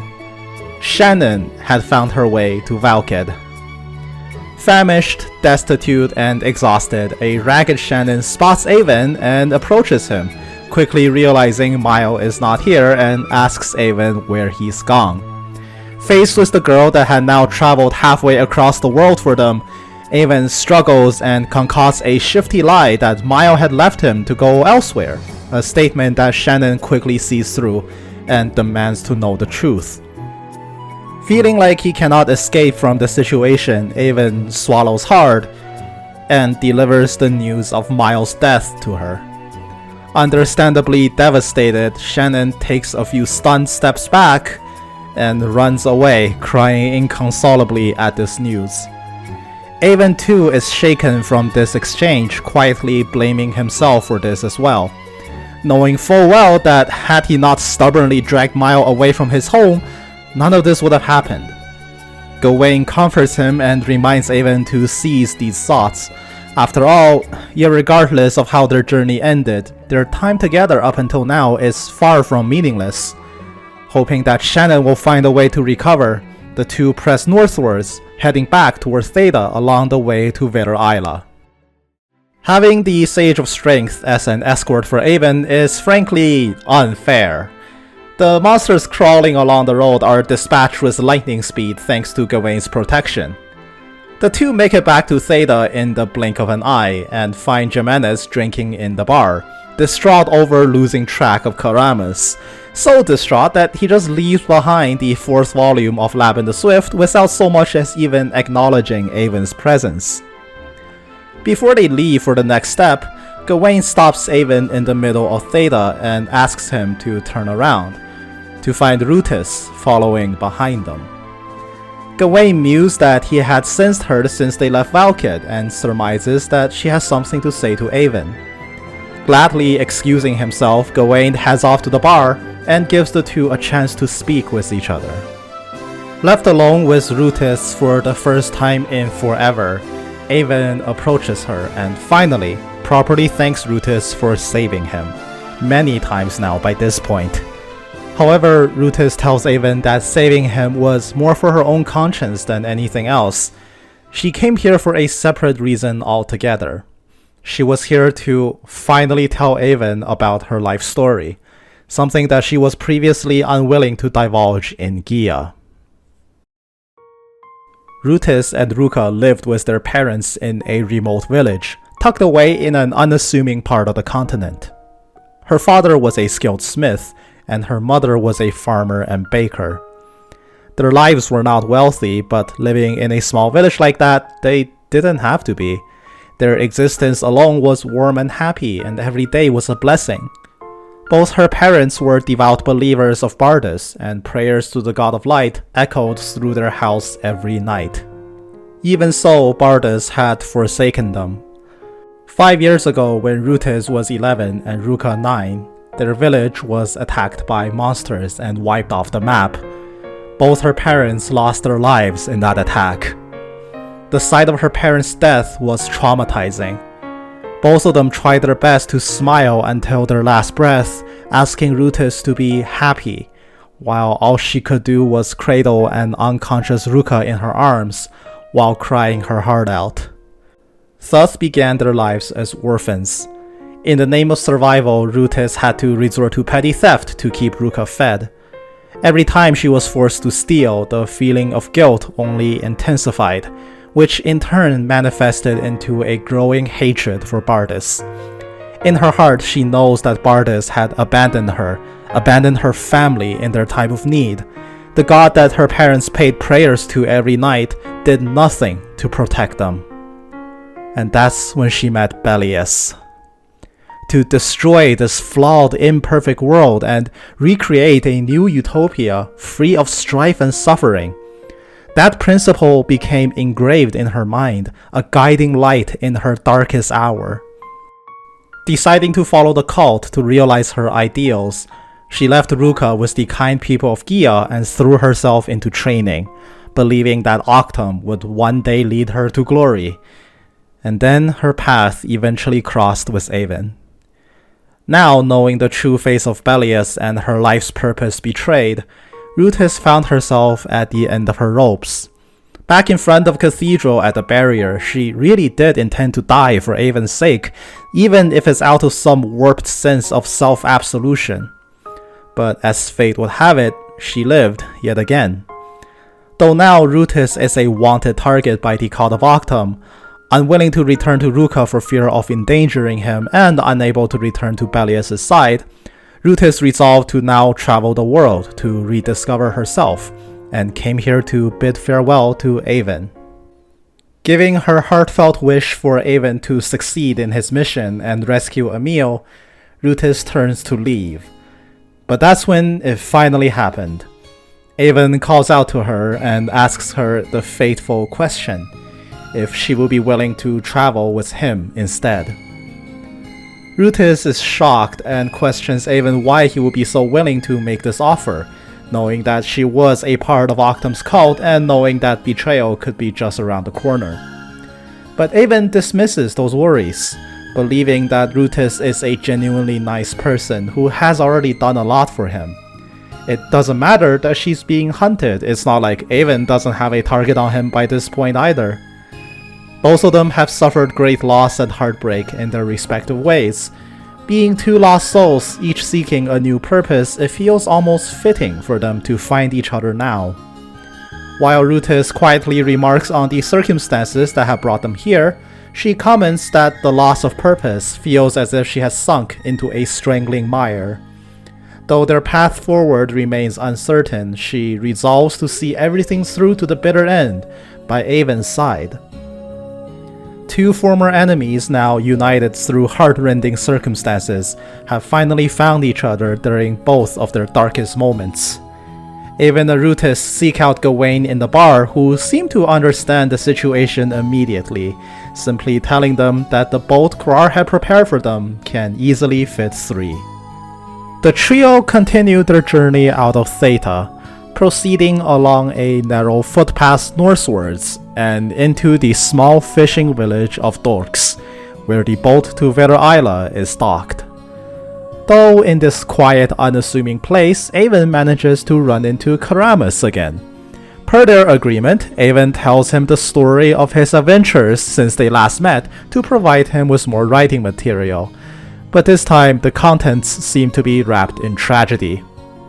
The great author gives pause at Avon's tale, giving him his most heartfelt condolences, and reassures him that Miles' passing will not be included in his manuscript. Avon, however, thinks about it and gives him the signal to proceed. Though the initial circumstances of their meeting were dubious, the tales of Laban the Swift had in a way come to embody his and Miles' journey in a special way. It wouldn't be right to stop or change anything now. Respecting Avon's decision, Karamus decides to go ahead with the next tragic volume, promising Avon that in Miles' memory he will put every ounce of his effort into making this novel series the best the world has ever seen. Leaving the author to his work, the 3 boarded the boat and sailed onward to Rivera Isla, navigating the small rickety dinghy through rocky seas. When they finally landed, they beheld the ruins of an ancient civilization before them. Gawain introduces these ruins as those left behind by a long-lost race of the distant past, known today only as the Blue People, or in another term, the Benthonic people. Though not many people today even remember their existence, this civilization was known for their incredible technological prowess, constructing many marvelous structures that are not only impossible to replicate even in modern times, but also remain operational to this day. The Shrine of Revelation deep within the Isle of Truth is one such location. Avon and Rutis wonder what could have brought this civilization to ruin, an answer that even Gawain is unaware of. He does mention the leading theory that their technological advancement also eventually led to their demise, though he suspects that no one alive today knows the true story of their downfall. Coming to the entrance of the shrine, the 3 found a remarkably sturdy door, so massive that it took the combined efforts of Avon and Gawain to push open.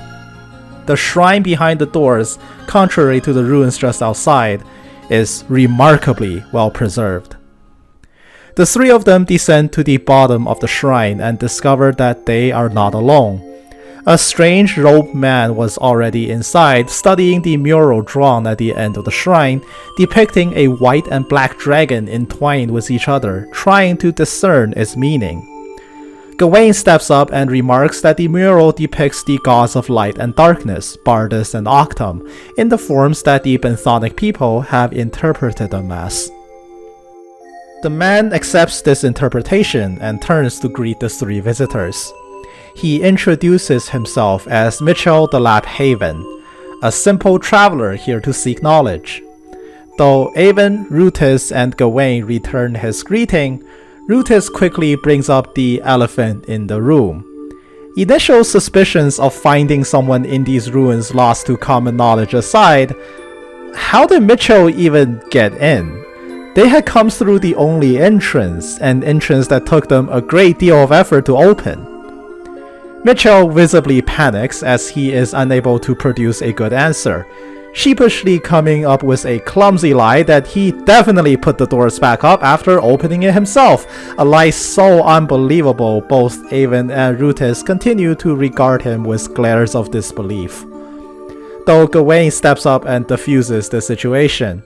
Vermillion is an ancient and sacred site, open to all who seek knowledge, and despite his more than suspicious circumstance, Gawain doesn't sense any ill will from Mitchell and is willing to drop the topic if he does not wish to answer.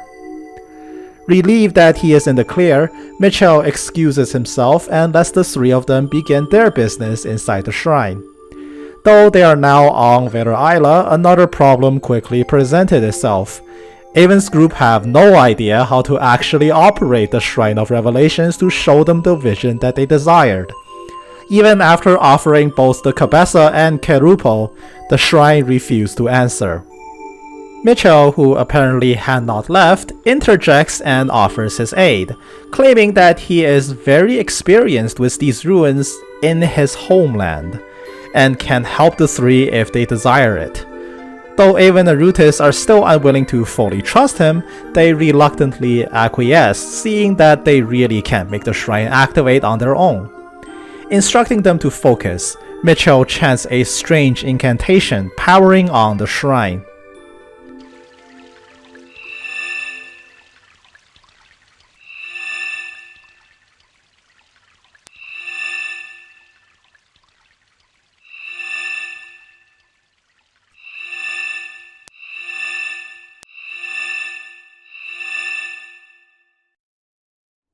As the pillars around them light up, the world around them seems to spin and twist as the Cabeza and Querupo are lifted into the air, warping into visions of foreign locations, appearing to them clear as day.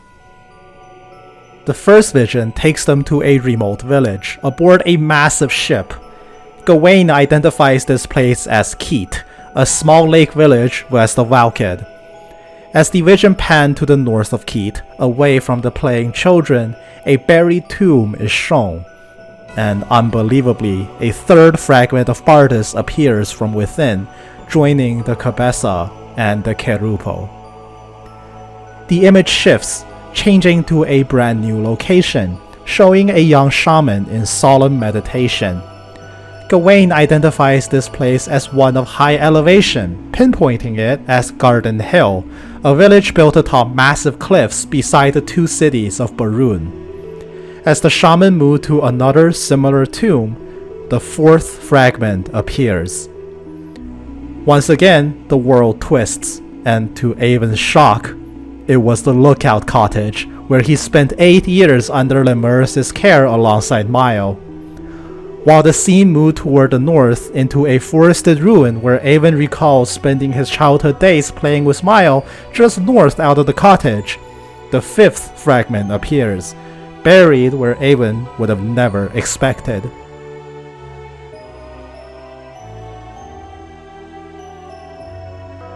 The scene moves to a dilapidated mausoleum. Amidst decrepit buildings and countless tombs, Gawain is brought to a shocked silence. At the end of this tomb, a much younger Magnum is seen, offering white flowers to the deceased, and the final fragment appears.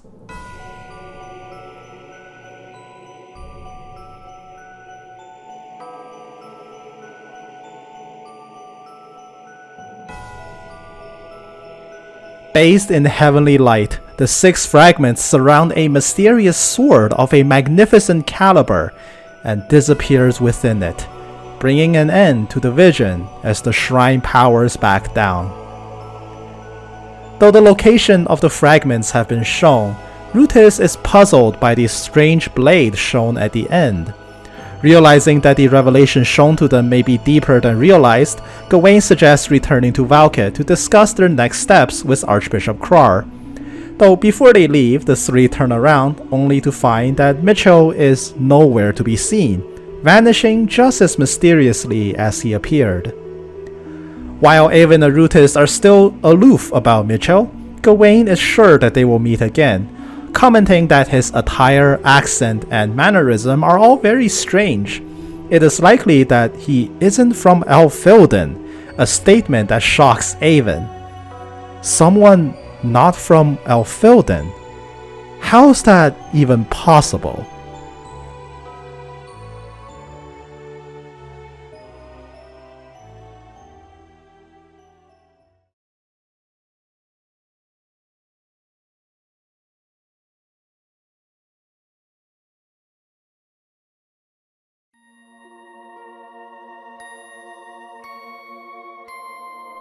At the finishing line of his journey, Avon had lost both his sister and his best friend, a blow that had plunged him into the darkest depths of despair. After visiting the ancient ruined Isle of Truth, the path to his future was shown through the remaining fragments of Bardus, and the image of a blade gleaming with brilliant silver light. Though he is yet unsure of the significance behind these visions, Avon has placed his faith in his new quest to collect the remaining fragments, knowing that it may help him reconnect the severed thread of his destiny. On the way back to Valkid, Avon clutches Miles' guardian bell atop the rocky boat, basking in its purifying chime, as if it would dissolve him into the azure sea.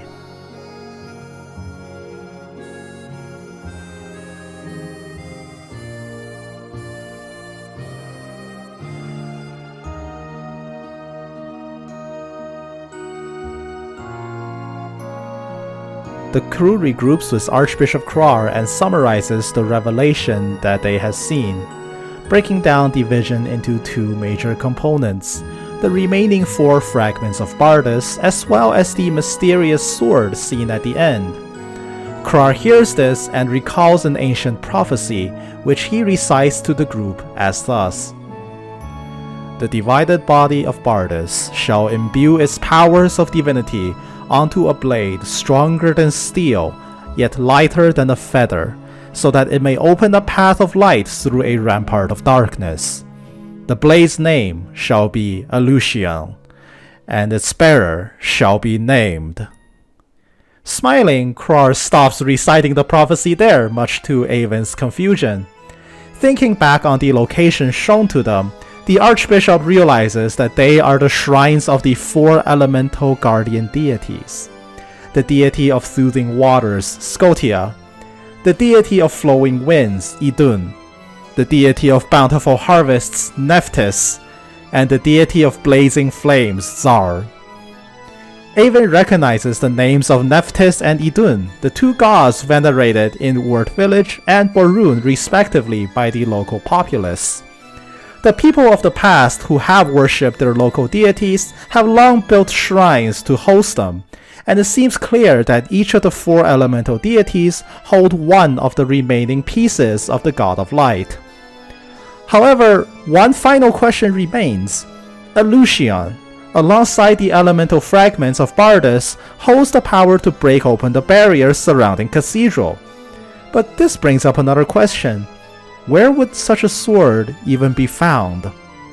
Rutis suddenly remembers the claim of a metal stronger than steel but lighter than plumes. The same metal that Borgite had attacked Gia to procure. Mirage metal. Gawain too knows of it, but just as Foreman Castle had once told the group, the processes to refine Mirage metal is currently beyond the ken of mankind, and thus far, Gia Factory cannot even refine Mirage metal into a dagger, let alone the magnificent blades shown in their visions. Gawain decides to set off, intending to visit Gia to work with the factories to refine the metal, as well as paying Sage Dinerkin a visit in the Prayer Woods to procure his aid as well. Leaving the defense of Valkid to the Holy Guard, Gawain asks Avon and Rutis to take care of finding the remaining fragments of Bardus, and quickly sets off. With their new mission of traveling the world anew to seek the 4 artifacts, Krar suggests for Avon and Rutis to travel in the same order of the vision, and that means starting with the lake village of Keet, just a stone's throw west of Valkid, where the deity of water, Scotia, is slumbering. But before they leave, Krar stops Rutis and asks her a question that had been on his mind. Krar confesses that he had been contemplating the endless struggle between light and darkness as of late, and is questioning what the meaning behind this conflict even amounts to. Amongst the Church of Bardus, there are figures who leverage their positions of power only for corrupt personal gain. And in the Cult of Octum, there are individuals like Rutis who are earnestly striving for their future. When judged from this angle, which side is truly righteous? Rutis ponders the question briefly and gives her answer. While it's true that absolute good and evil cannot be demarcated with a simple declaration of affiliation, she is sure of one thing. Up until now, she has never really thought and acted for herself, but instead had resigned herself as a puppet for the Cult of Octum, blindly believing in a righteous cause that she now knows to be false. Krar acknowledges her answer and comes to his conclusion. Neither the path of light nor the path of darkness can lead one to the truth, and the correct path is one forged by their own hands.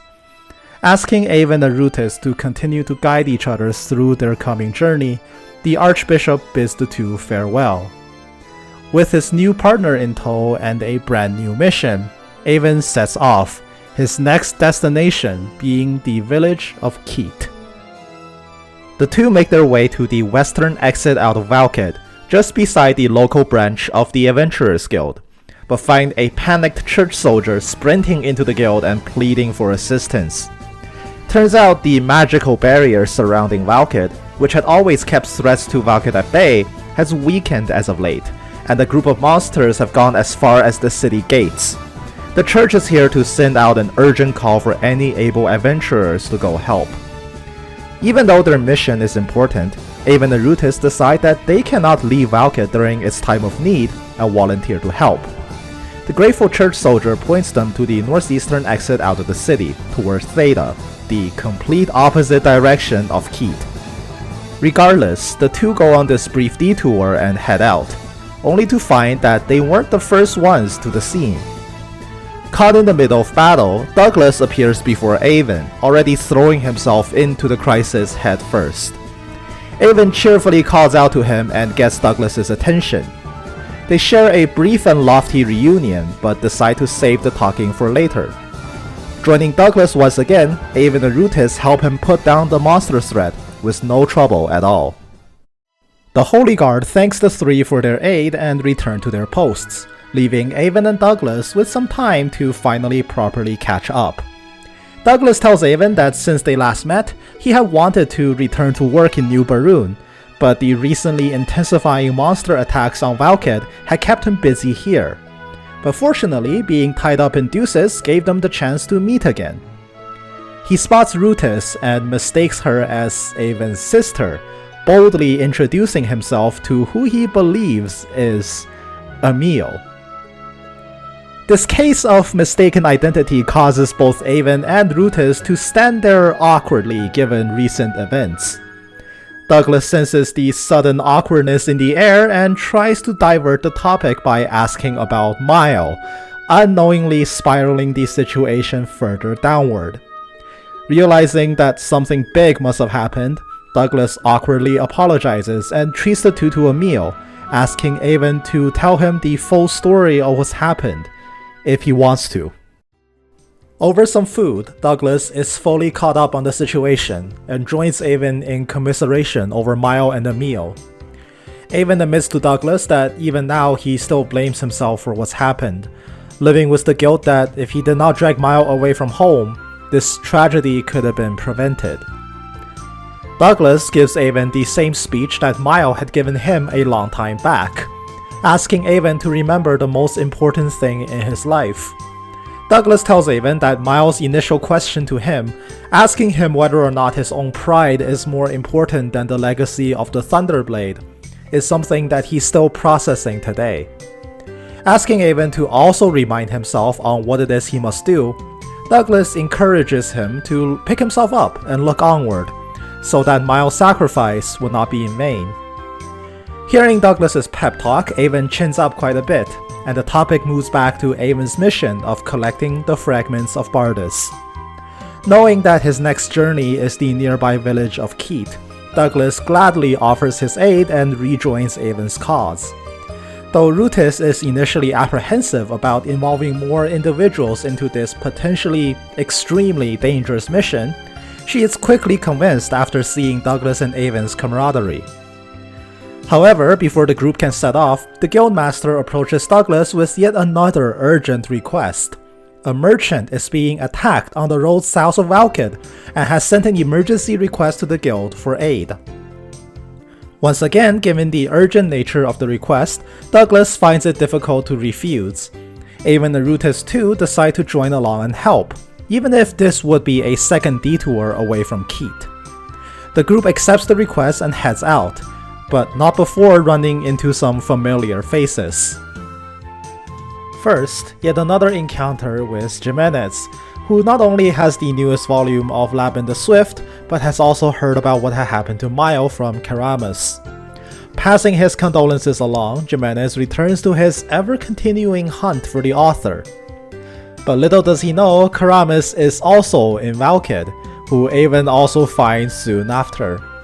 The author, once again in a creative slump, is given some tidbits about the group's travels by Rutis and perks up again soon after.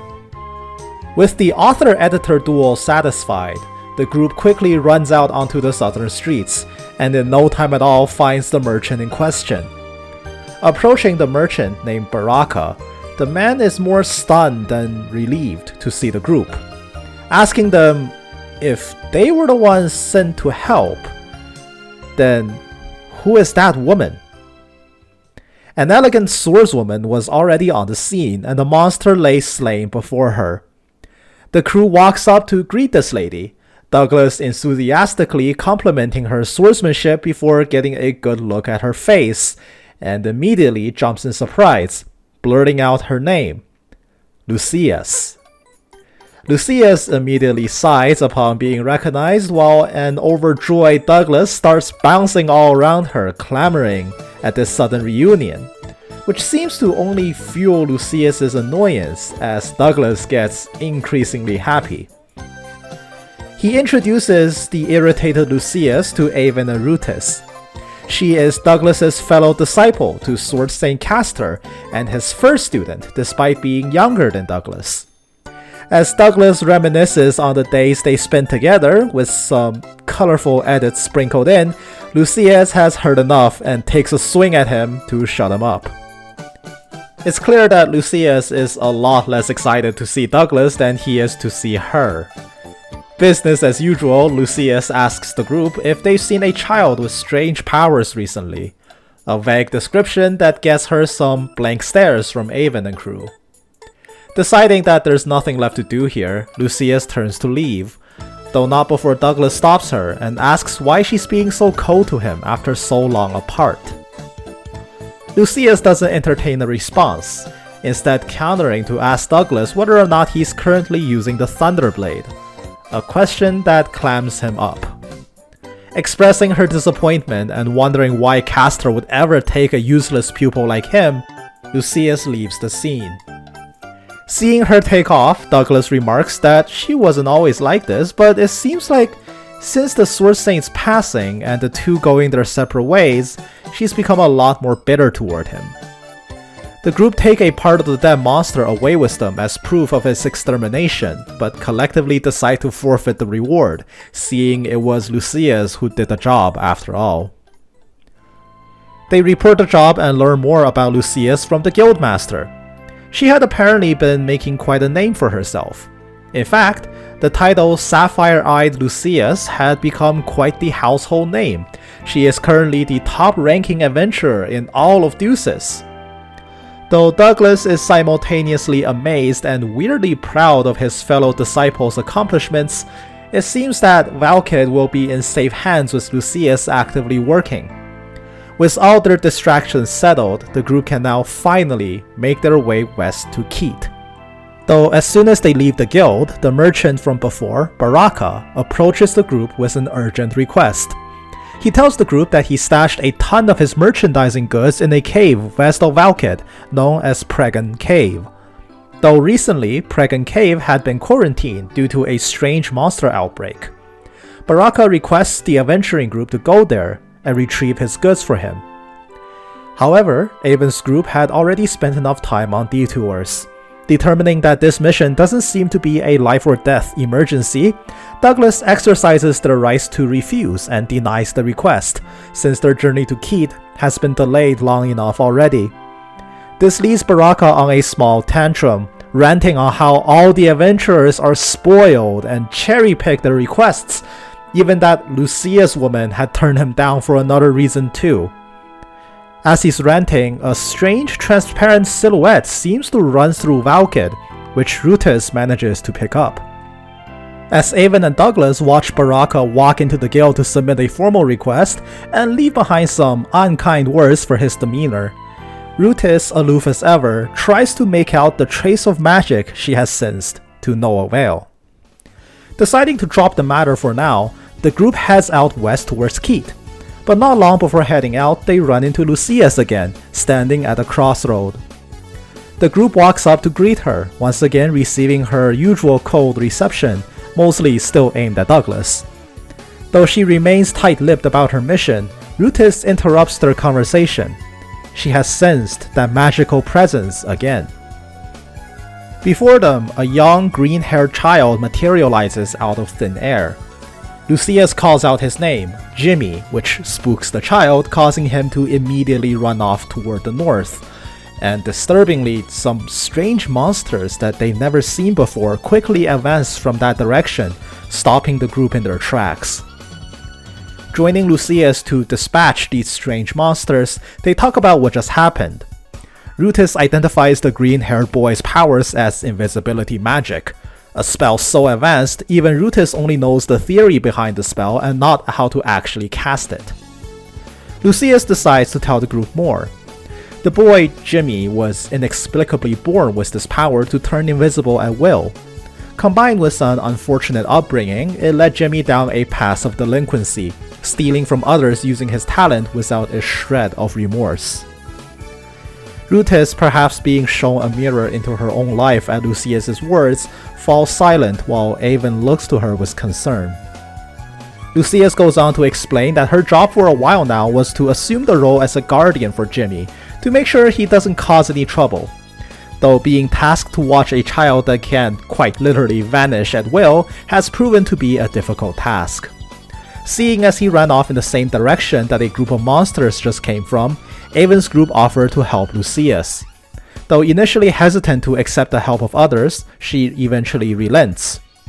Lucius tells the group that to the north of here there is an otherwise unremarkable cave known as Pregan Cave. With that, the group takes their third detour away from Keet and heads north in pursuit of Jimmy. The team heads into Pregan Cave and immediately spots Jimmy. They catch him muttering to himself about stashing the goods of some dirty merchant. Though as Lucius confronts him, Jimmy gets angry, turns invisible, and runs off, sprinting toward the eastern side of the cave. Lucius leads the party and gives chase, quickly coming to a dead end. But instead of Jimmy, all they find is an empty chest, its contents long since taken away. Avon recalls that Prologue Cave is where that merchant, Baraka, claimed that his goods were stashed away in. Realizing that Jimmy must have been the robber, the team doubles back, this time heading west, hoping to find Jimmy before something terrible happens. The monster outbreak in Prologue Cave is no joke. These strange creatures swarm Avon's teams in droves as they pressed on. They can hardly take 10 steps before another wave will come at them. Barely able to find a breather through this onslaught, Rutus notes that these monsters are unusually well coordinated, as if they're being controlled. And indeed, in the deepest part of the cave, they find a strange man, who Rutus identifies as a member of Octum's cult. The strange magician immediately summons a new horde of monsters, cornering the team from all sides. Thankfully, the crew is saved by Jimmy, who manages to sneak behind the sorcerer and tackle him, breaking the spell and dispelling the creatures. Sensing the tides have turned, the cultist makes a hasty retreat, putting an end to the monster outbreak. The team walks up to Jimmy, this time actually thanking him for saving them. Seeing that everyone is fine, also high and mighty from just being praised, Jimmy bids the group farewell and quickly walks away. But then, Lucius hears the clinking sound in Jimmy's pockets and quickly intercepts him, exposing the goods that he pilfered by making him jump, confirming that he did indeed steal from the storage chest in Prologue Cave. Jimmy goes invisible and tries to make a break for it, but this time, Lucius was able to grab him before he can run off. Struggling against Lucius's grip, a fuming Jimmy demands to be let go, claiming that this time he's stealing from someone that definitely deserves it. He tells the group that the owner of that storage chest, Baraka, is in reality a dirty merchant in the employ of the now disgraced Bishop Avarice. Baraka had been helping Avarice launder his ill-gotten gains, and all of the items stored in the chest are illegally obtained by Avarice in his many acts of corruption. While Jimmy gets increasingly boisterous as he claims that Baraka deserves to be stolen from and that he's really doing everyone a service in all this, Rutus has finally heard enough and walks forward to shut him up, sternly telling Jimmy that stealing is simply just stealing and nothing else. It carries a price like all other crimes. In this case, the price is Jimmy's innocence. Taking the lecture extremely poorly, Jimmy shouts back at Rutus, saying she doesn't know anything. Jimmy lost his parents at a young age, and petty theft along with his magical gift was what kept him alive. Rutus rebukes that claim, informing Jimmy that she does know his pain. After all, she was just like him once upon a time. Jimmy immediately clams up as Rutus continues. Using her own life as an example, she tells him that no matter how justified he believes his actions are, it will always come back to haunt him in some way. Standing before him now, Rutus expresses her regret of once selling her soul to the devil in the name of survival. Making an earnest case for both of them, Rutus gently tells Jimmy to give up this life of crime before it's too late. Seems like her words did get through to the boy. As Jimmy stands there in silence, the group decides on their next course of action. Lucius will escort Jimmy back to Valkid with all of Baraka's goods. The immoral merchant's items will be turned into the guild and hopefully returned to their rightful owners, while Avon's crew will once again press onward to Keet. With this matter resolved, Lucius graciously thanks Avon and Rutus for their help, intentionally leaving Douglas out of that particular interaction, and bids farewell to the group, leaving Prologue Cave with Jimmy in tow. Parting with Lucius and Jimmy, Avon, Rutus, and Douglas finally make their way west and arrive at the village of Keet. Beginning their investigation of a potential shrine, the group first makes a stop at the village chief's house to learn more about Scotia. Keet's chief, Gota, is more than happy to entertain visitors. He tells the group that Keet has long been the benefactor of the deity of water. The Moss Lake in Keet is said to have been blessed by Scotia herself, and the bottom of the lake is filled with a precious alluvial gold, known as the Tears of Scotia. The village primarily mines and exports the tears at high prices to the rest of Alfilden, using an exceptionally unique method of placer mining to do so. However, their mining operations were halted recently on account of a large sea monster that had appeared in Moss Lake. The village sent a request to Valkit's Adventurers Guild branch for help to dispatch the monster, and they're expecting some help to arrive soon on this matter. The team decide to explore around Keet some more and find a dilapidated shrine just north of the village. Recognizing this place as the same location shown to them by the Vision on Vetter Isla, the group decide to look around to find any signs of the fragment of Bardus. They discover a stone mural erected by the ruins, written in ancient texts that they cannot decipher. At least, Avon and Douglas cannot. Rutis, having learned to decipher sacred texts in her time with the cult, was able to translate the writing. According to the mural, this place is indeed the shrine of the water deity Scotia. However, the sanctum itself is sealed off and can only be opened on authority of Scotia's chosen protector. The team unfortunately has no clue who this chosen protector could be, and decide to ask around Keet Village a bit more. They eventually meet a local girl named Lita. Young and innocent, Lita complains to the group that the scary sea monster had made it impossible for the village to do any work. The party promises to play with the bored Lita after their job here is done to placate the young child. Deeper into the village, they find an old local woman named Orma to inquire more about Scotia. Orma tells them that indeed the ruins they saw was the site where Scotia's shrine was first built, but the ruins itself are not the shrine.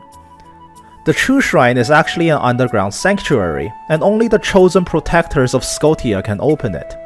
Orma points the party to a villager named Serene, whose family line had in times past been appointed as Scotia's protectors. They find Serene, who happens to be Lita's older sister, in Keet and ask about her family lineage regarding Scotia. Unfortunately, Serene tells the group that while it's true that her family bloodline had traditionally been Scotia's protectors, the power to commune with Scotia had long been lost. Not her, nor her father, nor even her grandfather could seem to contact Scotia like her ancestors could. With 3 generations of Scotia's protectors having seemingly lost its power, it seems their lead to find Scotia is well and truly dead for now. With nothing else to do in Keet, the crew whiles away some time before they run into Lucius and Jimmy once again. As it turns out, Lucius was the adventurer dispatched from Valkit to deal with the matter of Keet's sea monster problem. After a terse reunion, Lucius leaves to report to Chief Gota, leaving Jimmy with Avon's crew briefly. Then Lita walks up, coming to collect on the team's earlier promise to play with her. Though after seeing Jimmy, someone around her age, her interest immediately shifted to him instead, quickly forcing Jimmy into service as her playmate. The young urchin, unwilling to hang out with a child, denies her request, which causes Lita to throw a massive tantrum in the middle of the village. The situation quickly turns embarrassing as Lita seemingly cannot be calmed down, forcing Jimmy to relent and reluctantly agree to be Lita's playmate. This at least seems to do the trick. Lita quiets down almost immediately and drags Jimmy away in a game of hide and seek. Despite his unfriendly demeanor, Jimmy seems to warm up to Lita rather quickly. The two become quick friends as they head off to play elsewhere in Keet. Avon's team decides to head in to check in on Lucius. As everyone meets with Chief Gota, they collectively decide to all pitch in to help with the extermination of the sea monster. Chief Gota tells them the plan: to sail into Moss Lake aboard their ship, the Scotia, named after their local deity, and attract the monster's attention, at which point Lucius and Avon's team will strike to bring it down. Avon expresses surprise at this plan. They've been in Keet for quite a while now and haven't seen anything resembling a traditional ship. But this question is interrupted by the voice of Oscar, a local villager and captain of the Scotia, here to report to Chief Gota that preparations are complete and they're ready to sail out to battle the monster. Following Oscar to the dock, Avon's team realizes what's going on. It turns out the entire southern half of Keet is no village, but instead a massive naval platform, which was the ship that the chief had described. While the party marvels at its construction, Oscar rallies the villagers to work, dispatching the Scotia out to the center of Moss Lake.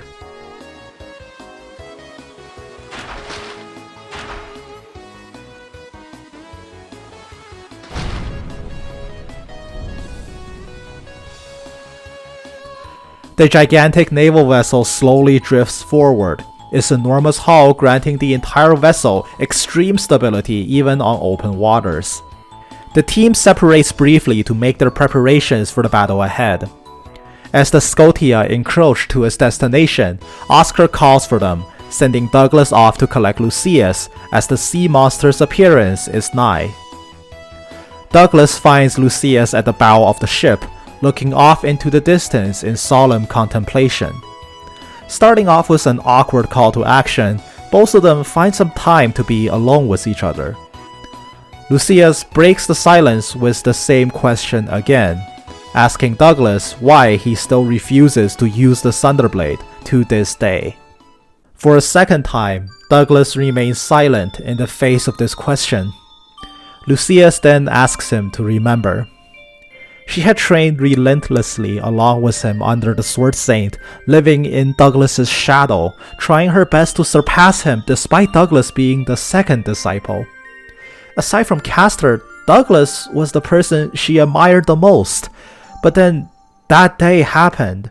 7 years ago when Lucius was 16 and Douglas 5 years her senior, Douglas suddenly claimed that he wanted to test himself and left their school to become an adventurer. And then no matter how much Castor and Lucius were beside themselves with worry for his safety, he never once contacted them for the next 2 years. When Douglas finally returned, Sword Saint Castor was already on his deathbed. But to Lucius's shock, Castor didn't blame or scold Douglas for leaving them.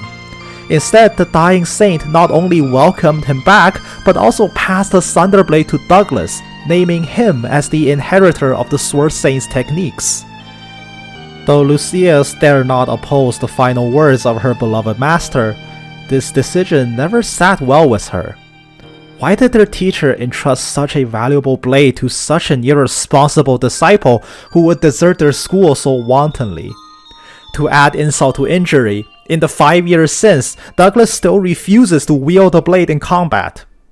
To Lucius, his actions serve as a living insult to the legacy of their teacher, an affront that she cannot bring herself to forgive him for.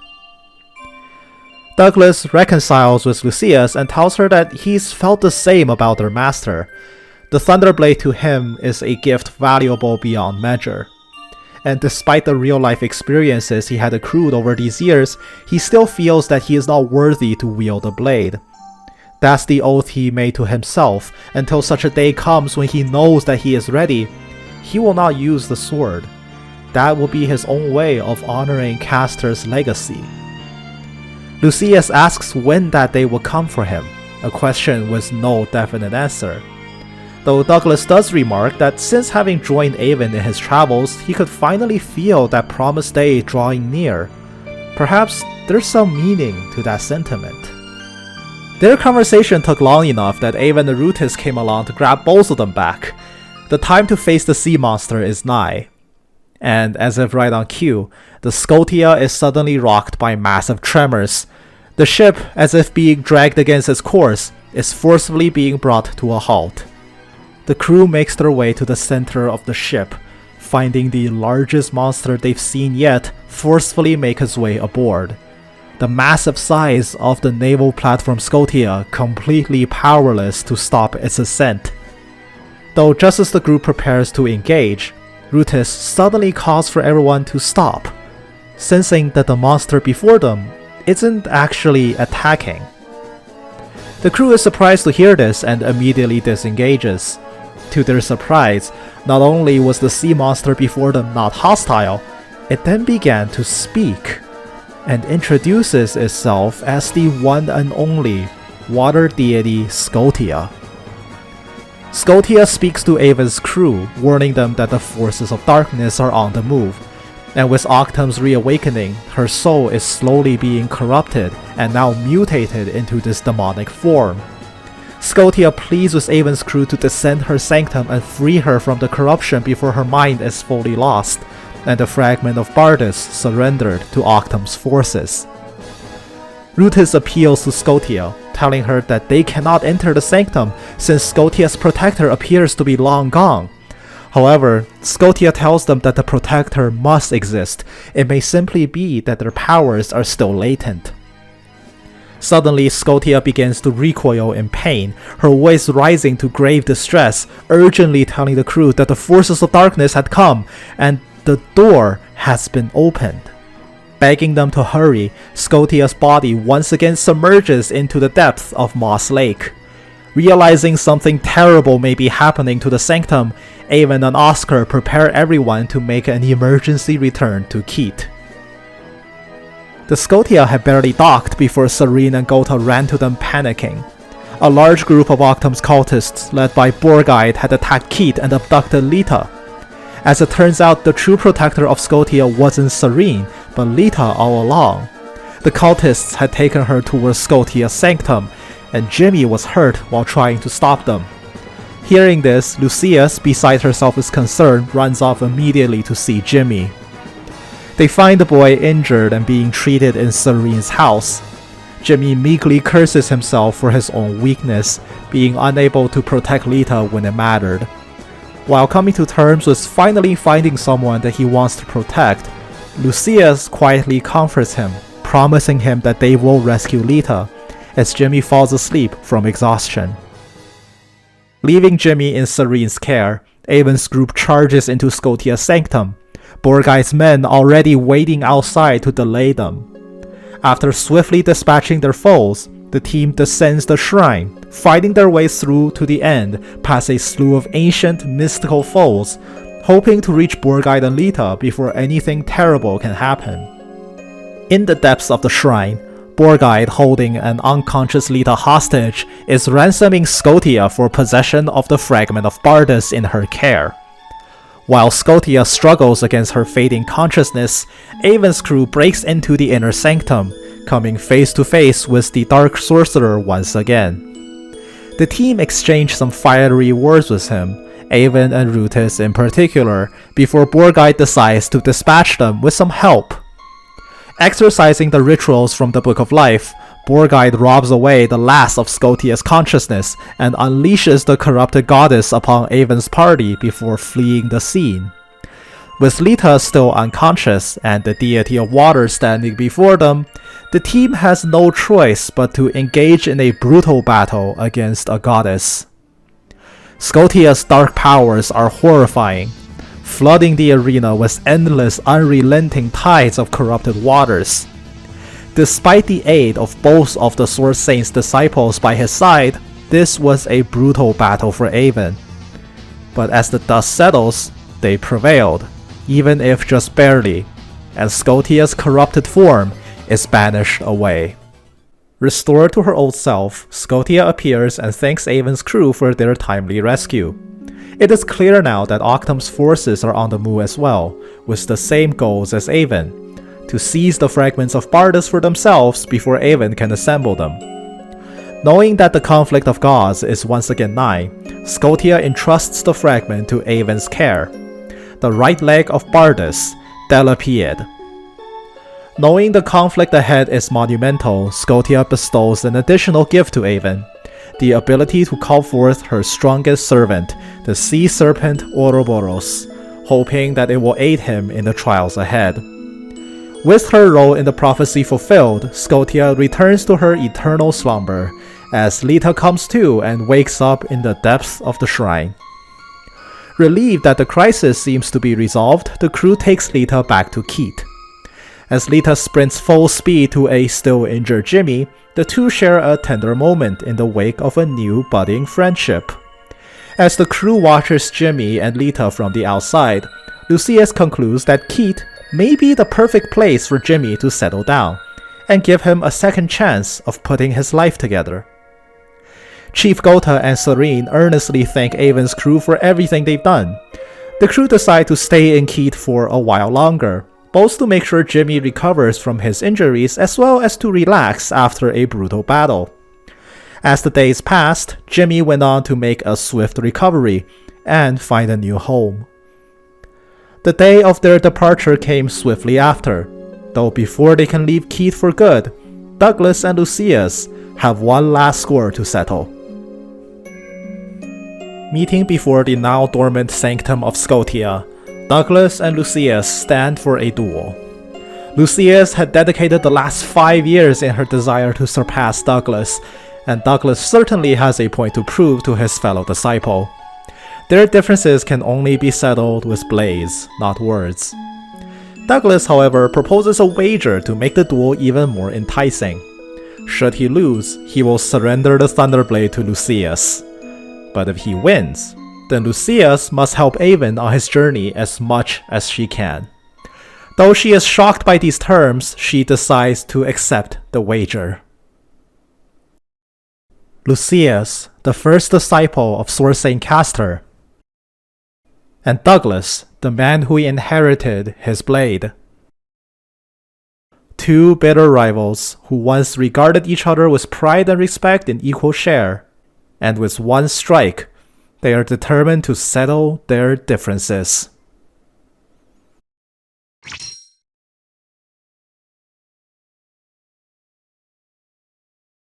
Once and for all.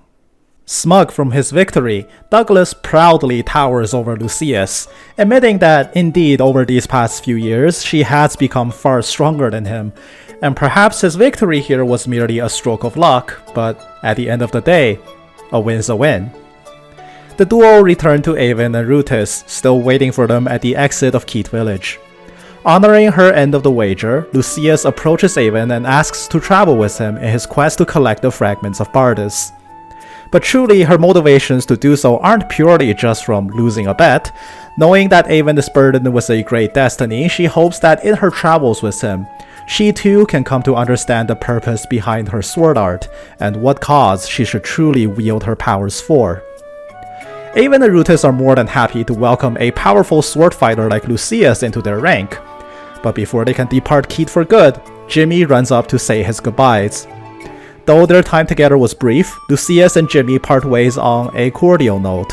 Now that Jimmy has finally found his own place of belonging, they promise each other to both strive for constant self-improvement, until the day they can meet again. With that, the third fragment of Bardus in hand, Avon's crew bid farewell to the lake village, making their way back to Valkid for a report to the Archbishop. Not long after leaving Keith, the group runs into a surprise guest. Shannon was being pursued by a wild monster. In her haste, she injures herself running into a wall, but thankfully was rescued by Avon's crew. As they crowd around her, a disheveled and delirious Shannon spots Avon and quietly confesses her inability to get over Miles' death. Telling him that her fate and destiny were whatever be damned, she simply cannot accept the fact that Miles is gone and then collapses from exhaustion. The crew quickly take her to Valkid to be treated by Father Cariel. He tells the worried squad that Shannon thankfully was not injured by the monster but simply collapsed due to exhaustion and starvation. He promises Avon that they will treat and shelter Shannon in Valkid and excuses himself. Looking at Shannon, Avon sullenly remarks that he too can't bring himself to believe in reality. Rutis tries to comfort him, telling him that Miles' body was never actually found, so there may be a shred of hope that he's still out there. Though he appreciates Rutis' words, Avon admits that he's afraid to get his hopes up, only to end up disappointed in the end. With that, they leave Shannon at Cariel's care and head in to meet the Archbishop. Though Krar is happy to hear that Avon has successfully recovered the Delapiad, news that Octum's cult are on the move to deny them the rest of the fragments are quite concerning. With time now of the essence, their next destination would be to head back for the eastern land of Boreas, where the sanctums of Idun, the deity of flowing winds, and Nephthys, the deity of bountiful earth, are located. Following the order of the visions shown to them on Vader Isla, Idun's shrine is located in Garden Hill, the sky-high settlement built atop the Great Canyon near New Barun. Nephthys is located north of the Lookout Cottage, where Avon spent his childhood under Lemurus' care. Along the way, Krar also asks the crew to make a stop at Gia. Gawain had already been there and told them of the request to forge a sword from Mirage metal. And since their route to Garden Hill would take them through Gia, it would be a good idea to check up on how the project is going. With that, the crew bids farewell to Krar, setting off on their journey to Theta, where they would then sail back to Boreas and land in Beloa, then going through Gia, through the Great Canyon, to finally arrive in Garden Hill. The crew find Jimenez relaxing in Theta, finally no longer a constant ball of stress, for he has at last managed to capture Karamas and confine him to the writing room, for now. The group checks up on the great author only for Karamas to find Lucius now among Avon's number, and immediately starts reminiscing joyfully, much to her dismay. As it turns out, the novel series Karamas had authored prior to Lapin the Swift, which was a series called Swordswoman Safi, actually used Lucius as the model for its main character. A disgruntled Lucius recalls how she got caught up in their former partnership, an almost carbon copy of what Karamas had first asked Avon and Mile to do at the start of their journey.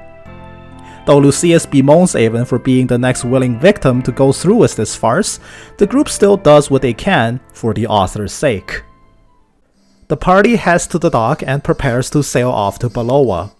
But shortly before the ship departs, they are interrupted by the Valkid Adventurer Guild Branch's guildmaster, who had chased them down in Theta to beg for assistance.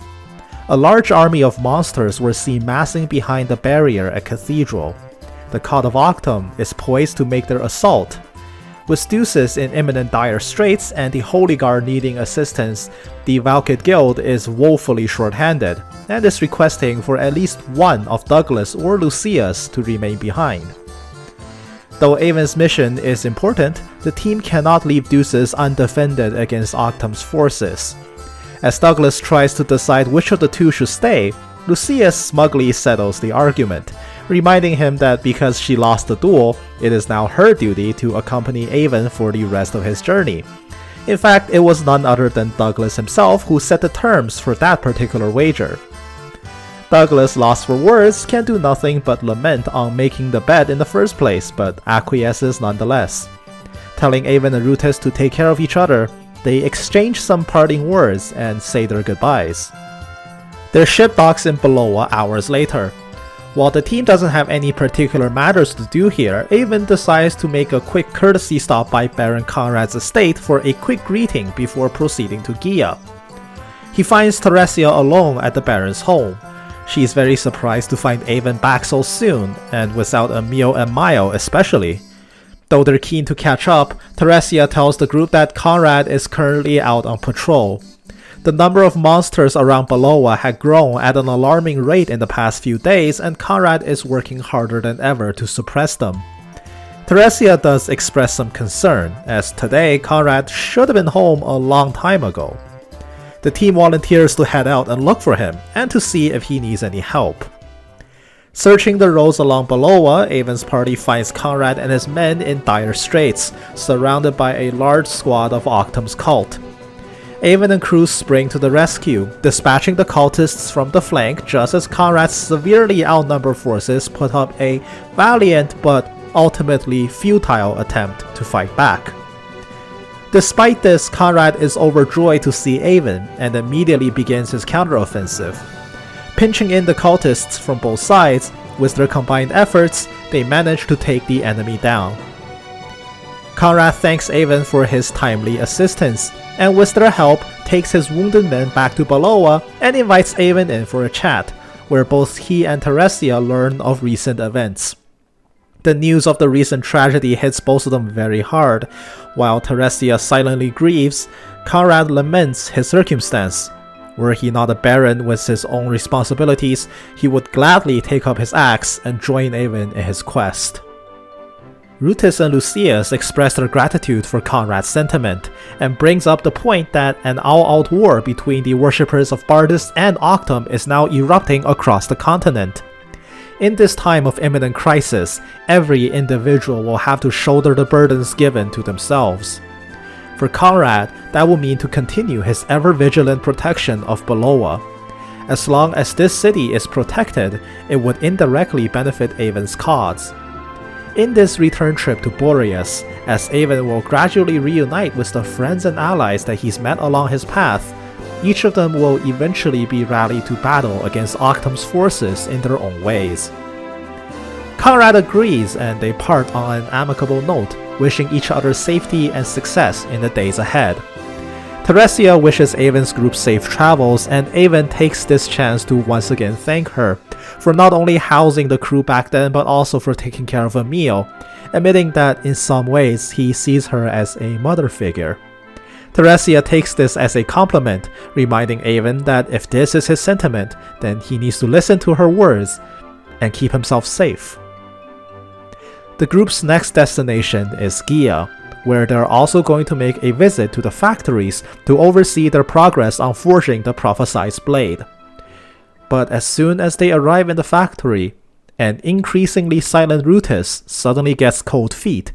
Breaking off from the team, she quietly pleads with Avon and Lucius to go without her.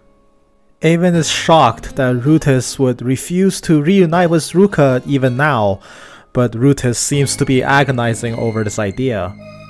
Rutis says her own path forward still remains unclear and she can't bring herself to appear in front of Ruka in her current state. Sensing her distress, Lucius lets her go and tells her to rest in the inn for now. Lucius reminds Avon that much like himself, Rutis too is fighting her own internal battles that others cannot truly understand, and the best course of action for now would be to support her decisions. Agreeing to lie to Ruka in case he asks, the two of them enter the Gia factory and meet with Foreman Cassel. They find both Ruka and Cassel in his office, both of them already having been briefed on Avon's circumstances by Gawain, who had already left. Ruka and Cassel are glad to find Avon's spirits mostly recover from the tragedy, and quickly move on to talk about the project at hand. Cassel tells the group that although Gia Factory is more than happy to aid Valkid in the production of this magical blade, there are two major roadblocks that are impeding their progress. The first problem is refinement. Mirage metal is an exceptionally difficult alloy to refine. Its malleability to magic makes the metal itself complicated to work with. While processing, a large amount of magic is required to act as a stabilizing agent. To this end, the factory has procured the aid of the Magic Academy, and has drafted a letter to request some of their magicians come to help with production. The second problem is to procure the ore. The Gia mines that house the veins of Mirage Metal are infested with a rare monster outbreak, making mining difficult. Hearing this, Avon and Lucius decide to split up and tackle the issue separately.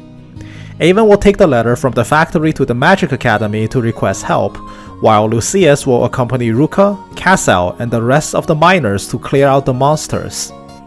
The group make their preparations and split up.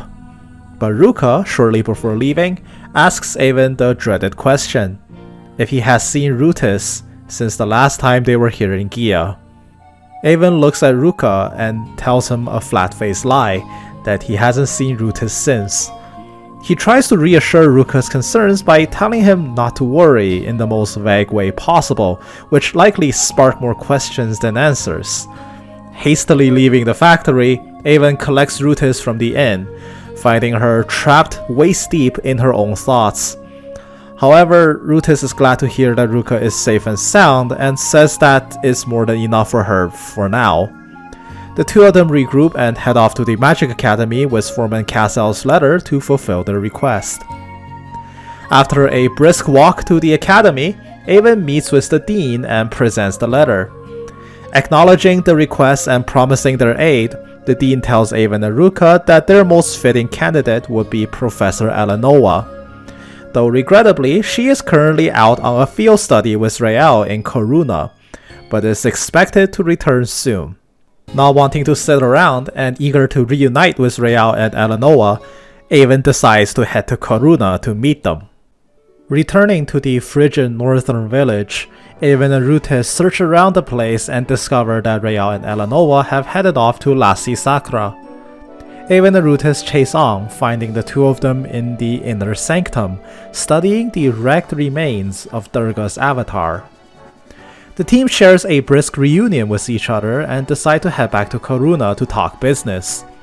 Though at that moment, just as they were preparing to leave, the world around Avon suddenly freezes up. Durga's ruined avatar starts to glow, a sight that only Avon seems to be able to observe. Before his eyes, the avatar reforms into its original state and begins calling out to him. Cabeza, Kerupo, and Delapied fly forth from Avon and resonate with the statue before him. After a flash of blinding light, Avon finds himself transported into a land of total darkness. Lost and confused by the sudden shift in the world around him, Avon wanders around in this desolate world. Then suddenly, the voice of an old man calls out to Avon, and the soul of the late Archbishop Asperius appears in front of him. The spirit of the deceased Archbishop blames himself for failing to protect Cathedral, and seeing Avon offers his apologies for failing to keep him and Emil safe. But before Avon can even collect himself, the ghost in front of him vanishes, leaving his sorrowful words ringing in the air. Avon wanders further inside and is soon met by a second apparition. The ghost of his mentor, Sage Lemurus, appears and greets him.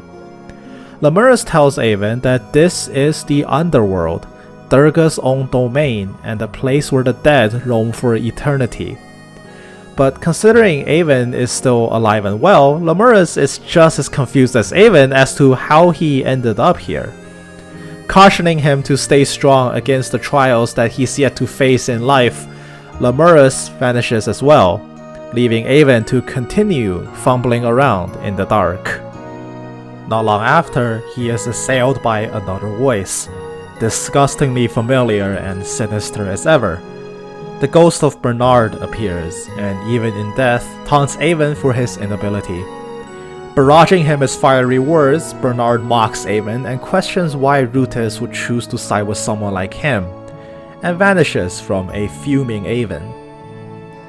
He continues on and hears the faint sobs of a young woman. She appears in front of him, a young priestess that he had not seen before. The woman begs for Avon to help her free her lover from his shackles, lamenting how her death has set him down an irrevocable road of tragedy. Seeing Madam's actions in the living world, she cannot rest in peace. Avon realizes that the woman before him is Dominique, the former daughter of Durga and Madam's deceased lover. But just as he rushes forward toward her, she disappears, carrying her sorrows away with her. And then that chime, that ever so familiar haunting chime.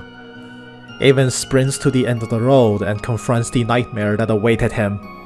The ghost of Mile appears, confirming that his best friend has indeed died.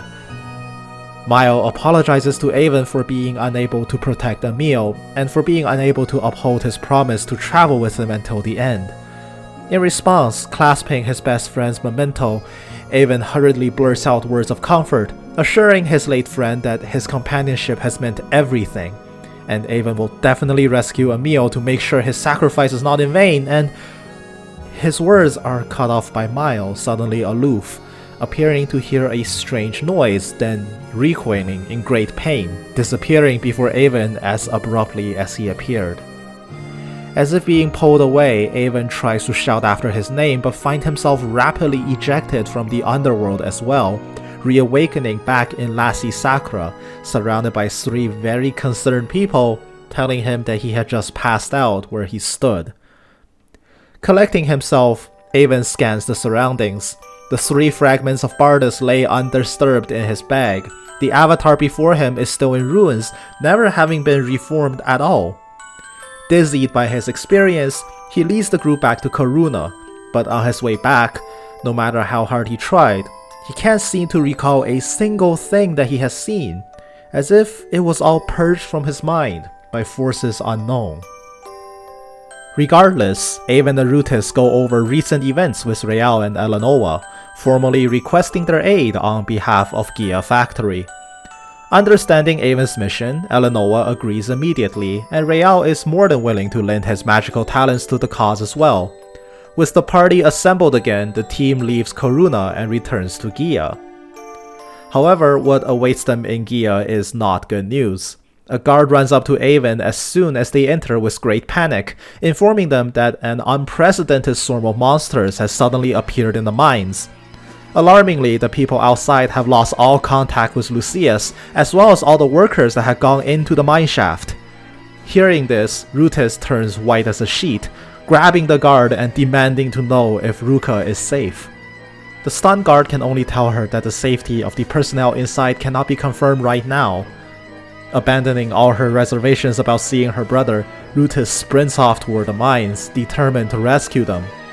Avon immediately chases after her and reins her in before she can commit to anything reckless, calming her down as fast as he can, and then quickly formulates a plan with Real and Eleanor. The four of them decide to form an emergency rescue team to check out the situation in the mines, re-establish contact with Lucius and crew, as well as exterminating the remaining monsters. Heading into the depths of the factory, they take the minecarts deep into Gia's mining veins. The monsters being unleashed in the mines are eerily familiar, which is even more alarming as Lucius would have been more than a match for them, making the fact that contact was lost with her even more suspicious. Their fears were eventually confirmed as they find her halfway through their trek, unconscious and being tended to by a miner. Avon's group rushes to her side, the frightened miner reporting on their circumstance.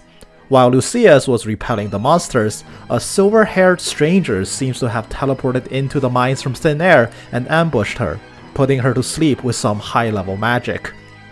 Based on his description, it seems like the silver-haired man is another member of the cult. The group tells the miner to retreat and give Lucius medical care and presses onward, making their way to the deepest part of the mine. There they find a cultist cornering the rest of the crew, Cassel and Ruka among them. Though the silver-haired man is nowhere to be seen, Rutis shouts out to Ruka, leading the crew and leaps into combat. The summoner is dispatched with relative ease and makes a hasty retreat. Though the silver-haired assassin is nowhere to be seen, it seems that the crisis has been resolved for now. In the ensuing moments of peace, Ruka apprehensively approaches Rutis, meekly calling her name. Avon supports her, telling Rutis to do what she thinks is right. Faced with her last surviving family member, the shadows of her past still wrestling against her, Rutis makes her choice and turns around to accept her brother's embrace, the siblings properly reunited at last.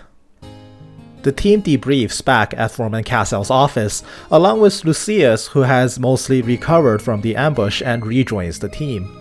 Though the report of the silver-haired assassin as a new threat emerging within the cult is concerning, the threat is nonetheless quashed for now, and Gia Factory is able to continue work on Mirage Metal.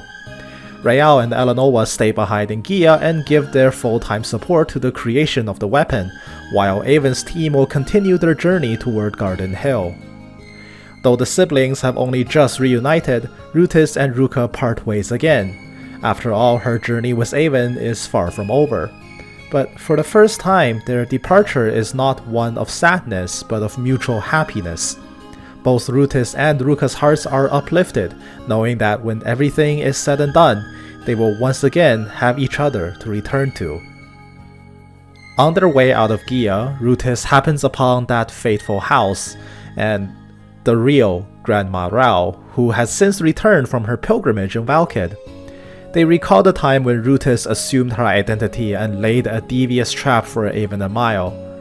A guilt-ridden Rutis decides to speak with Grandma Rao, confessing her sins and begs her for forgiveness to clear her conscience. The kindly grandmother listens patiently to Rutis' confession, but in response tells Rutis that, in truth, her hearing is not what it used to be, so she didn't actually catch most of what Rutis said. But her eyesight is still good, and what she sees is a young girl of honesty and purity, and reassures that Rutis is forgiven for whatever she may have done. Hearing the old woman's words of encouragement, Rutis is profoundly touched and quietly says her farewells. Avon, Rutis, and Lucius depart Gia, heading eastwards through the Great Canyon to visit the sky-high settlement of Garden Hill. Garden Hill is the highest altitude settlement in Alfilden, built on the peaks of the Great Canyon thousands of meters above sea level. Due to its location, the entire village has always been cloaked in an aura of mystique owing to the perilous climb to the top through the canyon. The village is occasionally known as the Pavilion of the Gods. Fittingly, it is where the sanctum of Idun lies, the deity of flowing winds, and the main object of worship for much of Central Boreas, including the two cities of Barun. The only way to get up there is to traverse the treacherous cliffs of the Great Canyon itself. Faced with sheer cliffs, narrow mountain paths, and increasingly ridiculous altitudes, Avon's party carefully press upward, until eventually the barren rock walls gave way to a majestic scene. Ancient greenery displaced by old ruins, most of which have been repurposed into civilian housing. The mystifying village of Garden Hill lay before their eyes. Seeking more information on Idun, the team visits the village elder, who tells them about Raethel, the local shaman and the appointed protector of the deity of flowing winds. Raethel is apparently quite a formidable fighter and magician. Owing to his role as the protector, he can also commune directly with Idun. In the same case that Lita is the person that can open the sanctum to Scotia's shrine, it seems that the team will need Raethel's help to speak with Idun. The team happens upon two village maidens at the northern exit out of Garden Hill. They tell Avon that Raethel has gone out to meditate at Idun's shrine, but has forgotten to bring lunch with him. Due to monsters along the outskirts of Garden Hill, Raethel is the only villager capable enough of venturing that far. Intent on meeting the man, Avon's crew offer to bring the food to him and depart to Idun's shrine. Upon arriving at the shrine, however, the team overhears an argument between who they assume is Raethel and another individual. They hear Raethel refusing to open the way to Idun's sanctum, as the individual confronting him is extruding an aura of evil. But then, a painful scream cuts through the air. Rushing to the site, the team finds a purple-haired man collapsed at the scene, and more alarmingly, the door leading into Idun's inner sanctum being forcefully shut. Unable to find anyone else there, they surmise that the collapsed young man must be Raethel. Avon, Rutis, and Lucius decide to take the man back to Garden Hill for treatment, and to perhaps get a better grasp on what just transpired. Lucius carries Raethel back to Garden Hill and sets him down in the Elder's house for medical aid, and discusses what the whole argument that they happened upon was about. The Elder tells the team that aside from them, another person had visited Garden Hill just shortly before, a young man with silver hair. Avon and Rutis quickly put two and two together. It is likely that this is the same silver-haired man that attacked Lucius in the Gia mines. And if this person is in Garden Hill and also attacked Raethel, then that could mean Idun is in danger. An ominous feeling washes over the group. Leaving the still unconscious Raethel in the Elder's care, they hurry back to Idun's shrine to perhaps get more clues on the situation. Unfortunately, the trip back to the shrine turned out to be predictably fruitless. Without Raethel, they're unable to open the door into the inner sanctum, and there's not a trace of anyone else at the scene. But just as they wrap up their investigation, a flash of blinding light coats the entire place. A massive, malformed creature emerges from the depths of Idun's sanctum and disappears, flying off toward the direction of Garden Hill. Alarmed by this sudden development, Avon and crew hurry back to the village. But as they approach Garden Hill, Rutis notes that the air around them is starting to feel strange. Far from the clear air expected of high-altitude mountain settlements, every breath started to pick up the faint, disgusting aroma akin to rotting fruit. And sure enough, as soon as they walk into Garden Hill, the the source of the putrid air is made clear as day. All around the village, large quantities of strange yellow pollen suffuses the air, making every breath rife with corrupted magic, one that quickly makes Avon's crew lightheaded and weak. They spot the massive monster in the middle of the village, spreading more of this corrupting substance. But as they approached, the creature began to speak. Identifying Avon as the prophesized child here to collect the fragments of light, the creature hurriedly tells them that it is suffering under the yoke of darkness, and for Avon's party to come free it of its torment. And then, just as quickly as it flew in, disappears from their sight. Avon hurries back to the Elder's house, finding both the Elder and a now awake Wraithol collapsed in bed due to the nauseous pollen. After a quick debrief from Avon's team, Wraithol confirms their fears. That malefic creature is indeed Idun. But just like Scotia, Idun has also been corrupted by the Book of Life's magic, no doubt the handiwork of the silver-haired man that had assaulted Wraithol at the shrine. In Idun's corrupted state, it will only be a matter of time before this miasma is spread to the rest of Alfilden. It is imperative that they enter the sanctum and free Idun of this corruption as fast as possible. However, there is one problem. Wraithol has just barely recovered from his wounds and is now bedridden due to this pollen. He can't even summon the strength to walk, let alone reach Idun's shrine to open the sanctum for Avon's crew. Before they can set off to rescue Idun, they must find a way to purify the air in Garden Hill. While Rutis and Lucius quickly rack their heads for a solution, a thought occurred to Avon.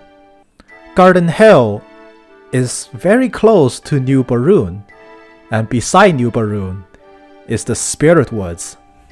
He quickly rallies Rutis and Lucius, telling them to descend Garden Hill and go to the Spirit Woods, telling them about Archem and her unique ability to commune with Durga's sacred beasts, the Miphas.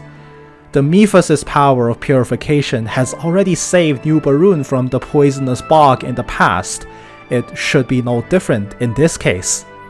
Quickly agreeing to the plan, the team leaves Garden Hill post-haste and runs to the Spirit Woods, hoping to contact Archem for aid.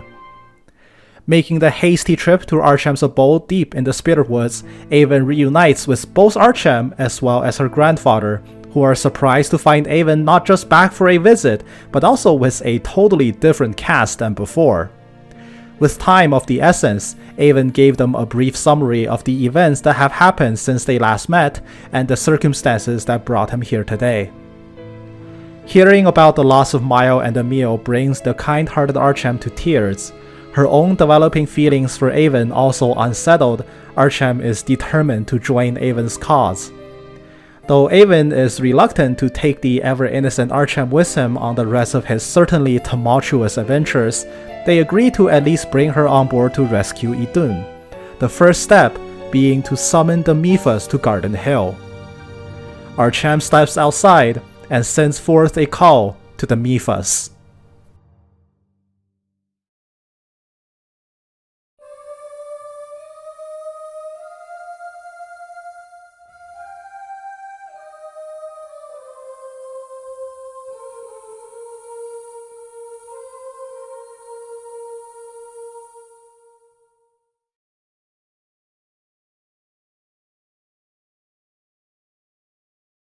Rallying her adorable animal friends, she sends the creatures off to Garden Hill ahead of them and joins Avon's party on their way back to the Sky High village. By the time the Skylift has taken them back, the air in Garden Hill has already been purified, and thanks to the Miphas' auras, is more aromatic and pleasant than ever before. Archem gives her thanks to her friends and lets these creatures mingle with the gentle villagers in Garden Hill for the time being, while the crew heads off to meet Wraithol and the Elder. With the Miphas having cured their ailments, Wraithol now stands ready to rescue his contracted deity. Taking the crew back to the shrine, Wraithol channels his powers to open the way, and Avon's team takes the plunge deep into Idun's sanctum. Much like Scotia, though the outside of the shrine mostly lay in ruins over the centuries, the interior of the demigod sanctum is remarkably well preserved, but now filled with some extremely powerful ancient foes. Cutting their ways through as quickly as they can, Avon and crew make it to the end of the sanctum, where they come face to face with the corrupted form of Idun, the deity of flowing winds. Just like Scotia, the battle against a corrupted demigod ensues. The team fights on, knowing that the corrupting, mind-controlling magic of the Book of Life can only be dispelled by shattering the corrupted shell left behind. At the end of the battle, Avon's team stands victorious, and a properly reawakened Idun emerges to proffer thanks to the team for their timely rescue. Much like Scotia, Idun believes that Avon has more than earned the right to hold the fourth fragment. The almighty right arm of Bardus, Delabora, manifests within Idun and is passed on to Avon's care. Passing the ability to call forth the servant of the wind deity to Avon as well, Idun's role in the prophecy has been fulfilled. Returning to a long slumber, the sanctum around Idun quiets down, the fragment in Avon's possession, and the crisis has been averted. The party returns to the surface and, alongside Wraithel, triumphantly returns to Garden Hill with a well-earned victory.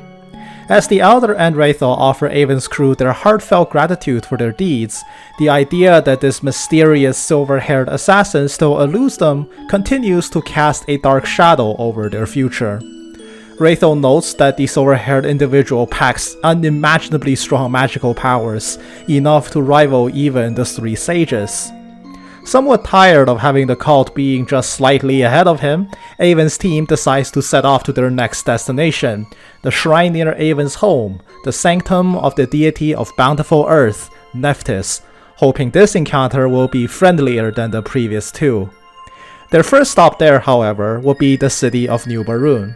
Avon decides to make a quick detour there to visit Banechia Monastery to catch up with Olesia and the rest of the sisters, if nothing else to at least tell them about a meal.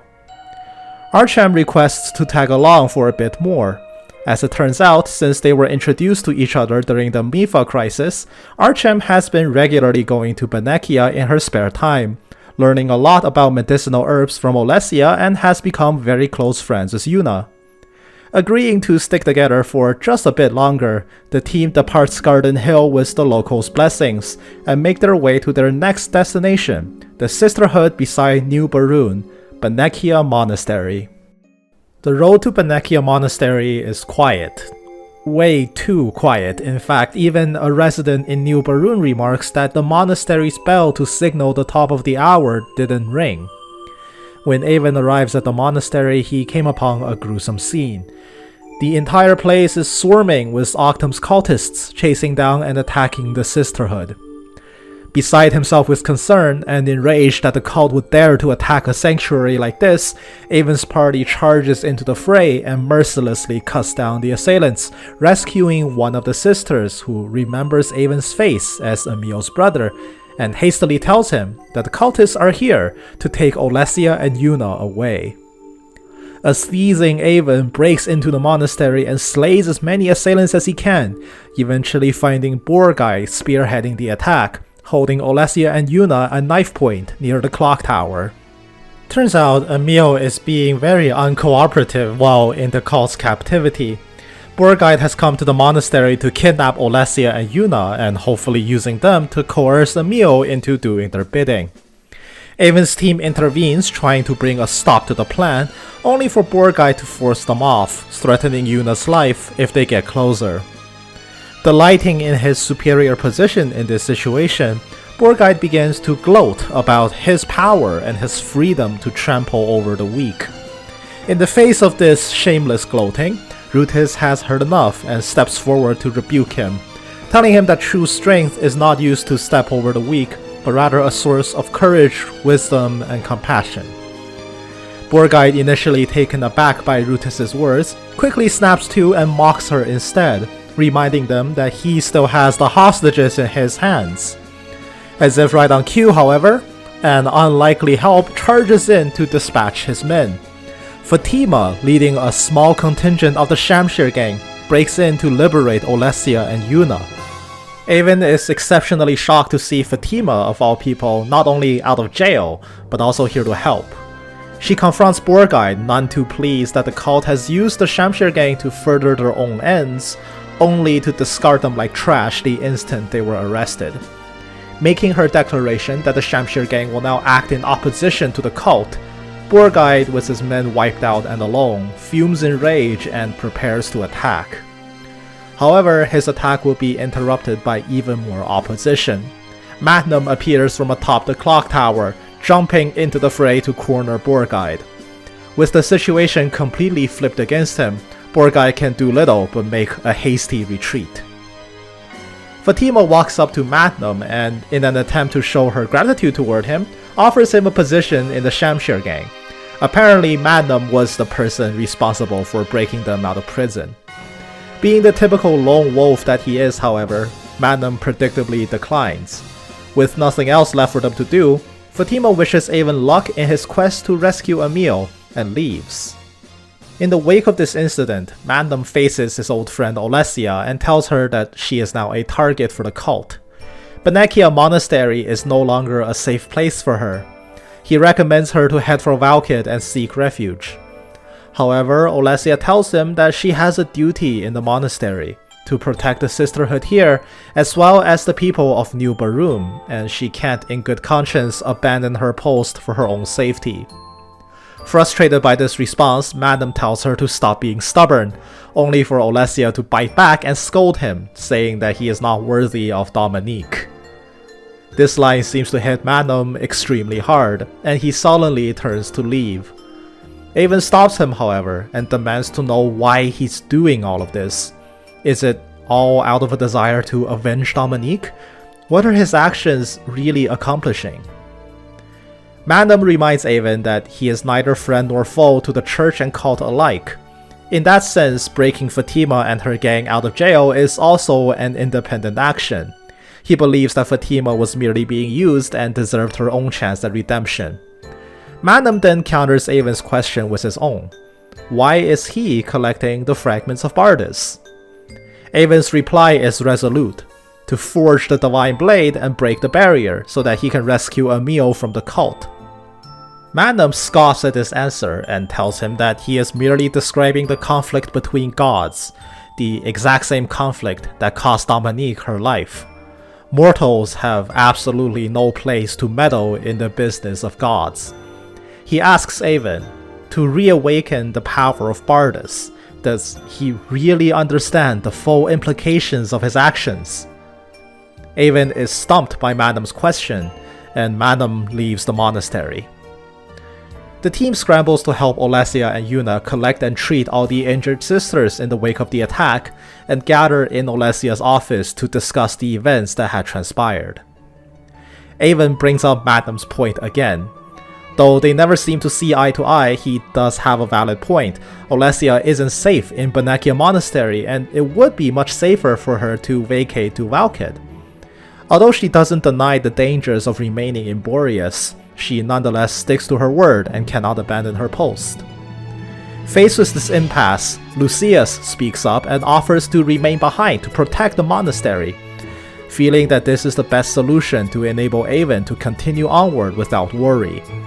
Though her offer surprises everyone, they quickly come to a common agreement that this seems to be the best plan moving forward. Fortunately, Lucius is also a woman and can move about the monastery freely. Though she regrets not being able to join Avon in his journey until the end, serving as Olesia's protection detail is more than a weight off Avon's mind. Parting at the gate, Lucius wishes Avon well in his travels ahead, and addresses specifically Rutus, reminding Rutus that she is far from the worthless individual that she seems to believe she is.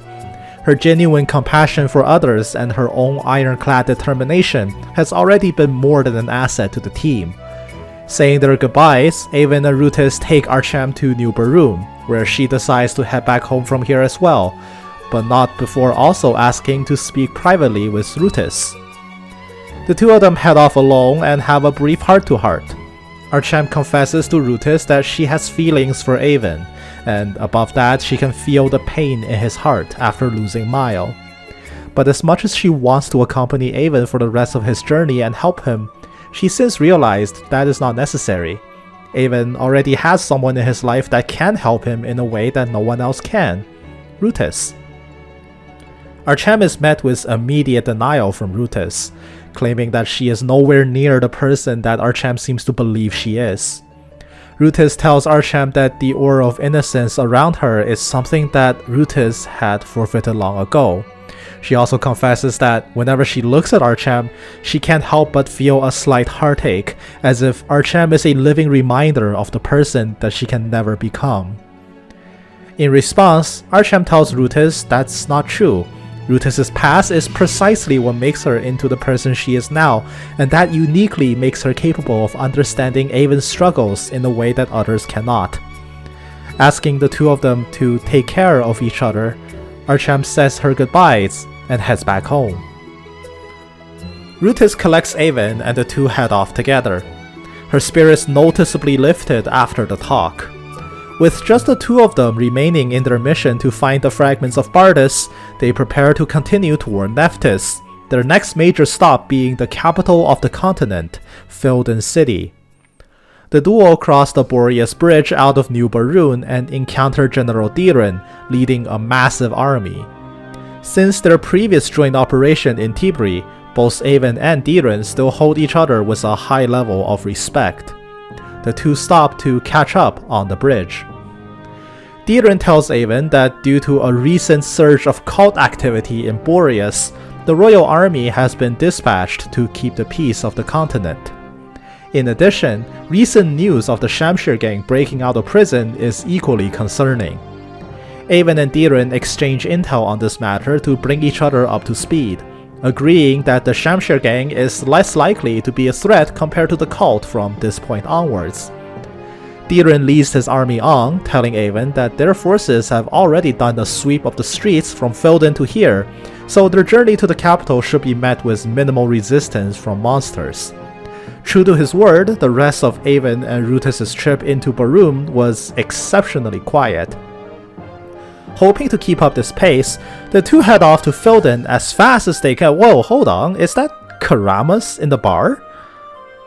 The great author's well of creativity seems to have dried up once more, and so he ran away from Jimenez yet again, this time all the way to Barun from Theta. Stopping just to chat with the author about their adventures, the two of them pick up the pace and enter Philden. Upon their return to the capital, a very nostalgic place, where Avon and Mile first became adventurers, and when Rutis, still a cult member at the time, first caught on to their activities and began hunting them. Avon's home and Nephthys' sanctum is just a brisk walk away. The reality of the situation gradually dawned on him. He would soon have to pass through Ward Village. What on earth is he going to say to Miles' parents? Before long, he found himself at the southern exit out of Philden City. Ward Village is a few minutes away on foot. Concerned, Rutis reaches out to Avon, asking if he's alright. Avon is surprisingly calm, having come to terms with the reality of the upcoming reunion with the people of Ward Village. However, before Avon and Rutis can get a move on, they are suddenly met by something that neither of them could have ever foreseen in their lives. Miles' father was approaching Philden. Avon calls out to Miles' father in response, but receives absolutely no reaction. It was as if he was simply walking forward in a trance. Avon and Rutis give chase, but no matter what they say or do, Miles' father doesn't even flinch as he continues his course, all the way to Philden Castle. The guards walk up to stop the man trying to get in, but suddenly Miles' father appears to chant a strange magical spell, blasting away the guards like it was nothing. Avon and Rutis try to chase him down, and catches him in the courtyard. Miles' father turns around to face them, his eyes blood red, face emotionless as if he was a walking puppet. Suddenly he casts another spell, and to Avon's horror summons a horde of monsters to charge at them. As Avon and Rutis are tied up dealing with the monsters, Miles' father continues his path to the throne room, but is soon met by two new opponents. Muse and Marty emerge from within the castle, determined to stop the sudden intruder. Muse, being a much more skilled fighter than the stock standard guard, manages to easily catch Miles' father off guard and scores a clean hit on him with her whip, knocking the man unconscious. Ava and Arutis enter the scene soon after, quickly running to the collapsed man with great concern. Realizing the man she just knocked out was Miles' father, Muse's smugness from her victory quickly plummets into full-blown panic. The group manages to get a grasp on the situation and decide to convene to talk about everything. Muse takes Marty and reports the incident to the king, and meets Ava and Arutis in her room.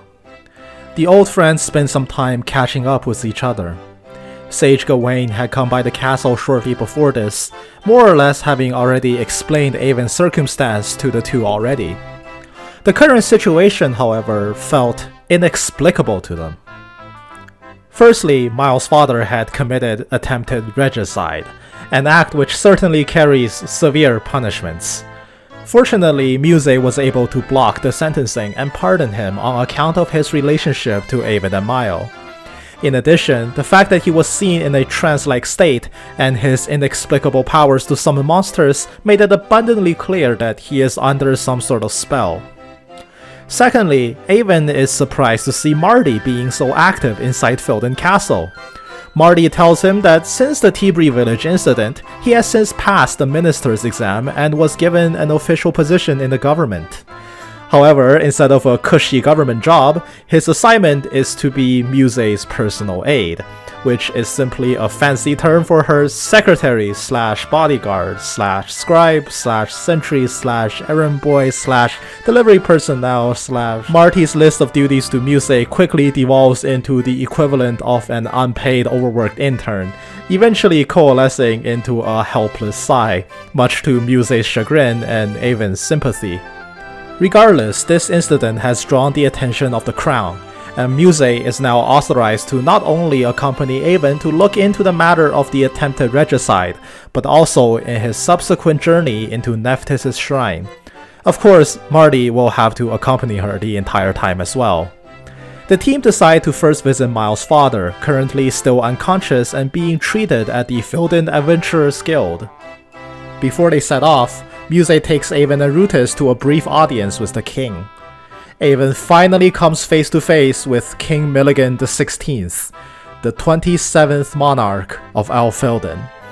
Having already heard Avon's deeds from Muse and General Diren, Milligan asks Avon to approach, praising his deeds as an exemplary citizen and adventurer. Milligan regales Avon with the tales of the Adventurers Guild, originally founded by him as an alternative avenue to serve the people through a medium outside of the military. While the Royal Army serves the interests of public security, there are many problems from the common man that also need to be resolved. And to that end, he had established the Adventurers Guild to call forth the citizenry to empower each other. In this way, when the army and the adventurers work in tandem, the continent can be led into a brighter future together. Finally, he reassures Avon that he will see to it that Miles' father go unpunished for today's events, and promises that this incident will not be publicly broadcast. Thanking the benevolent king for his kindness, Avon and crew take their leave from the palace and head for the Adventurers Guild. Miles' father is still unconscious in the guild. Rutus examines his condition and concludes that he is under the influence of a potent mind control spell, an ancient magic recorded only in sacred texts, lost to magicians of the present day. Unfortunately, there are very few ways to break the mind control, and if done by force, runs the risk of shattering the victim's mind, leaving them possibly mindless for the rest of their life. Hearing this, the group is at a loss on what to do to save Miles' father. Marty then comes up with the idea of seeking out Sage Dinerken deep in the Prayer Woods. If anyone on the continent can help, it must be the Sage of Wisdom. The rest of the team unanimously agree and quickly set off through the eastern exit of Filden to seek out the Great Sage. Tibri village lies between Filden and Sage Dinerken's abode, where Avon makes a quick courtesy stop by Shannon's house to let her parents know that she is currently in Valkid. Shannon's parents, just as rambunctious as their daughter, is relieved to hear that Shannon is okay, but surprisingly doesn't even want her to come back home, but instead continue to encourage her to chase after her dreams, alone. Once again, this whole family's behavior manages to make Avon speechless, and so he quickly leaves Tibri village and enters the Prayer Woods. Fortunately, Sage Dinerkin is home and welcomes them in, exchanging some brief pleasantries with Avon's crew, as well as clearing the air with Rutis since their last meeting wasn't necessarily friendly. Gawain had come by here 2 days ago during his quest to create the prophesized blade. The team quickly explained the condition of Miles' father to him, and asks for a possible way to break the spell. Thinking over the situation, Dinerkin proposes 2 possible solutions. The first would be to seek out the person responsible for the mind control spell and stop the problem at the root. This would of course be impractical at the moment since they do not know who the culprit behind the scenes is. The second would be to create an elixir that is capable of insulating its user from magical influence, which would be capable of severing the mind control spell. He tells the crew that while he can brew this elixir right now, he is missing a critical component, glow shrooms, which grow in the nearby Tzatziki cave, and asks them to retrieve a sample for him. Avon's team obliges immediately and heads off to the cave in great haste. Tzatziki Cave, however, is a place of great nostalgia for Avon's team.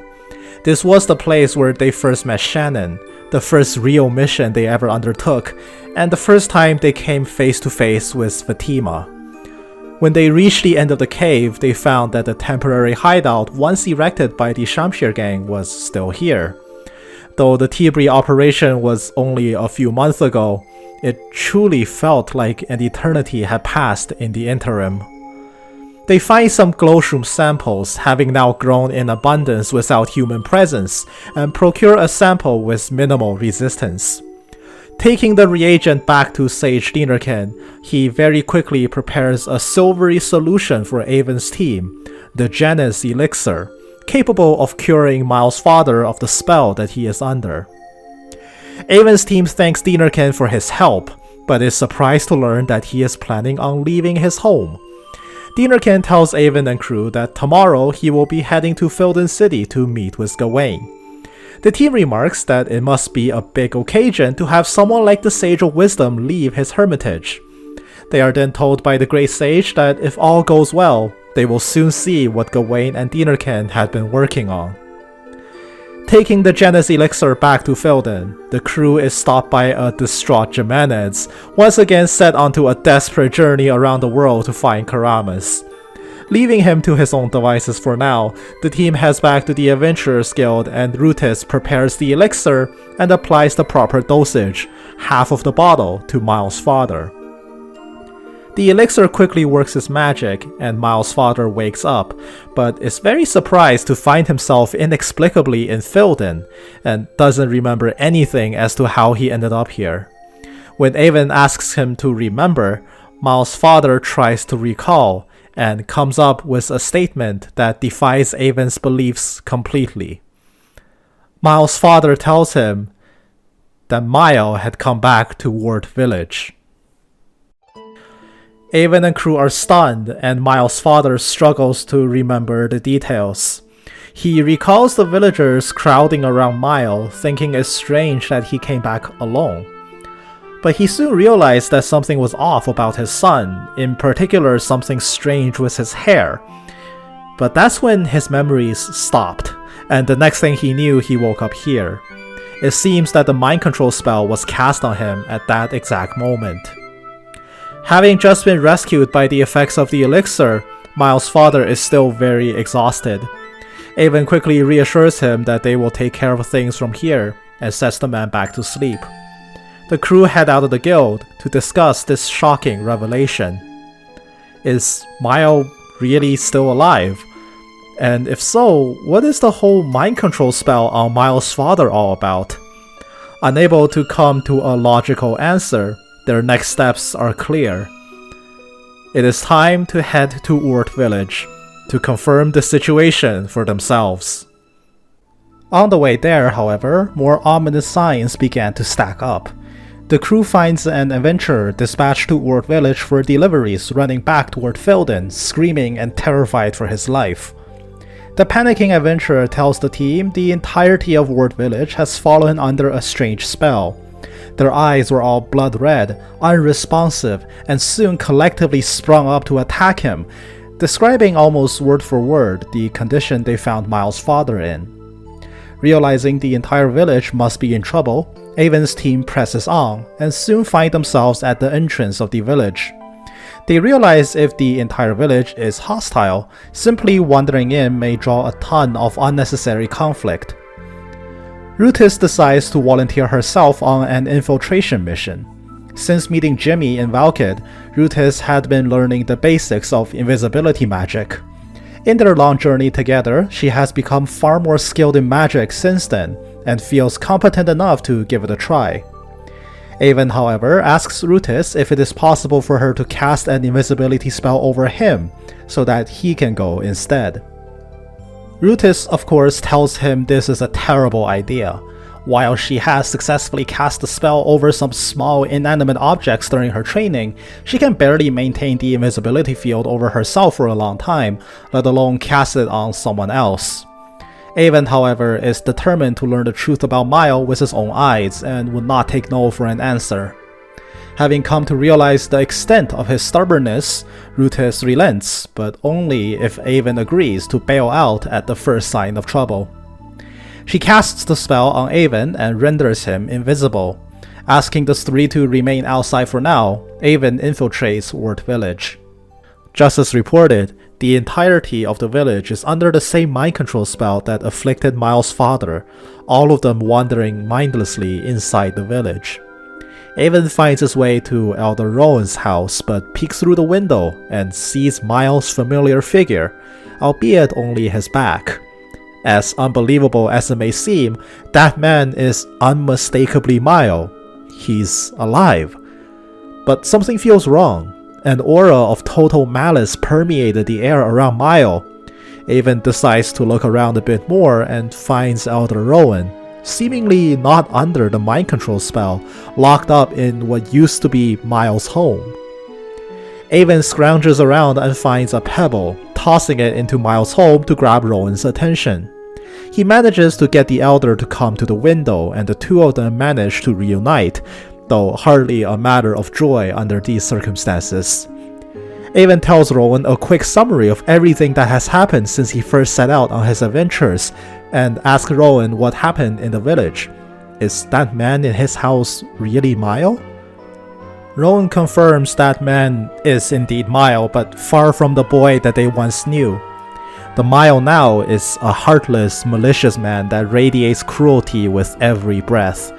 Rowan recounts the events of a few days ago when Mile first came back alone. At first, the villagers were surprised to find Mile back home alone, and so they clamored around him, bombarding the boy with endless questions, but Mile would not respond. Then, to everyone's horror, he began chanting some diabolical spell. In the blink of an eye, that spell mind controls everyone in the village. Rowan, who was standing just outside his house, can only watch the scene unfold before him in horror. Mile takes the Elder and locks him away, and in an evil tone dripping with venom, he tells Rowan that the age of destruction will soon come, wrought by Octum's own hands. He then headed to the bridge in the village overlooking the caverns into Nephthys' sanctum. Standing there, Rowan could hear him casting yet another spell, aiming it deep below into the shrine. No doubt, he had done something terrible to Nephthys. Hearing Rowan's recounting of the events that had happened, Avon decides to confront Mile. Leaving the Elder inside for his own protection, Avon heads off to once again behold his now silver-haired friend. This time, however, his cover would be blown. Mile turns around and, despite Avon's invisibility field, easily deduces that he's standing outside. Coming out of the house, Mile identifies the invisibility spell as Rutis' handiwork. Crafty, but not good enough. Mile breaks Rutis' spell without even trying and reveals Avon right where he stands. As two old friends stare each other down, Mile starts to taunt Avon. It's been so long since they had last met, it would be rude to not spend some time catching up, right? Mile heads back inside, casually inviting Avon to join him for a chat. Muttering a curse under his breath, Avon has no choice but to oblige. He heads inside to confront the man that used to be his inseparable friend, demanding Mile explain what's going on. If he had been alive all this time, why didn't he try to contact them? What has he been doing since the attack outside of Theta? And what's the deal with the mind control and the other evil magics at his disposal? Faced with these questions, Miles' disposition is fairly indifferent, matter-of-factly telling Avon that he has seen the truth, claiming that Alfilden, under the direction of the royal family and the Church of Bardus, is headed down the path of certain ruin. Faced with a coming global calamity, their only salvation is to have Octum rebuild the world into an utopia. Why not join Mile and oversee this change? It is the only way to salvation. Avon desperately tries to get Mile to snap out of this crazy talk, but it predictably falls on deaf ears. Mile then reframes his proposal. After all, Emil is currently with the cult, and Mile himself is now also with the cult. Hasn't Avon been fighting all this time to see Emil again? If he joins them, then he can be together with Emil again, and together with Mile again. The three of them can go back to the way they were.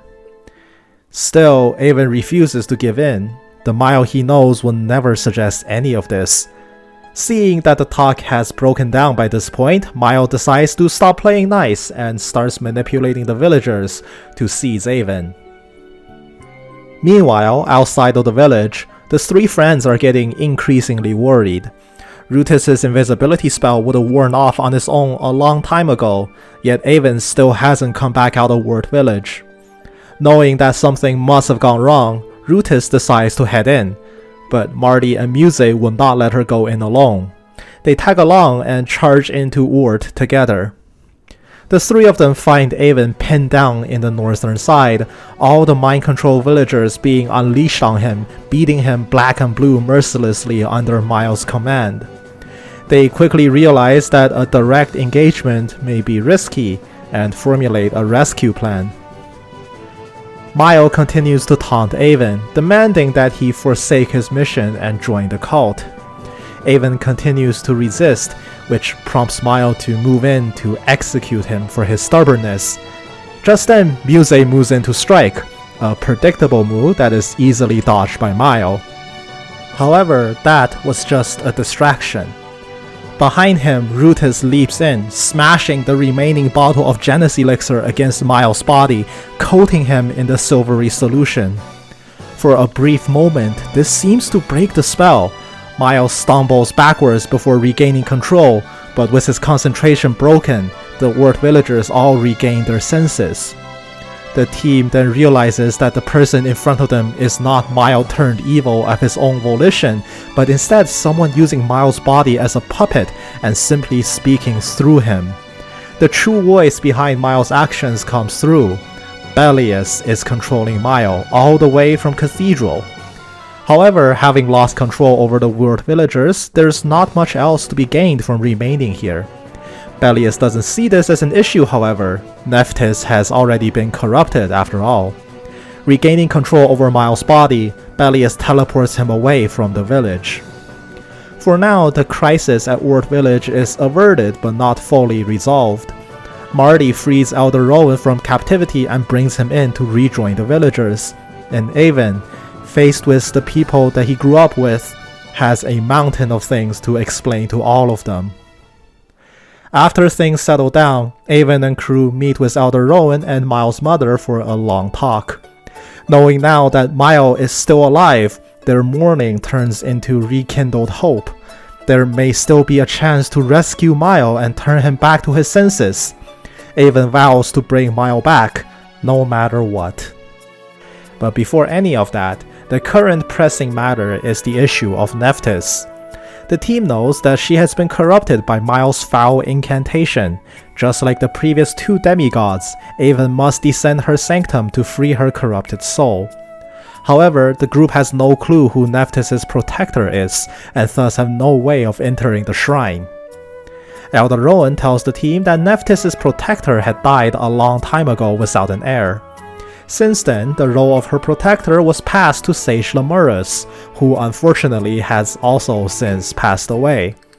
But knowing his duties, Lemurus would have most definitely hidden something in the Lookout Cottage that still holds the authority of the protector. Knowing that the key that can open the shrine must still be in the cottage somewhere, the team quickly heads off and leaves Ward Village and enters the Lookout Cottage, the place that Avon had lived in for 8 years following the fall of Cathedral. The team splits up to search the entire cottage from top to bottom, looking for anything that might resemble an item which can open the shrine in Lemurus' stead. Avon wanders out back to where Lemurus' headstone was and finds Rutis there in silent prayer. She had always venerated the 3 great sages, even during her time as a cultist, and she found it fit to pay her respects to a great man. Avon decides to join her and spend some time at the gravestone to talk to his adoptive grandfather before resuming the search. Thinking back to the vision he saw on Vera Isla, an idea suddenly comes to him. Heading out to the field, he rummages through the scarecrow and, to his surprise, discovers a small charm, as well as a letter. Avon cracks open the letter and reads it. It was written by Sage Lemurus during the final days of his life, addressed to Avon, but much later in the future for when he would eventually discover this letter.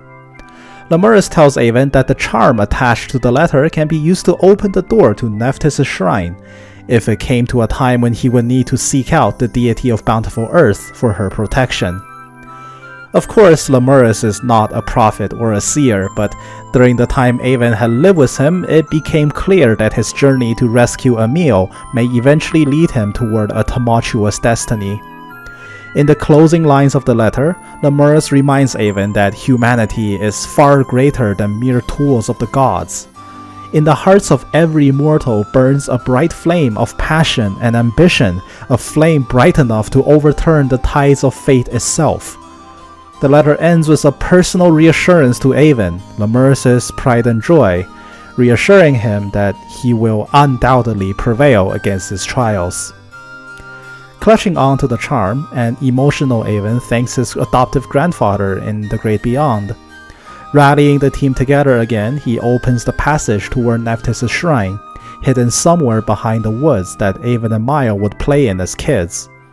They eventually find the dilapidated shrine in the forest depths, and sets down Lemurus' charm atop the gate.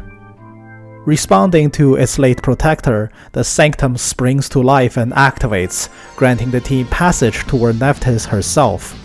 Clawing their way through the undead that's come to inhabit the shrine in the centuries past, they find their way to the inner sanctum, and come face to face with the corrupted form of Nephthys, the deity of bountiful earth.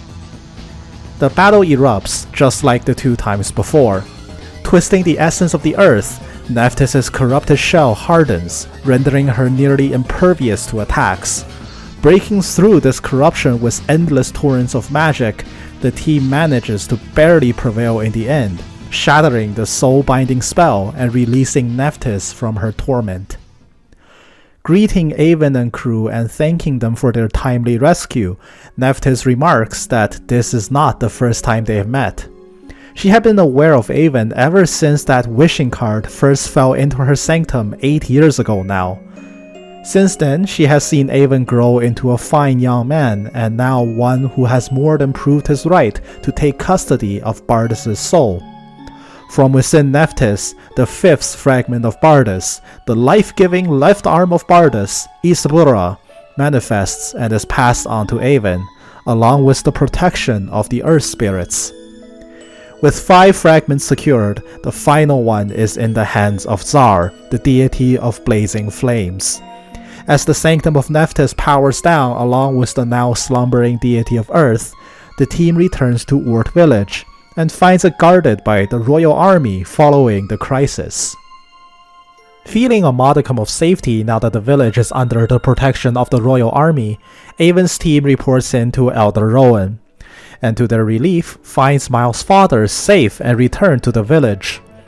Faced with Miles' parents, Avon renews his vow to find and rescue both Miles and Emil, so that the next time they come back, they will all be together again. Remarking that Avon had come a long way since he first left the village and has now matured into an outstanding young man, Miles' parents remind him that he is just as important to Ward Village as Mile and to not push himself beyond his limits. Avon's next destination would be to report back to Archbishop Krar in Valkid. Miles' parents wish Avon well in his travels ahead, and not just him, but Rutis as well, should all come back once their journey is said and done. The road to Valkid is no joke.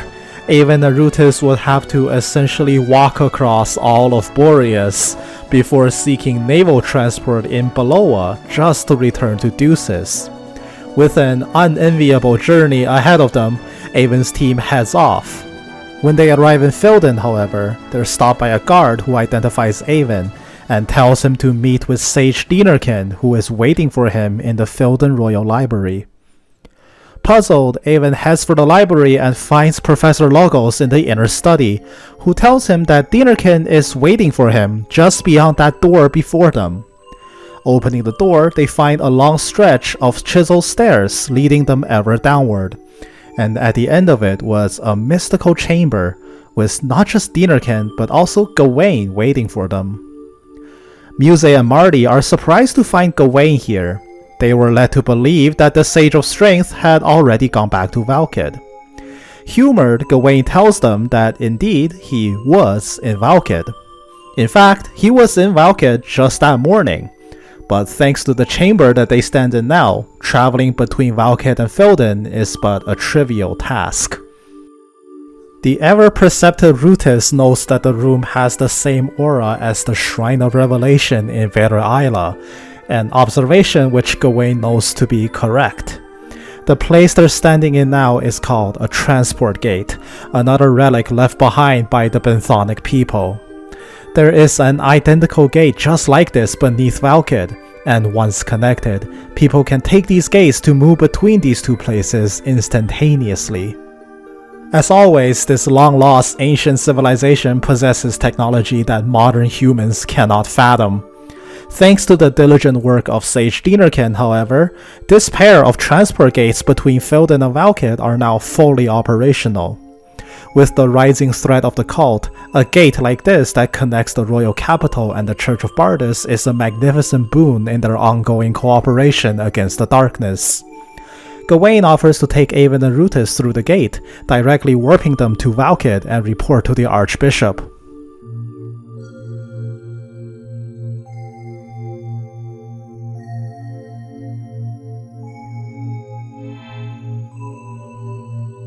Avon and Rutis steps onto the gate as it powers on, saying goodbye to their dear friends and promising to help each other in the battles ahead. The transport gate hums to life and whisks them away, and in the blink of an eye, they emerge in another copy of this exact room, but in Valkid, on the other side of the continent. Marveling at this technology and the knowledge possessed by this ancient civilization, Rutis wonders what possible disaster could have brought the Benthonic people to ruin, a question that perhaps no living man in Alfilden knows the answer to. Gawain hypothesizes that maybe a calamity beyond their control had brought them to ruin, but sadly, the truth may forever elude them. The trio head outside and in no time at all run into a bright and chipper Shannon. It turns out Shannon had been spending her time working odd errands here and there for the priests and sisters in Valkid, and has since become a rather cheery and welcome sight for the people here. However, Avon, armed with news about Shannon's promised prince, just has to deliver the news to her. Asking Shannon to steady herself, Avon tells her that she was right all along. Mile is still alive. Avon saw him with his own eyes. He then tells a small lie and says Mile is being held captive by the bad guys, but he will definitely rescue Mile and bring him back safe and sound. Hearing this shocking news, Shannon immediately seizes up and passes out. The team calls Father Kerio to take Shannon to bed and report to Archbishop Krar with the news of all they've accomplished in Boreas. Overjoyed to hear their success, Archbishop Krar tells the team that the final fragment lies with Tsar, the deity of blazing flames, whose sanctum lies in the shadowed village of Kanafia, a name that has come up once or twice in the past. The only way to reach Kanafia is to go to the town of Brijak in southern Ducis and seek passage by ship. At last, the time has come to complete the prophecy. However, before they leave, Gawain tells Avon that the gift he had been waiting for had finally arrived. Krar walks up and presents Avon with this gift. Fresh from the Gia factory, thanks to the combined efforts of Real, Elenoa, Ruka, and the many workers on this project, the longsword forged with mirage metal, a sword stronger than steel yet lighter than a feather, the most powerful weapon ever forged by humanity's own hands, has finally been created. Despite its magnificent caliber, the blade fits Avon like a glove. All that's left for him is to secure the final fragment of Bardus and infuse this blade with the reawakened powers of the God of Light, so that the barrier to Cathedral may finally be shattered.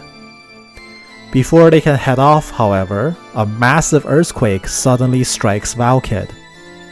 The team is shocked that an earthquake has struck, but Krar seems unsurprised. He tells the team that recently, earthquakes would strike all of Ducis once every 3 days or so, and recently it seems to be getting increasingly frequent, and the tremors increasingly violent, no doubt a byproduct of Octum gradually reawakening from his slumber.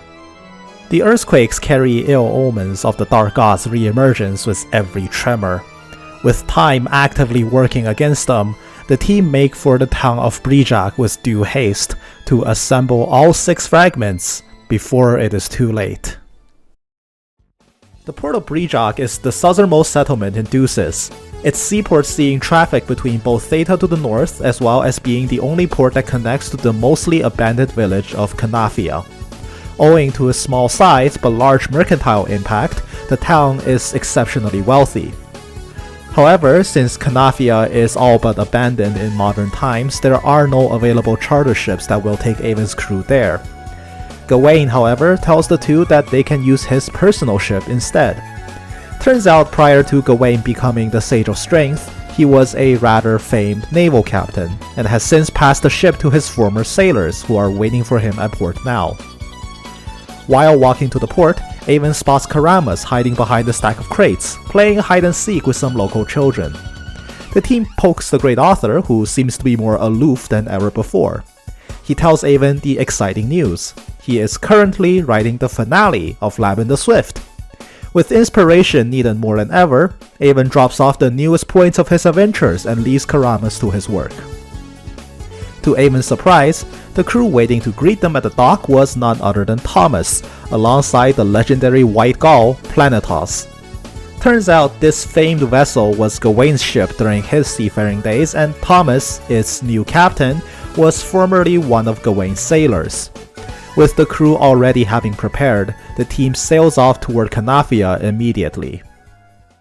The sea route to Kanafia would normally take 2 days, but the Planetos' unrivaled speed cuts that time down to only half a day or so. With fair weather and clear skies ahead, Avon spent some time reminiscing. The last time he was aboard the Planetos was back in Beloa, when he, Mile, and Conrad worked together to take down Fatima and rescue Emil. Compared to his current journey, these two events seemed worlds apart. Out of boredom, Thomas and Avon strike up a friendly chat, and Thomas asks Avon if he had ever heard about the Gagharv, which Avon denies. Thomas tells him that the Gagharv is a massive abyss over 1,000 kilometers in width, surrounded by countless whirlpools and maelstroms, located east of Alfilden. The Gagharv is the edge of the known world. No one knows what is on the other side of the Gagharv. Is it simply a vast emptiness, or perhaps a completely new world? In the centuries since its formation, countless sailors and explorers have tried to challenge the Gagharv, but none have ever come close to succeeding. Even Gawain in his youth had taken the Planetos to embark on his own journey, but was similarly unsuccessful. Being a sailor with an adventurous heart, Thomas had vowed to one day breach the Gagharv with the Planetals, no matter what it takes. As the two friends share their own goals and aspirations in life, Thomas remarks that perhaps when he does set out on his fateful journey, he'll invite Avon along as well. Their friendly conversation is interrupted by Rutus and Gawain, coming in with worried expressions. Despite the calm weather all around them, the Planetals is sailing right into an extremely turbulent stretch of sea. Shocked by such rocky waters in fair weather, the Planetals barrels straight into the violent wave as it threatens to rip the ship apart. As the Planetals is being ruthlessly battered, the crew knows Canafia is just beyond this disturbance, but trying to get there now may be a death sentence. Realizing that the source of this turbulence is unnatural, Gawain orders Thomas to turn the ship around and return to Brijak for now. As the ship veers around, Thomas spots something out in the water, a man clasping to some wreckage drifting in the waves. Deciding to rescue the sinking man, the Planetals turns around while Avon and Thomas deploy a lifeboat to go after him. As they pull him aboard, however, Avon recognizes him. Haven't they met before? The castaway is rescued aboard as Avon, Rutus, and Gawain confirm that this was the same person they met in Vetter Isla, the mysterious man Mitchell that helped them power on the shrine before vanishing without a trace. Mitchell comes to and gets a handle on the situation, thanking the crew for the rescue. He explains his circumstance. He was sailing on a small rowboat on the western coast of Deuces before his boat was utterly wrecked, and he found himself being carried away by the waves until he was rescued here. Thomas is flabbergasted after hearing his story. The western coast of Deuces is right behind Cathedral, where Octum's barrier is erected. To sail so wantonly through essentially the headquarters of Octum's cult, does he have a death wish? The crew recalls their previous meeting with Mitchell and his complete unfamiliarity with the religions and practices of Alfilden, combined with his strange accent and the fact that he has wandered into Octum's domain without a second thought, began to regard him with suspicions anew. Taking these factors into account, Gawain looks at Mitchell and deduces that he must be from a place outside of Alfilden, an assumption which Mitchell confirms, much to the shock of everyone else. As the ship docks in Brijak, the mysterious man finally gives a proper introduction to Avon and crew. His name is Mitchell the Lap Haven, a magician hailing from the continent of Terrasville, a land northeast of Alfilden, beyond the Gagharv. Thomas is rocked by this revelation. There are completely new worlds beyond the Gagharv. Mitchell tells the team that he simply used a long-distance teleportation spell to bring him here in Alfilden. The team can't help but recognize Mitchell as a magician with unimaginable powers, considering how casual he is about casting spells that seem to defy belief. Mitchell tells the crew that he came to Alfilden for two reasons. First, much like the people of Alfilden, the ones who live in Terrasville has also wondered what lies beyond the Gagharv on their side, and Mitchell wanted to explore the world beyond for himself. Secondly, recent surges of dark energy pulsing from Alfilden can be felt as far away as Terrasville, and Mitchell felt compelled to investigate. When the Gagharv had first formed, the gods had been left behind on this continent, and the recent reawakening of Octum and the attempted revival of Bardus had caused the world outside to also react in response. Having seen parts of Alfilden for himself and hearing about Avon's deeds from the various cities, Mitchell learned about Avon's mission to reawaken Bardus to stand in opposition to the cult of Octum. Seeing as their goals are one and the same, the foreign magician gladly pledges his powers to Avon's cause and joins the party. The problem now turns to the unnatural waves blocking their way to Canafia. Given the otherwise calm weather, along with Mitchell's observations during his time adrift, Gawain surmises that the turbulence is not a naturally occurring storm, but rather an artificial disaster created by a disturbance in the continent's ley lines. No doubt another side effect caused by Octum's gradual resurrection into this world. Since the storm is not naturally occurring, the team will have to find another solution to deal with the ley line disturbance, perhaps by finding a way to attack the disturbance directly. Mitchell theorizes that a strong enough impact dealt directly to the ley lines could potentially restore balance, but the problem is how.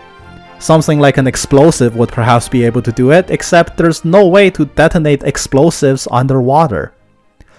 Gawain comes up with a plan. East of Brijak is a place known as Iton Cave, a large mud pot where a unique jewel can be found. This jewel, known to the nobility as the Crimson Flame, is a large ruby containing a living ember inside, which is then usually adorned on jewelry and sold to the rich at ludicrous prices. Crimson flames grow in abundance in the mud pot of Iton Cave, absorbing the natural elements in that environment to form and grow. Brijak's ruling family regularly makes a fortune out of the mining and exporting of these crimson flames alongside their maritime trade. However, this jewel can be extremely dangerous.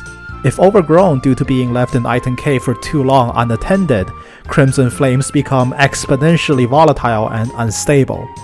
With the tiniest impact, an overgrown crimson flame about the size of a fist will explode, detonating with the force several times stronger than dynamite. The team decides to seek out the local duchess for permission to acquire an overgrown crimson flame to stabilize the ley lines, while Thomas heads off to prepare the Planetos to sail out again. Gawain takes the team to meet with Duchess Malabo, the current governess of Brijak and an old personal friend. Eager to do her part in opposing the cult of Octum and fulfilling a favor to an old friend, Duchess Malabo is more than willing to let the team head into Iton Cave. She tells them that recently a monster outbreak in the cave has caused Crimson Flame extraction to halt. And having left the cave alone for this much time, there surely must be one or two Crimson Flames somewhere in the mud pot that has grown to an unstable size. The team heads into the cave and start prowling around the mud pools, picking up a few Crimson Flames along the way, though the ones they found are quite small, ripe for selling at ludicrous prices to nobles, not so much the deadly explosive weapon they were looking for. However, when they arrive at the center of the cave, they found it. A crimson flame so large that it's poking out of the muddy surface, its flame dancing with extreme vigor, threatening to explode with the tiniest disturbance. Avon's team carefully surrounds the jewel and attempts to extract it, until a swarm of monsters pop out of the mud to ambush them. Having no choice but to take the fight, the team dispatches the monsters with surgical precision. The tiniest misstep during the fight would risk causing the Crimson Flame to explode, blowing not just them but the entire cave into oblivion. Miraculously, the fight was won with the Crimson Flame still undisturbed. Carefully pulling out the explosive jewel, the team gently escort it as they make their way out of the cave. And that's when disaster struck yet again. Another earthquake. This one is stronger and more violent than ever before. Tremors could be felt through the western realm, in Brijak, in Valkid, all of Deuces. It seems Octum's slumber is about to come to an end. This massive earthquake rocks the tunnels of Iton Cave, threatening to collapse the entire place on itself. Holding the Crimson Flame, Gawain, Mitchell, Avon, and Rutus sprint out just as the tunnels behind them fall apart. Except Rutus didn't make it. The rockfall trapped her inside the cave. Avon's mind goes blank, desperately calling for her names through the collapsed debris. Fortunately, Rutus's voice comes through. She is mostly unharmed, but there's no way out for her. The earthquake shows no sign of stopping, and the team cannot risk staying inside any longer. Rutus tells Avon's team to forget about her, take the Crimson Flame out of here and leave her behind, or they may all be trapped here. Avon refuses to even entertain that notion, but there's only one way to save Rutus. The Crimson Flame. It can blow away the debris and clear a path for her. Hearing this plan, Rutus begs for Avon to not do it. This is their only ticket to Canafia. If he throws it away here for her, their mission would fail. But her pleading for Avon to leave her behind falls on deaf ears. Without a second thought, Avon takes the overgrown Crimson Flame and throws it at the debris.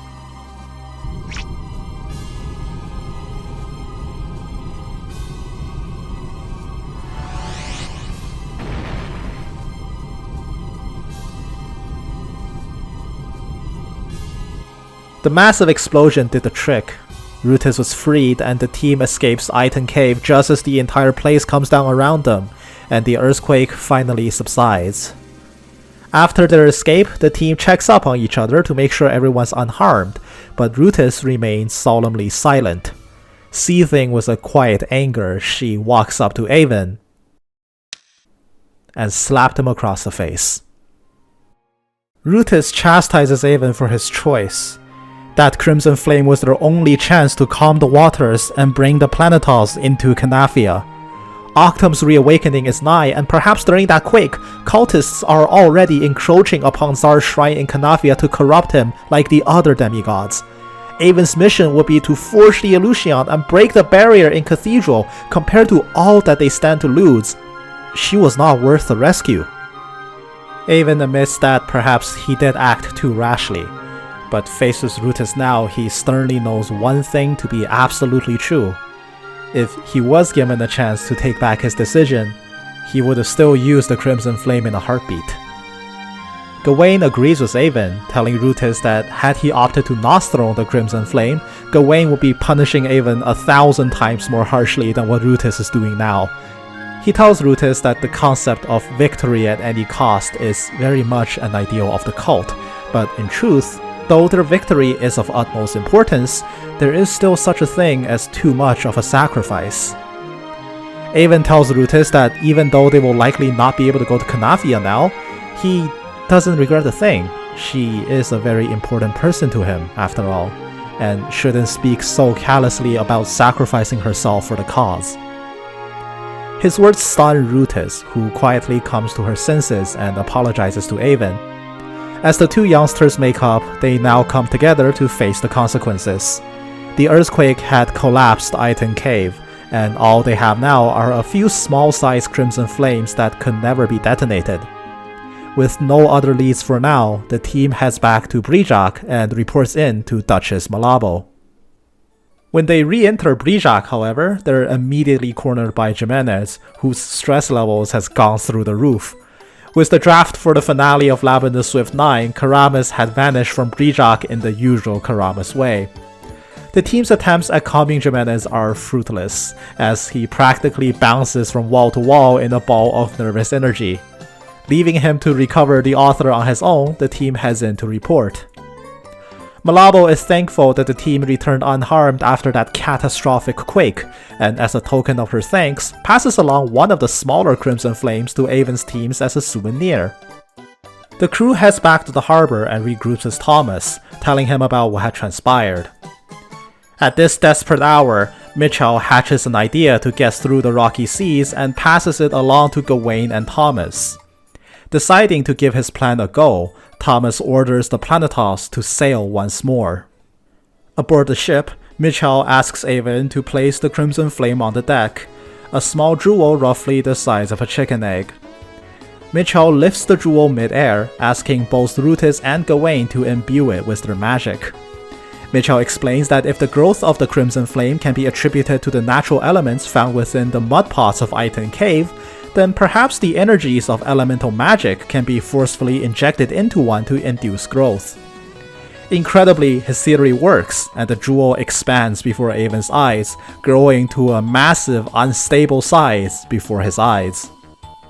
The team praises Mitchell for his ingenuity and resourcefulness, and with no time to spare, the Planetals is once again coming up to the violent waves.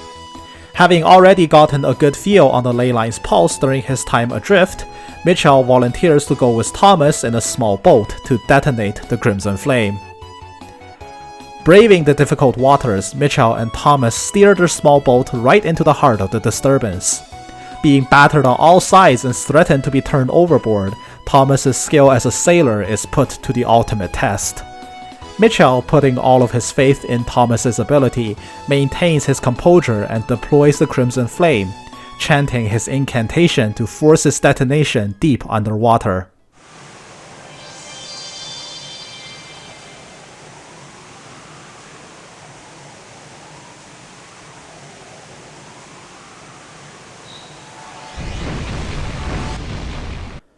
Their plan is a rousing success, and the waves calm rapidly in the wake of the explosion. This daring moment served as a great bonding moment for Thomas and Mitchell, finding a kindred soul in the thrill of adventure and an eagerness to explore the unknown in each other. As the two men practically become best friends, the team sails on to Canafia with no further incident and soon lands in the shadowed village. Thomas returns to the Planetos for repairs, wishing Avon's crew luck in recovering the final fragment of Bardus. Gawain tells the team that Zar's shrine is located just south of Canafia, inside a large cemetery known as the Sepulchrum. The problem comes back to Zar's protector, the person needed to open the way into the sanctum. Gawain, however, has noticeably become a lot sadder since landing in Canafia. Sullenly telling the crew to not worry about the protector for now, he asks the team to stop by the Elder's house before they leave. On the way, Avon runs into an unexpected face in a secluded basement. The strange merchant that he and Emil encountered when they first reunited back in Baloa had set up shop here. The strange merchant recognizes Avon and asks him about the earrings he had bought and if his sister is doing okay, a question that Avon finds it difficult to answer. Sensing some distress, the merchant gives Avon some words of encouragement. He tells Avon that the pair of earrings he had bought has a magical property. When one wearer is in peril, the other pair will spontaneously shatter. The fact that Avon's half is still intact must mean that his sister is okay, wherever she is. Even though this is most likely just a sales pitch, the strange man's words do manage to suddenly make Avon feel a lot better. The team make their way to the Elder's house in Canafia, where they meet with Elder Malam, as well as a local girl named Vinia. Gawain leads the team in and introduces everyone to each other, and tells them of his intent to visit Sepulchrum. Noting that this time of year had come again, Elder Malam asks Vinia to go buy a bouquet of white flowers at the store, and welcomes his guests in, though he has little to offer in the way of hospitality. Malam tells Avon's team that Vinia is one of Magnum and Dominique's childhood friends, who has lived in Canafia her whole life. This entire village, since the tragedy 15 years ago, has been cloaked in an eternal aura of sadness and trauma, like a demon from the past refusing to loosen its grip over this shadowed village. Gawain, with sorrow etched all across his face, quietly sits with Malam, and finally tells the full story behind the tragedy of Canafia to Avon and his team. Dominique and Magnum were born and raised in the village of Canafia, and alongside other locals like Vinia, grew up together and had always been by each other's side. 20 years ago, when Magnum and Dominique both turned 16, they decided to leave Canafia and headed for Cathedral, joining the Church of Bardus. There, Magnum trained as a member of the Holy Guard under Gawain, and Dominique studied to be a sister of the church under the guidance of Olesia. Under their tutelage, and owing to their bright dispositions, both Magnum and Dominique excelled in their respective paths, and this whole time were very much romantically involved with each other. Their lives together seemed perfect, their futures happy, until that day 15 years ago. When Magnum turned 20 years old, Dominique began hearing the voice of Durga, marking her as Durga's next daughter. Around this time, Belias had just defected from the Church of Bardus and went down his path of darkness toward leading the cult of Octum. Knowing that Belias is now targeting Dominique, Gawain and the now late Archbishop Asperius came up with a plan to shelter Dominique in Canafia for her own protection, so that she can be moved out of Cathedral and be averted from danger. Magnum would not let her go alone and left with Dominique as her personal bodyguard, but Belias learned of these plans. The instant Magnum and Dominique landed in Canafia, an elite squad of Octum's cultists emerged in the village to ambush them, intent on killing Magnum and bringing Dominique to Belias alive. Both Magnum and Dominique, devout believers and students of the church, held on as long as they could, fighting and hiding for their lives, holding fast to their faith that the church would send help. At that time, Gawain was already the commander of the Holy Guard, and he would have wasted no time to come to their rescue. but their distress message never made it out. The plea for help reached Brijak and no further. The local bishop of Brijak at the time was a corrupt man that only worked for his personal gain, a name that they all know too well by this point, Bishop Avarice. His corruption and incompetence in office meant that Magnum's distress call made it to Gawain far too late. When Gawain's forces finally received a message to come to Canafia, they arrived only to find Magnum holding Dominique's corpse in the middle of a concluded battle. In an attempt to block a fatal attack meant for Magnum, Dominique threw herself in front of him and gave her life for his. The cult, having also failed their mission by accidentally killing Durga's daughter, had already left the island. When Magnum spotted Gawain, he handed Dominique's corpse to him and left the scene without a word. In the 15 years since, Magnum became the state that Avon's team knew him as now, a cold, brutal killer that slaughters corrupt members of the church and the cult alike without a shred of mercy. He has long since abandoned his own humanity in his grief. Canafia itself has never recovered from that tragedy, and since then the entire village has been cast in a deep sadness that seems to never fade, as well as a total disdain for Bardus itself. As the story concludes, Vinia returned to Gawain with a fresh bouquet. Gawain sorrowfully tells the team that every year he comes here to lay flowers at Dominique's grave, without Magnum. This year would be no different. Inviting the team to join him, the crew decides to pay a visit to Dominique's final resting place, south of Canafia, in Sepulchrum, beside the place where Tsar's sanctum lies. Their path to Sepulchrum takes them through the Road of Parting, a small dirt path of quaint reflection, where people walk as they reminisce about the memories of their lost loved ones. Gawain tells Avon's party that in the 15 years since the tragedy, the light rain that coats this area has never stopped, adding to the aura of gloom, as if the sky itself is still weeping over that fateful day in the past. Sepulchrum is no different, a large cemetery shrouded in countless deaths, each site marking the finality of someone precious to another. Dominique was interred at the highest hill in this place, beside a large tombstone commemorating her life. Standing before her gravestone, Gawain and team lay down the bouquet. With another year having passed since they last met, as the team each passes a prayer to Dominique, Gawain quietly asks her to watch over Magnum, so that he may be guided back to the light. Beside the grave, the cold, cynical voice of Magnum cuts through the air.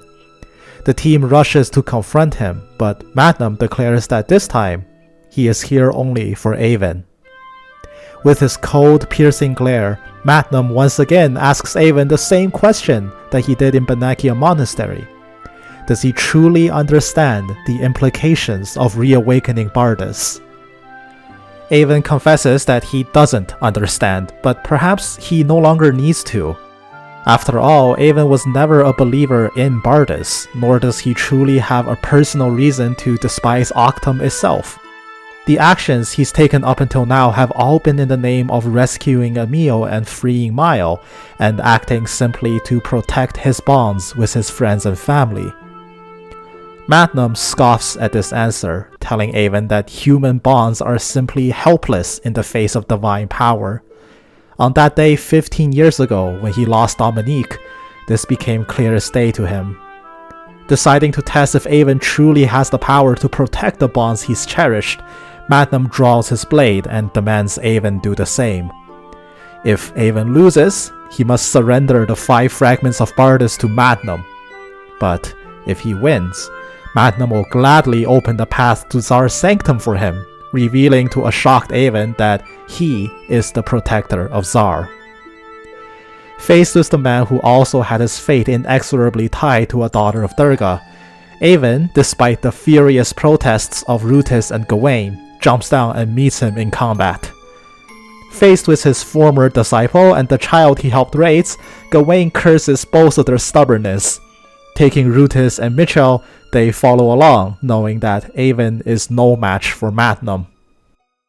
Confronting Magnum, Avon questions why he is still carrying on his bloody rampage. These senseless killings would not bring Dominique back, nor would it make her happy in the afterlife. Magnum tells him that Dominique died purely to protect him. Even in the final moments of her life, she smiled while passing away in his arms. Dominique was special. Someone like her will never appear again. And so he vowed to end the yoke that the gods have placed over mankind. Octum, Bardus, Durga, they're all the same, deities whose charge given to mankind has only led to suffering. Magnum declares his intent to defeat Avon, take the fragments, and smash them all to pieces to end the legacy of the gods. Avon pushes Magnum back with a desperate roar. There is no way he will let Magnum destroy the fragments. Imbued in those pieces are not just the powers of Bardus, but also the hopes and dreams of Mio, Emil, Rutus, Gawain, all the friends he's made along the way. Compared to the still dormant power of Bardus, these bonds mean more to him than Magnum can ever realize. At this point, simple words between the two are no longer enough. Their differences, despite being aimed at the same goal, can only be settled through blades. Staring each other down, they prepare for the fateful clash.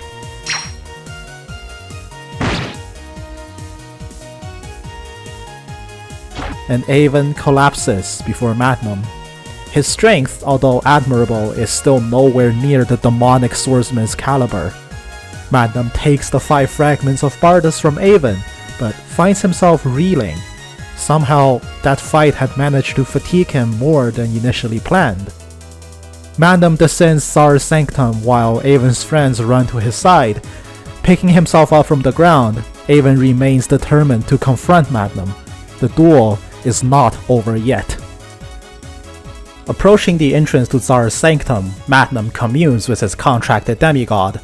He announces to Tsar his plans to destroy the fragments and then relieve himself of his duty to protect Tsar, and thus forcing the gods back into slumber so that they can never interfere with humanity again. As the door to Tsar's sanctum swings open, Magnum is suddenly confronted by Borgheid. The foul magician had been watching the confrontation the entire time. Knowing Magnum is still fatigued after his fight with Avon, and had just opened the door to Tsar for him, Borgheid found it a perfect opportunity to dispatch the bloody butcher before him for good. Finding himself forced into another duel, Magnum goes all out against Borgheid. Though given his weakened condition, although he was able to initially keep pace against Borgheid's ruthless barrage and even land a hit against him, Borgheid seems absolutely unfazed. His powers only increasing, Magnum found himself quickly overpowered and cut off. Borgheid eventually lands a clean hit on him and wounds Magnum, forcing him still. Deciding now would be the perfect time to taunt him, Borgheid gloats and decides to reveal a devastating secret. 15 years ago, Borgheid, who had just joined the cult, was involved in the ambush mission in Canafia, and in fact, the person who killed Dominique was him. For the first time in 15 years, this was the only thing that has made Magnum lose his composure. Remarking on the irony that Dominique died for Magnum only for him to go and forsake his faith to the church, Borgheid mocks Dominique's name from beyond the grave, as Magnum leaps at Borgheid with wild abandon like a crazed animal. There was no more technique and deliberation in Magnum. Borgheid easily overpowers him and unleashes a devastating blow, nearly fatally wounding him. As Borgheid continues his ruthless barrage on a dying Magnum, he slings insults and magic alike, until finally, Avon's team intervenes. Stopping his attacks for now, Borgheid leaves the scene, descending Tsar's sanctum to begin his ritual to corrupt the deity of blazing flames. As Avon's team crowds around a rapidly fading Magnum, he mutters at his inability. All it took was the mention of Dominique to make him lose his cool. Handing the fragments back to Avon, Magnum begs the team to stop Borgheid, save Tsar, before it's too late. And then he falls unconscious. Gawain reassures the team that Magnum will be fine. He knows his disciple better than anyone. An attack like this wouldn't be the end of this tenacious man. a more important duty awaits them. The crew quickly charges into Tsar's sanctum in pursuit of Borgheid, hoping that this time they can reach the demigod before it is too late. In the short time he was away, Borgheid has made a lot of headway into the shrine. Even though Avon's team is in hot pursuit, they only manage to catch up to him inside the inner sanctum, and fortunately, his ritual to corrupt Tsar had not finished. Confronting the Dark Sorcerer, Avon's team is determined to defeat him here, once and for all. Borgheid, however, is undeterred. He suddenly powers up in front of Avon's team. He tells them that the doors to the underworld has already been pried open, confirming the team's fears that the earthquake felt in Brejok does indeed herald the beginning of the end. Belias is beneath Cathedral, using Emil's latent powers as Durga's chosen to raise Octum as they speak. Demonstrating his newfound powers, the battle to save Tsar breaks out in the Sanctum. Borgheid, as Belias' right-hand man, second in command of the Cult of Octum, now holds insurmountable power that surpasses even Mitchell's talents. The battle against Borgheid is a desperate fight for survival, their own attacks barely able to scratch him. Chipping away at Borgheid along with his retinue of demonic effigies, the team managed to just barely prevail against his onslaught to finally take him down, but he is not out. Borgheid suddenly gets back up and unleashes magic deadlier than ever before, with Avon and Rutis barely able to get out of the way. Gawain and Mitchell rush in to defend, but the intensity of Borgheid's attacks have only increased. Octum's reawakening has given Borgheid an endless supply of power.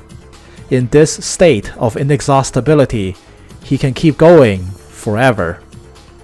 Faced with this barrage, the team is unable to gain ground and are barely holding on. But once again, Magnum comes to their rescue. Though he is grievously wounded, he still presses forward, determined to kill Borgheid. Watching Magnum stumble forward, Borgheid is dismissive of his efforts. Charging up another spell, Borgheid launches it at Magnum, but shockingly, he gets through completely unscathed as the spell seemingly dissipates around him.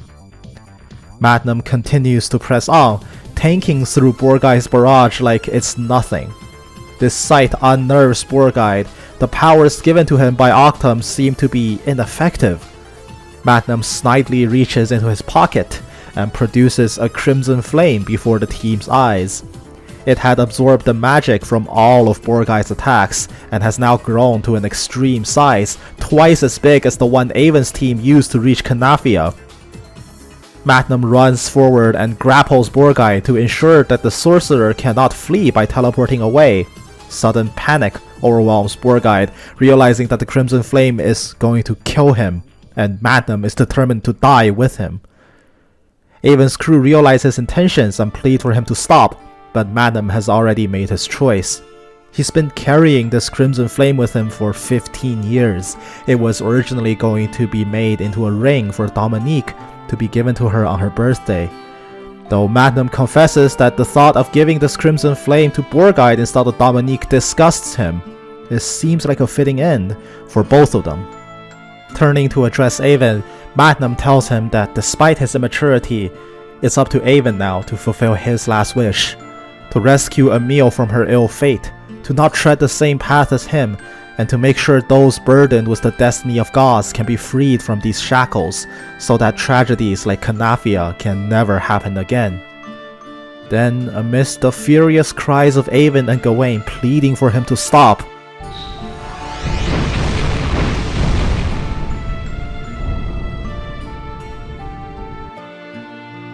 the jewel detonates. There's nothing left of the aftermath.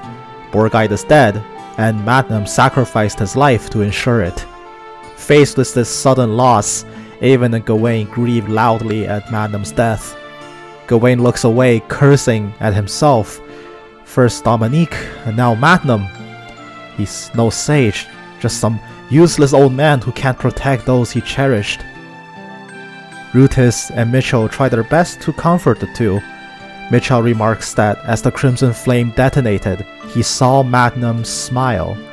The same smile that perhaps Dominique wore in her final moments 15 years ago.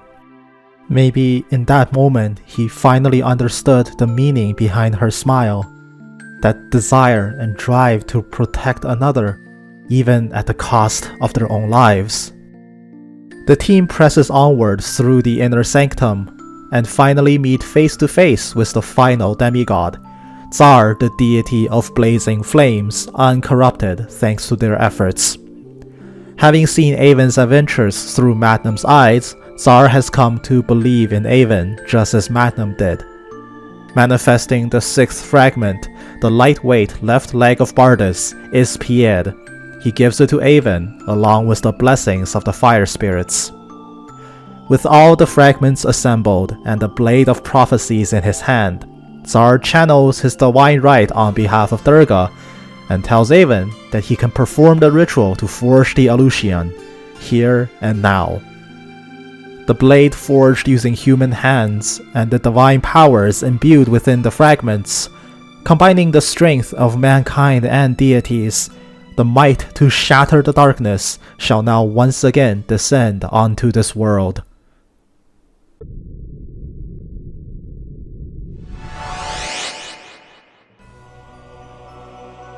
First, the head of Bardus, that which harbors infinite wisdom, Cabeza. Second, the body of Bardus, that which stands loftily above all, Kerupo. Third, the right arm of Bardus, that which contains endless might, Delabora. Fourth, the left arm of Bardus, that which nurtures all life, Ispora. Fifth, the right leg of Bardus, that which is ever dexterous, Delapied. Sixth, the left leg of Bardus, that which falls without a sound, Ispied. And finally, the blade forged with mirage metal through human hands to become the vessel of divine light, so that Bardus' power may once again grace this land.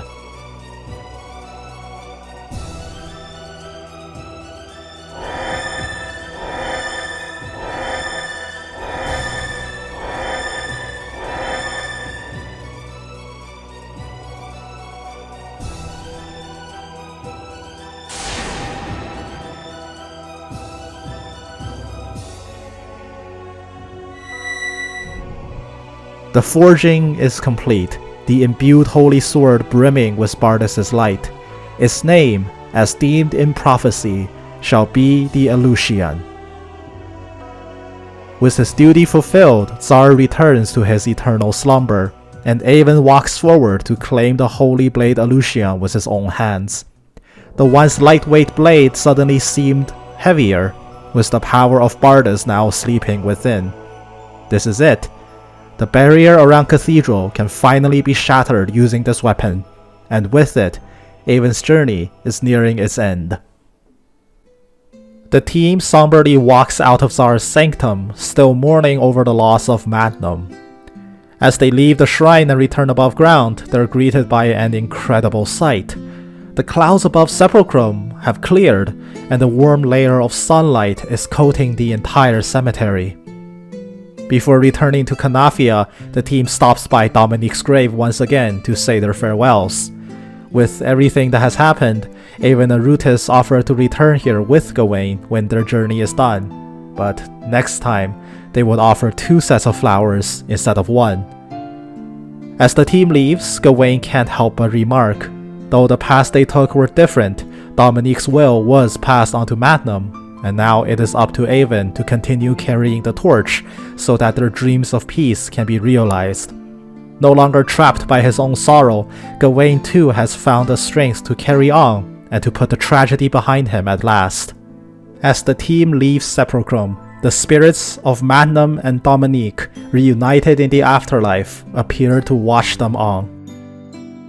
For the first time in 15 years, the rain has stopped along the road of parting, and even the eternal shadow over Kanafia village has lifted. The team visits Malam and Vinia before setting off.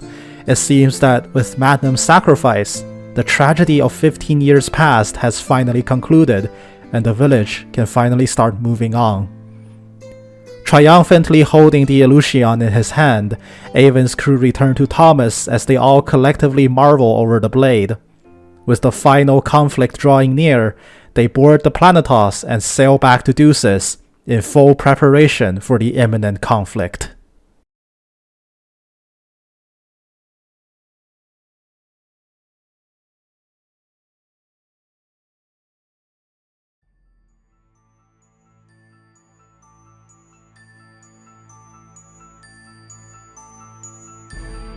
Thanks to the sacrifice of the man who had gone down the path of a demon, Avon had finally collected all of the fragments of Bardus. The journey he had taken was long and tumultuous, and perhaps this blade would have never been forged without the help of his friends. Now, with the Sage of Strength, the foreign magician, and the beautiful maiden who has sworn her path to Avon's, he is no longer lost and confused. In the name of saving his irreplaceable loved ones, Avon's heart has already charged headlong into the shadowed land of Cathedral.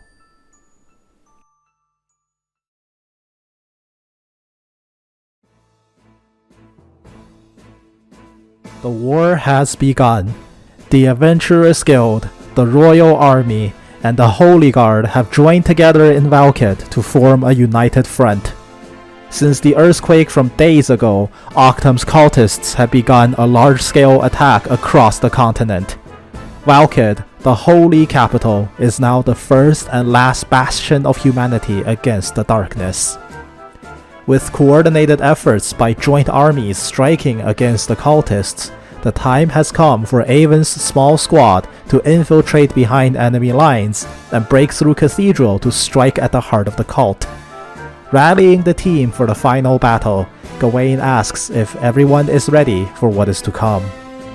Avon's path is set, and now more determined than ever to rescue Emil and Mile with his own hands.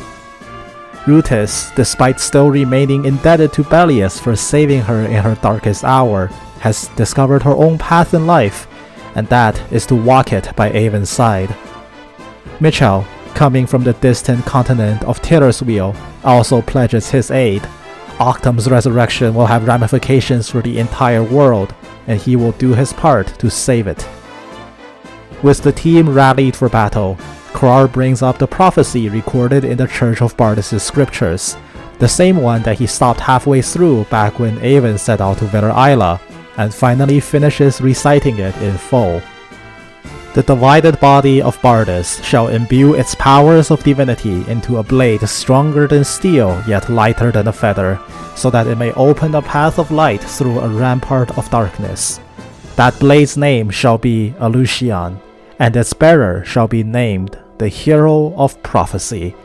Clad in an aura of light, he will bring an end to the era of gods, so that humanity may stand independently in the new age.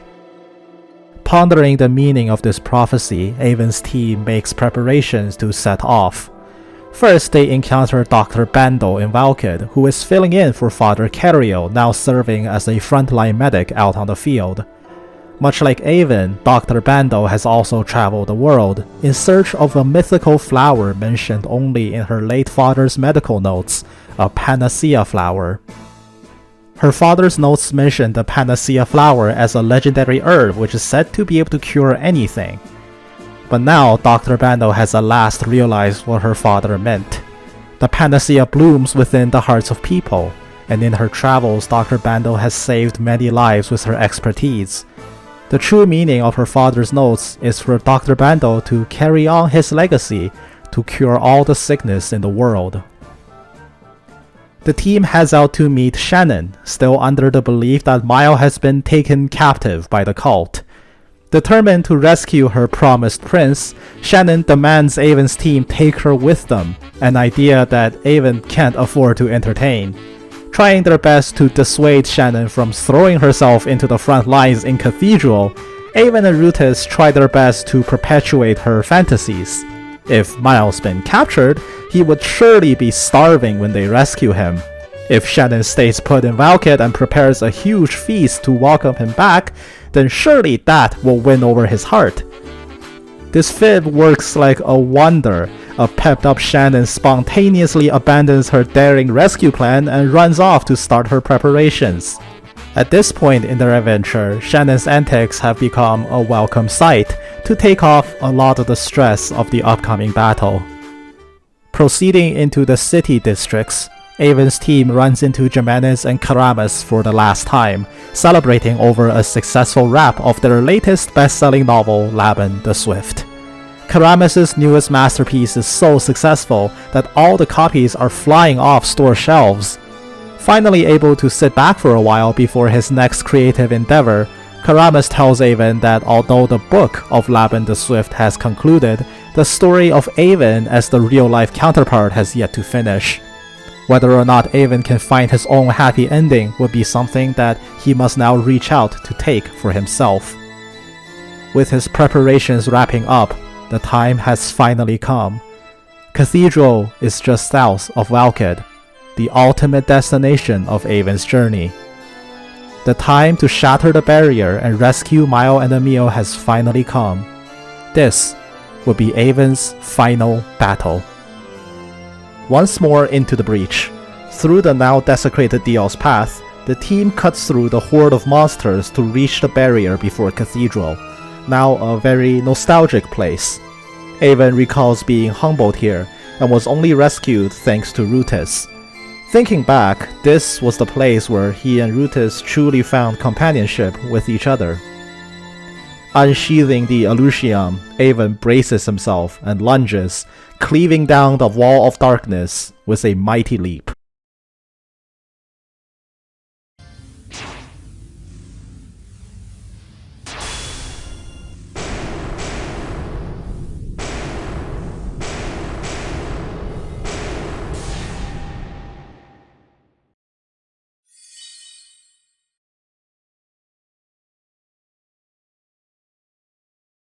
Before the might of the Holy Blade, the barrier trembles and shatters. The way to Cathedral is finally clear. At last, after 8 long years, the time to reclaim Cathedral has come. The first home for Avon and Emil now lies in ruins since Bellius' assault 8 years ago. A mere shadow of its former glory, Avon's journey back into Cathedral is simultaneously nostalgic and painful. Heading into the Chantry, Avon and Gawain look around at the scene. This was the place where Asperius passed away trying to protect Avon, Emil, and Olesia. The memories of that day still clear as crystal in Avon's mind. Suddenly, the voice of Asperius calls out to Avon and Gawain. Before the altar, the soul of the deceased archbishop appears. Unable to move on from the fall of Cathedral, his ghost has stayed here for the past 8 years. Though despite that, his spirit remains as dignified in death as the man was in life. Asperius speaks to Avon and Gawain, telling them more about Bellius. As they know, Bellius was once a bishop to the Church of Bardus turned traitor. The man was once Asperius' brightest disciple and was in line to succeed him as archbishop prior to his betrayal. But it all changed when Bellius traveled to Veraila and received a vision in the Shrine of Revelations. Whatever he saw in the Isle of Truth caused him to suddenly leave the church and become the man he is now. A ruthless person leading the cult of Octum, hell-bent on resurrecting the Dark God. Since Octum's body is currently sealed in the underworld, Durga's domain, Emil is the key to opening the gateway to allow the Dark God's resurrection. Bellius has taken her and descended the earth through Cathedral's depths, toward a vast abyss called the Sealed Land. At the bottommost place of the Sealed Land is the closest point to the underworld, where Bellius is no doubt performing the ritual to raise Octum as they speak. Asperius laments his inability to prevent the attack on Cathedral and apologizes to Avon for the pain that this has put him and Emil through. Facing his first mentor, Avon, now an adult, says the words that he's always wanted to say. Giving his gratitude to Asperius for his guidance and protection, Avon vows to stop Bellius and rescue Emil, and to become a man that's worthy of being his pupil. Hearing Avon's words, Asperius swells with pride as his ghost vanishes, finally able to be at peace after 8 years. The team descend Cathedral and find a large ornate hallway, a corridor leading to the Sealed Land. This corridor was once forbidden from entry and locked off thanks to the power of the gods, all of them now shattered by Bellius. Despite living in Cathedral for many years, even Gawain had never been down here. Now, this pathway is crawling with elite members of Octum's cult. Swath of Bellius's elite appear to block Avon's path, every single one of them packing deadly powers on top of being empowered by their ascending god. Their road forward is exceptionally difficult, but eventually they come to the end of the corridor and receive an audience with the man himself. Believing his victory to be imminent, Bellius is in an exceptionally good mood, enough to allow a brief civil chat with Avon's team. He looks at Rutis and offers her one final chance to return to his side. With her skills, she would be a perfect second for Bellius to herald the coming of a new world. Faced with Bellius, Rutis confronts him with an iron resolve. In her journey with Avon, one thing has become abundantly clear to her. While it is true that this world is imperfect, it is far from unsalvageable. Disasters and miracles, corruption and warmth, hatred and love, these all exist in equal measure, and ultimately, this is the world that she has chosen to protect. Gawain questions Bellius. Even during his time as a bishop, he was far from an unreasonable man. So what drove him to do all this? Why go to the extreme measure of destroying the entire world instead of keeping the current world order and striving for change? Bellius snidely replies that he'd be more than happy to answer their burning questions, but not here. He still has a ritual to perform at the lowest level of the Sealed Land. But of course, they'll first have to make it there. The mind-controlled Mile appears, a mere hollow shell of Avon's best friend. His mind is locked away by Octum's powers, and is now but a puppet driven by Bellius's will. Bellius challenges Avon's determination. For having taken up the Aleutian to shoulder the burden of stopping Octum, can he bring himself to get past the first hurdle and cut down his best friend? As he retreats, an emotionless Mile takes center stage and begins the fight. The final battle against Avon's closest friend begins. Mile shows absolutely no mercy. Imbued with Octum's powers, he mercilessly decimates Avon's team with a barrage of deadly attacks. Trying their best to non-lethally subdue Mile, Avon's team fights on, hoping for a chance to somehow save him at the end. However, things wouldn't be that easy. Mile gets back up after the battle, and much like Borgite, begins launching a fierce barrage of dark magic towards the team. Empowered by the Dark God, Mile's body has been given near infinite power. In the same way Magnum sacrificed himself to take down Borgite, the only way to end this onslaught would be to kill him. Avon cannot possibly let that happen. He turns around and hands the Aleutian to Rutis for safekeeping. A worried look stretches across her face, as if she can predict what he's about to do. Disarmed, Avon approaches Mile. He will wake him up or die trying. Doing his best to evade Mile's attacks, Avon presses forward, shouting into the blank face of his friend, desperately calling his name. He simply cannot bring himself to believe that Mile is beyond salvation.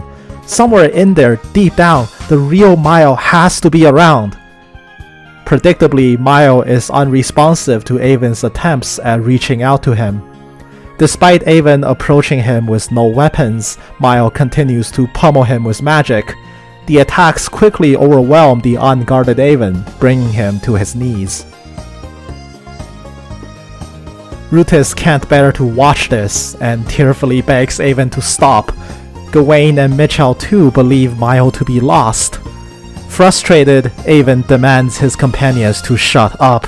He knows Mile better than anyone else. The Mile he knows will never lose to some dark magic.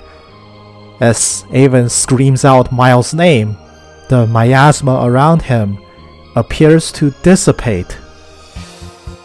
Did it work? No, it was a trap, but as Avon was sent flying,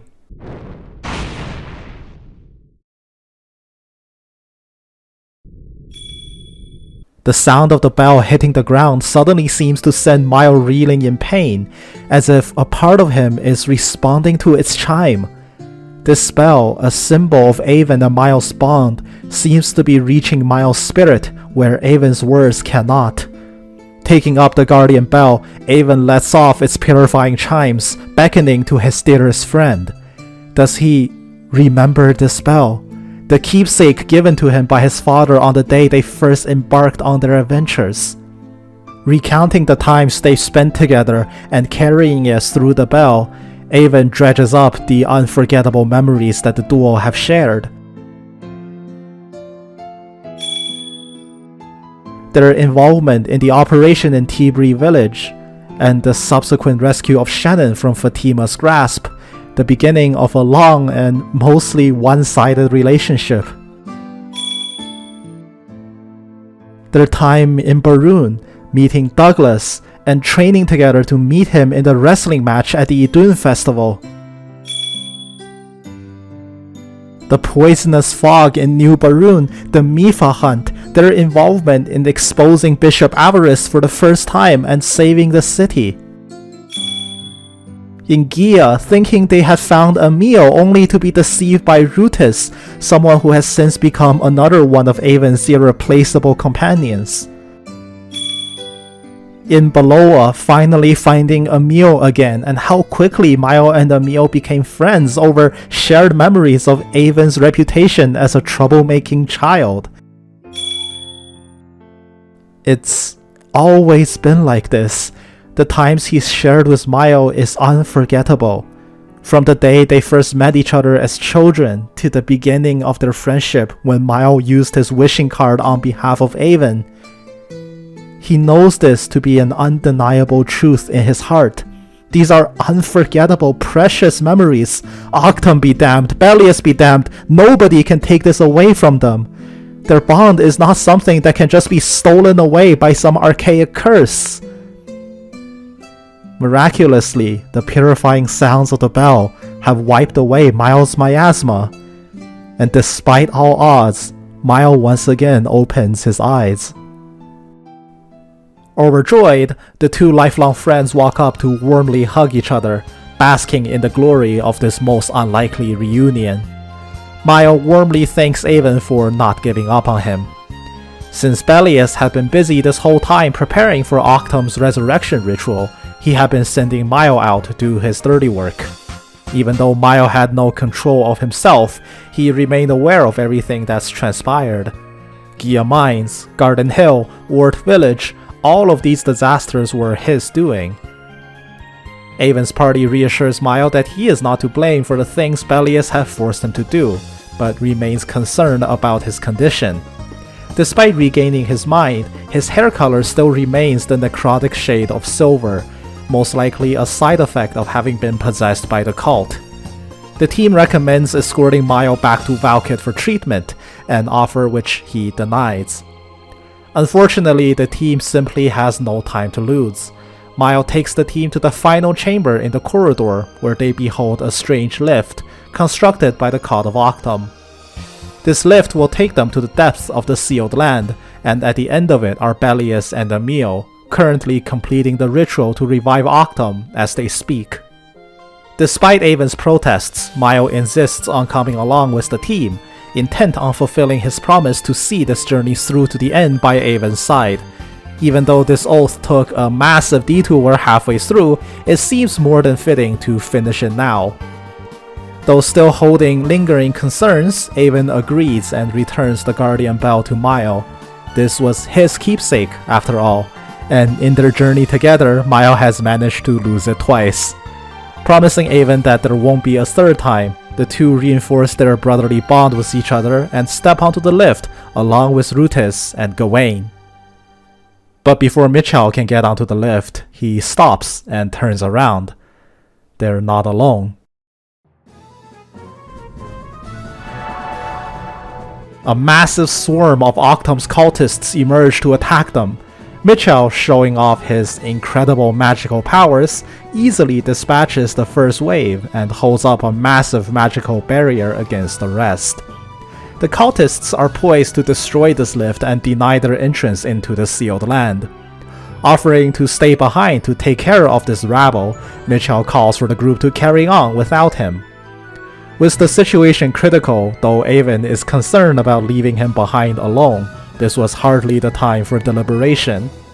Mile activates the lift and sends the team down, as Mitchell promises to catch up with them as soon as he is done. Of course, a small army like this might prove to be a challenge for one man, but it's still child's play for Mitchell. He just might have to take this seriously now. The lift descends and takes the 4 remaining members down to the sealed land, the forbidden area beneath Cathedral, and an approach to the closest point to the underworld. A strangling, foreboding aura envelops the entire region. Octum's aura is beginning to form, stronger than ever, and this miasma is coalescing into some exceptionally strong monsters. But Avon will not be deterred. This is their final push to the end, and fortunately, his party will not walk this journey alone. The party's road to the bottom is met with heavy aggression, including enemy reinforcements pouring in from the rear, pinceling Avon's team on both sides. But one by one, all of Avon's companions in his long journey had rallied to Cathedral for their rescue. First was Marty, covering Avon's flank with his exceptional magical skills, making sure that no enemy reinforcements could come close to the party during their descent. He was accompanied by Muse, who once again snuck out of Felden Castle to join the fray, but this time she at least had the decency to leave a note for King Milligan informing him of her whereabouts. Next, while surrounded by an army of massive animated armors, Douglas charges in to Avon's aid, his blade work even better than the last time they had met. After fulfilling a request to destroy an enemy outpost, Douglas decided to join the fight in Cathedral. And finally, he is wielding the Thunderblade. Though he confesses he is still far from the caliber of Sword Saint Caster, it finally felt right to take up this inherited blade for the cause. Rael was next to help. The ever-gifted boy comes off to a strong showing, but his recklessness soon gets the better of him, and he manages to find himself cornered in a precarious location. But thankfully, the ever-vigilant Eleanor manages to bail Rael out in the nick of time.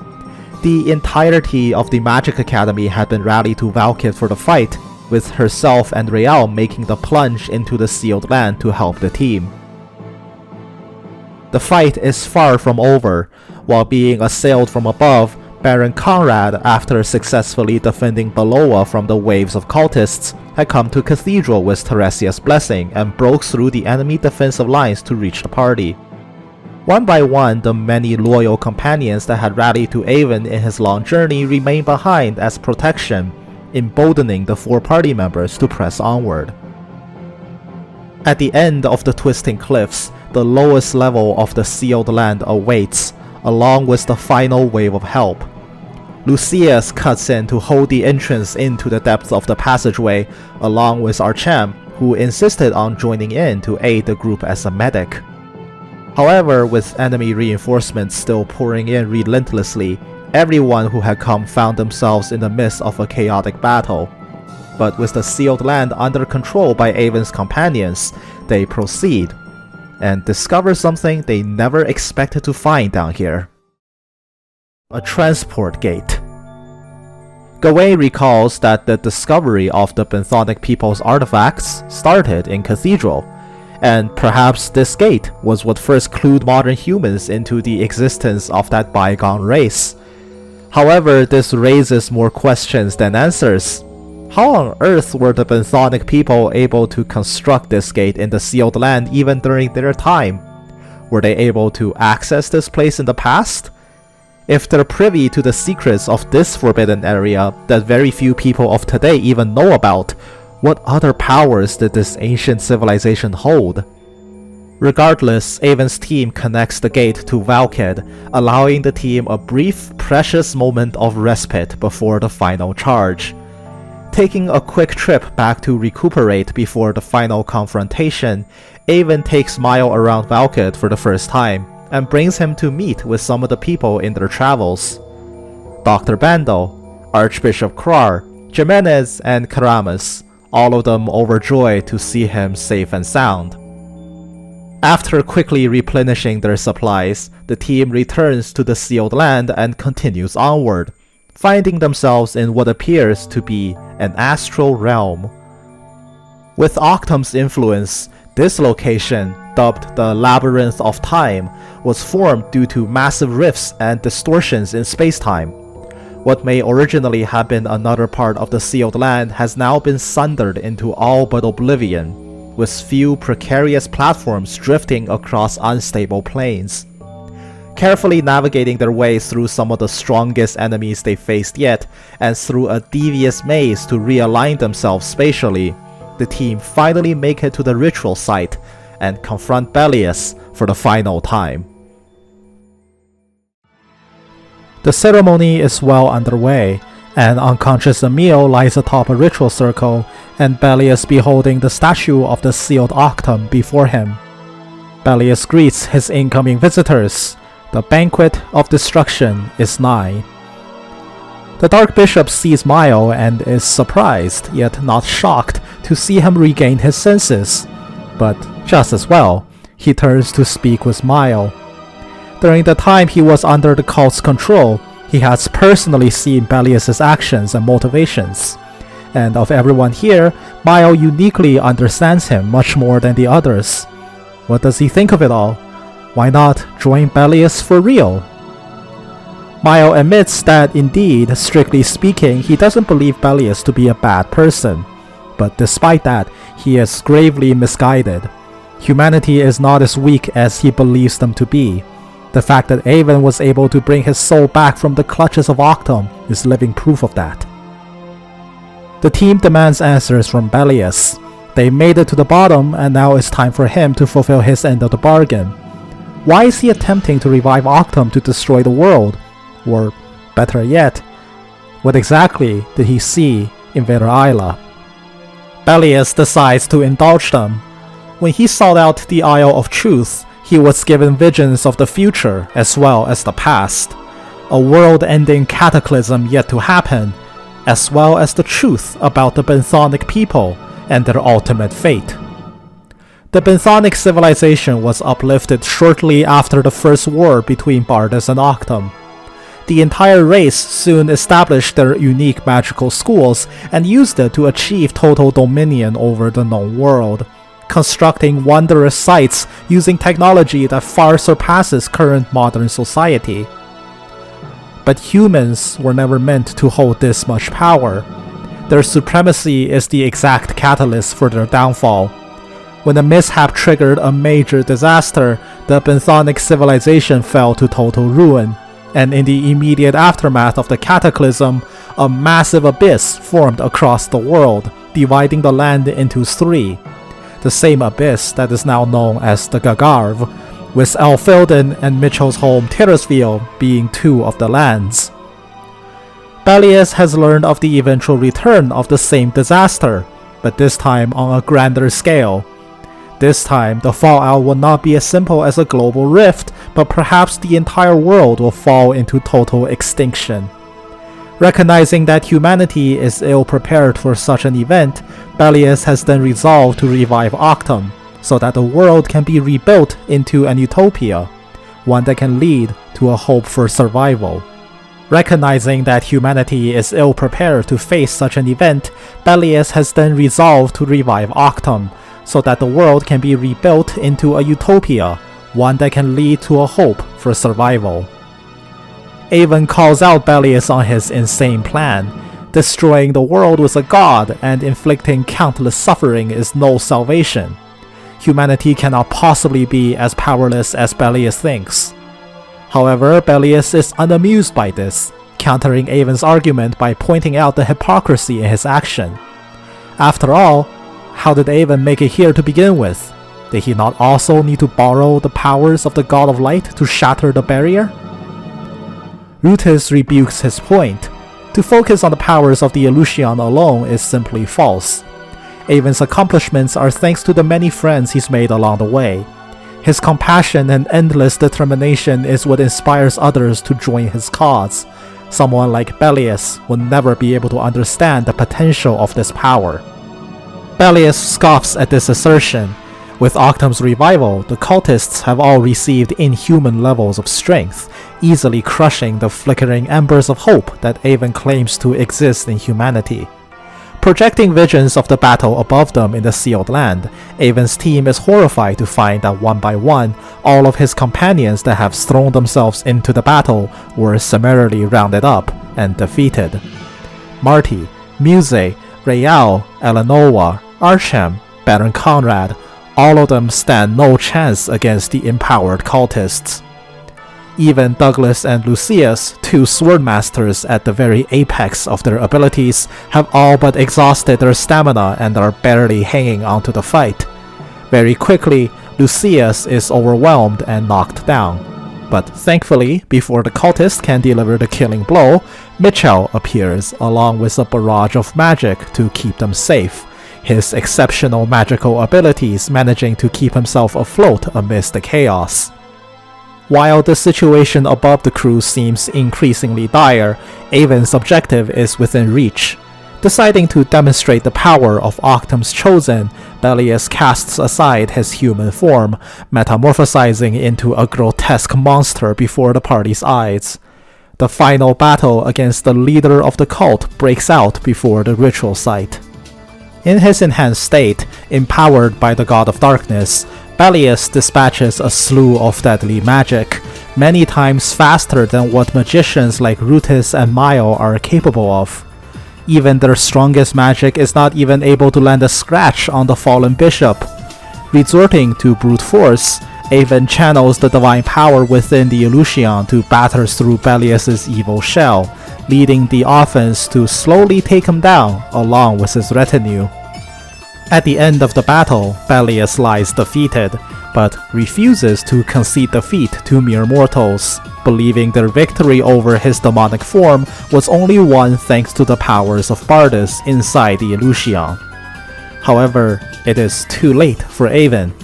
The gateway to the underworld has already been pried open, and no one can stop the ritual now.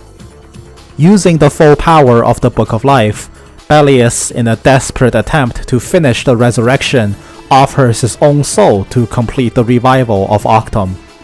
Avon's team watches helplessly as Emil is lifted into the sealed god. As she is absorbed by the dormant body, it shatters. And Octum, the god of darkness, is reborn into the mortal realm. Freshly coming around to his reawakening, Octum scans his surroundings to find Avon and his three companions. However, instead of being faced with four people venerating him, he is instead confronted by Avon, demanding Octum release Emil from his core. Octum, being the god of darkness, has little interest in acting with the demands of a human. He tells Avon that he is only concerned with the duties of his godhood, which is the destruction and recreation of the world. The girl within him is necessary to achieve this, and if Avon wants her back, he will have to defeat God in combat. This is not a completely impossible feat, however. Having just awoken, Octum isn't quite at his full power. But of course, whether or not Avon wants to challenge Octum will be his own choice. Avon of course has no intentions of backing down from this fight, even if his enemy is the God of Darkness himself. In the name of rescuing Emil, he raises the Eleusion and declares his intent to battle Octum to the death.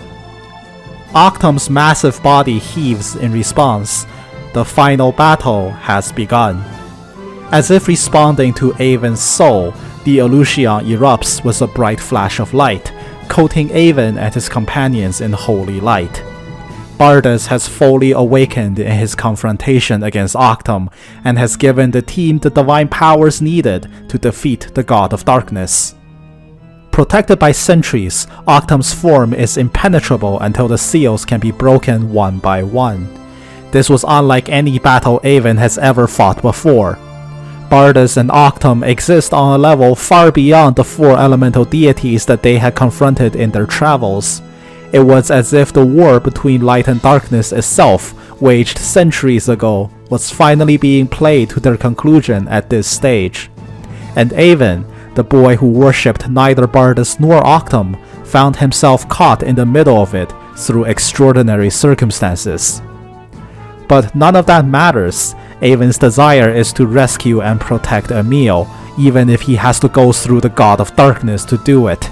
His resolve will not be shaken here. Layer by layer, Avon's friends break through Octum's defense, leveraging Bardus' power to survive against Octum's overwhelming might.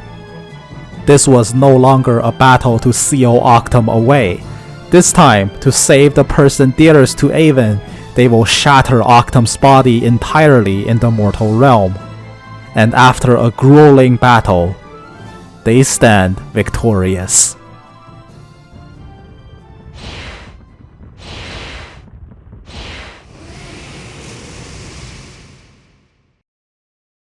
Octum falls in defeat, and in his final waking moments remarks that this must be the strength of humanity that Bardus wished to nurture, then fades away from the mortal realm, never to return again. From his shattered body, Emil re-emerges, gently floating back down to the ritual grounds unharmed, as Avon runs up to hold her. Rejoicing in his victory, Avon's mission is finally finished. Emil is safe and sound at last. Rutus and Gawain crowd around the two, congratulating them on their reunion and overjoyed that Emil is liberated for good. But this happy moment was not meant to last. Mile tries to walk up, but his movements are suddenly much more sluggish. His face is deathly pale. Behind the team, a dying Bellius mocks Avon. Having used himself as a vessel for Octum's awakening, Bellius' life is now rapidly ending alongside Octum's destruction. But even at death's door, he has one final blow to deliver to Avon.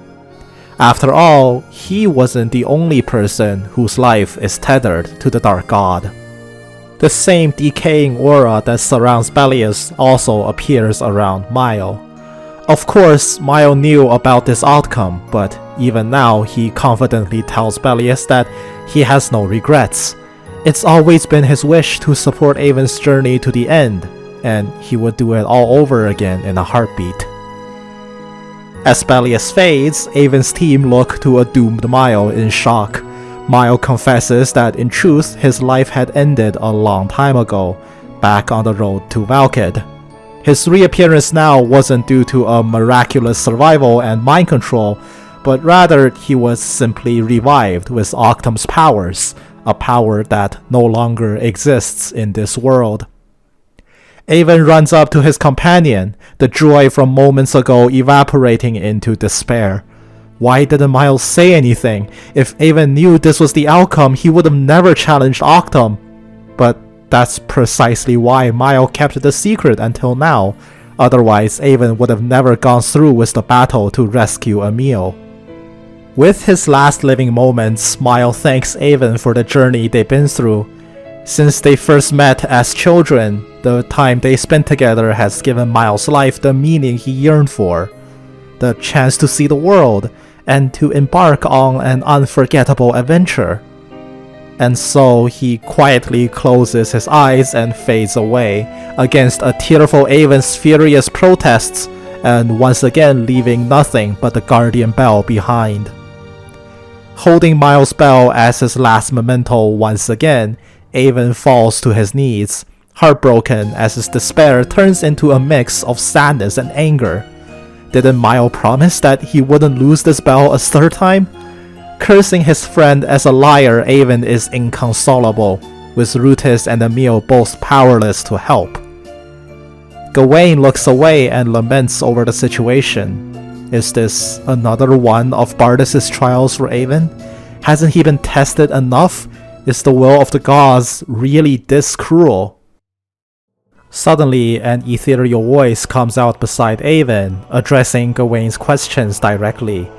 The Aleutian unsheathes itself from Avon's scabbard, and before the shocked party, lifts itself into the air, shining with a warm and brilliant light. A voice comes from within the blade to speak with the team. This is the voice of Bardus, the god of light. Bardus addresses Avon. He has been with the boy for a long time now. Since Avon first took the Cabeza from Sage Lemurus' care, a part of Bardus' soul had been watching him. Bardus gently praises Avon like a proud father. His accomplishments and how much he had grown over his long journey is a shining proof of the potential of humanity that Bardus has chosen to safeguard. Facing the god of light, both Rutis and Gawain plead for a miracle. The story of Avon and Miles cannot end like this. If there's any way for a god to restore Miles' life, for everything Avon's done, this can't possibly be too much to ask in return. Bardus tells the group that, much like Octum, he too is bound only to the principles of the God of Light. Much like how Octum is only interested in destruction and rebirth, Bardus is only interested in preserving the current world. In that sense, godhood has its own brand of cruelty toward humans. However, given everything Avon has done, he is willing to provide them with one final chance. Borrowing Emil's power as Durga's daughter, Bardus opens a gateway into the underworld. Somewhere in that vast bottomless abyss of departed souls is Miles, drifting among the endless dead. Bardus is unable to locate Miles, and to find him would be like finding a needle in a haystack. But if Avon were to enter and find him, he could still be saved. Of course, this carries with it significant risk. Not only is finding just one spirit in the entire domain of the dead nearly impossible, but if Avon were to fail, his body too would be trapped forever in the underworld, never to return. Avon of course goes for it, no matter how foolhardy it may seem. At this point in their adventure, both Rutis and Emil know that it is simply fruitless to try and stop him. That's just the kind of person Avon is. Putting on a brave face, Rutis demands that he return safely. There are people here that deeply care about him. Avon takes the plunge into the underworld, the portal closing up behind him. Rutis and Emil embrace each other for support. Whether or not Avon can succeed is up to him now.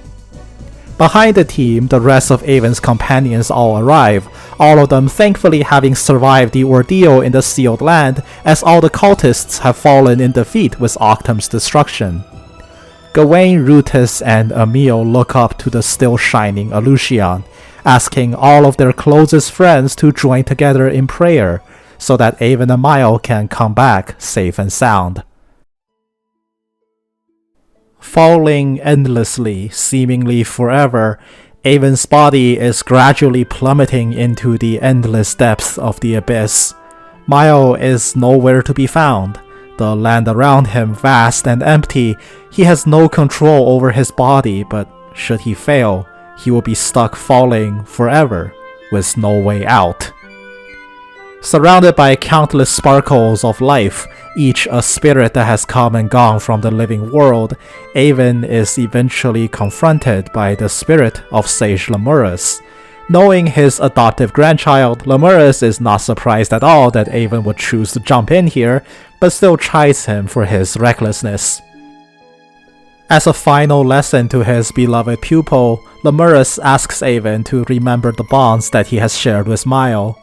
In this land of nothingness, their friendship will certainly see them through to a reunion. Taking his advice to heart, Avon thanks Lemurus and produces the Guardian Bell, the one item that they have both come to cherish, and drops it into the depths. The bell plunges into the infinite darkness, radiating and crystallizing into a vermilion-colored teardrop. A soul beacon of light illuminates the underworld, and Miles' soul manifests before Avon's eyes. Though the two friends have reunited, both of them are now falling, still with no way out. But that's when they heard their voices, each rippling in the endless dark as the will of their friends joining in prayer to urge their return into the world of the living. Reddened ripples resonate into wisps of light. The voices of Archam, Marty, Muse, Douglas, Lucius, Rael, Eleanor, Baron Conrad, Mitchell, Gawain, Emil, and Rutus, each of them clear as crystal, their earnest wishes coalescing into vibrant teardrops of passionate red. Though insignificant on their own, they may combine into an unstoppable tide. When the Tear of Vermillion illuminates the underworld, a miracle shall come.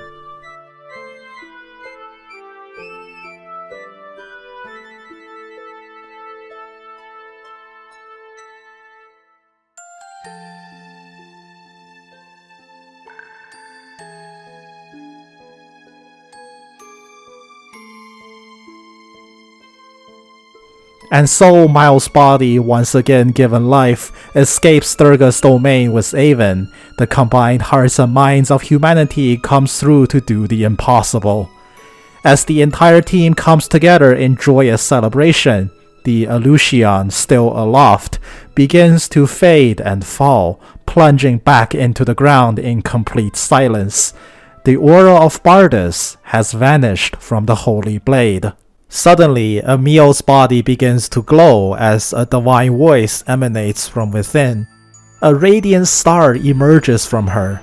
Durga takes form before the entire team and greets the band of heroes, informing them that Bardus too had gone. After all, light and darkness are two sides of the same absolute concept. They only appear to humanity as two beings due to their immense power. But as one is gone, the other two must follow. Thinking back to the foundation of these beliefs, it seems strange now. Bardus and Octum, though polar opposites, are simply the same being given two different forms. It really was the work of humanity that has given the two gods their meanings. After all, a single human is but a fragile creature incapable of survival. And thus they create pillars of faith in the light and the darkness, relying on an almighty being to survive on. And so humanity's developed faith, congregated under shared beliefs so that they may strive and grow. Thus was the foundation of their religion, and the unfortunate consequence of the endless war between two opposing gods. But now that age has come to an end. Clad in an aura of light, the hero of prophecy has brought an end to the era of gods, so that humanity may stand independently in this new age. Like children flying the nest away from the warm comfort of their parents, the time has come for humans to sprout and grow on their own, but Durga remains faithful that they will be fine. When the Tear of Vermillion has shown its radiance, humanity is no longer the mewling existence that it once was in its infancy. The tear is the passion and ambition innate within the hearts of every human, and over the many generations has echoed into a vast and shining beacon, one bright enough to overturn the wheel of fate. Leaving these words to the group, Durga too shall now return to her slumber. Though she will still remain in the land as the guardian of the underworld, the next time she would wake would be to sow new life once the world is once again barren of vitality. But perhaps for the sake of all humans, it is best that her slumber is eternal. Releasing Emil from her duty as Durga's daughter, she, along with all the other deities in the world, departs the mortal world for good. Durga, the four elemental deities, Bardus and Octum, all of them are forever gone. The team ponders their future and the future of everyone above. After all, the vision Belius had seen on Vader Isla may still come to pass one day. The world needs to go through many more cataclysmic trials, and it must survive on the will of humanity alone. But these 14 friends are resolute. Together they have proved that they can overcome any obstacle. No matter what disaster befalls them in the future, they will simply come together again to save the world. With rekindled hopes, they return to the surface, to their land of Elfilden. Back in Valkid, Archbishop Krar is told of everything that had transpired, which certainly has left them with a lot of things to go through. What will happen to the church now that Bardus no longer exists? Will humanity, formerly split among light and darkness, come together and find ways to coexist? Though the immediate aftermath among the continent would no doubt be unrest and fear, this is perhaps the final trial given to humanity by the gods. Muse assures Krar that the royal family of Elfilden will do everything in their power to cooperate with the church in these coming times, as everyone commits themselves to further collaboration in the times ahead.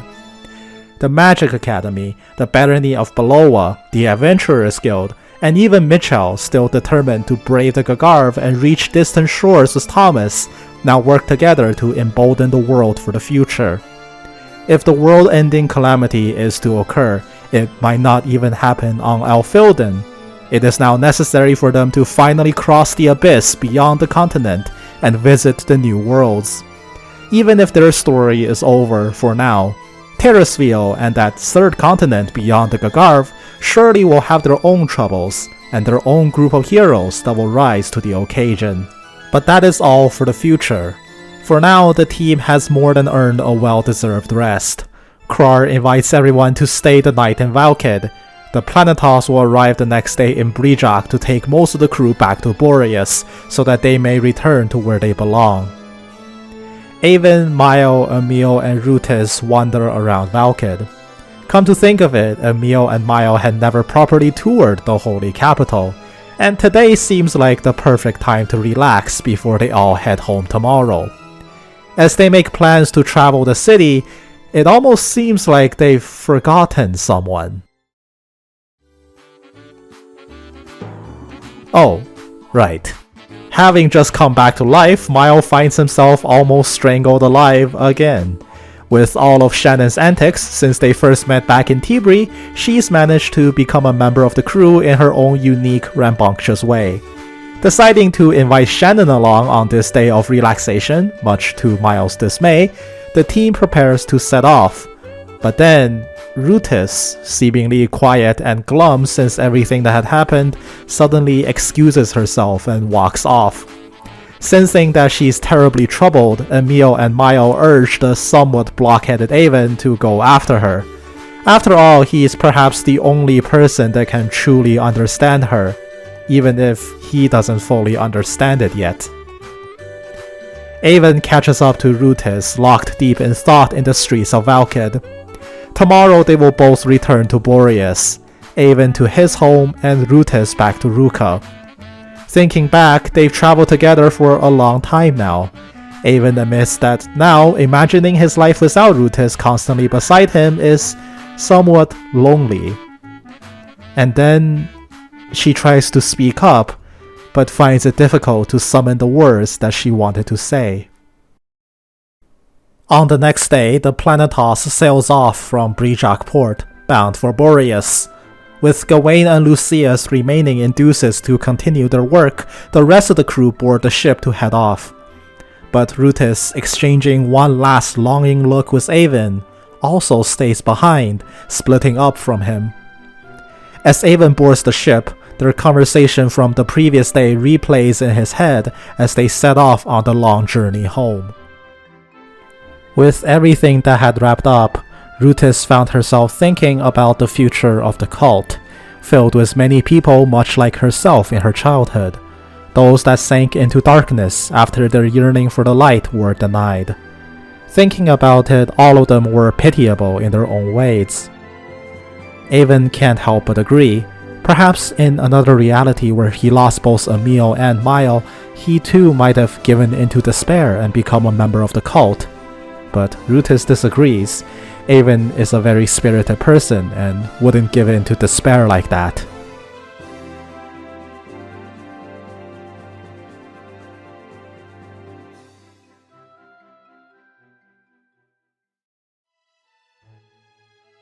Avon tells Rutis that she too is stronger than she thinks. After all, she's conquered the demons in her own heart to get to where she is today. But Rutis instead thanks Avon for teaching her what it feels like to cherish her own loved ones and the unending will to relentlessly move forward through obstacles. Avon too is grateful for her presence. Without her, he could have never successfully rescued Emil and Mile. As they both looked to each other with gratitude, they fell into an awkward silence. Perhaps they were thinking the same thing, but neither of them found the courage to say it out loud.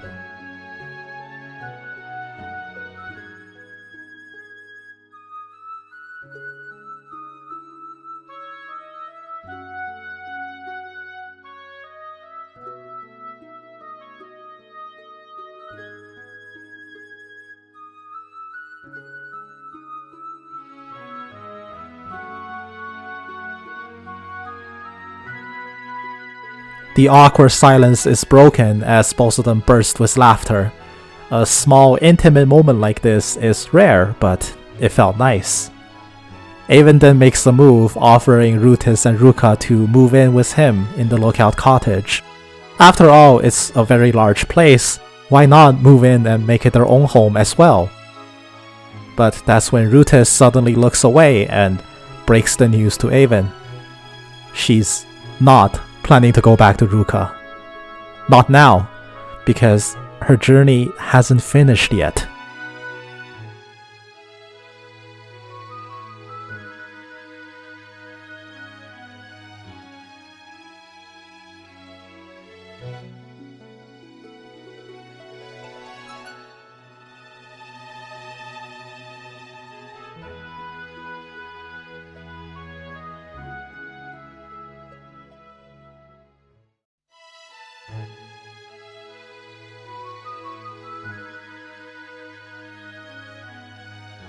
Avon is shocked that Rutis would refuse to go back even now.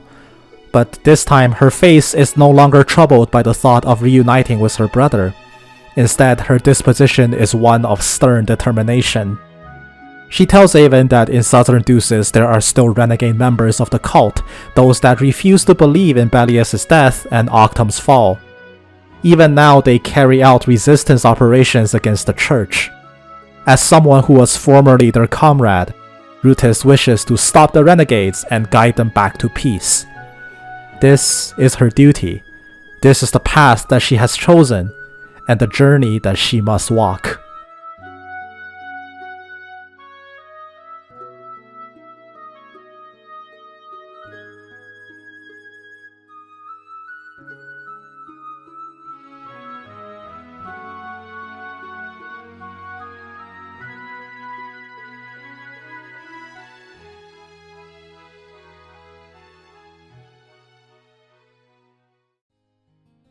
Avon, unwilling to let Rutis go alone, demands to accompany her, but she turns down his offer.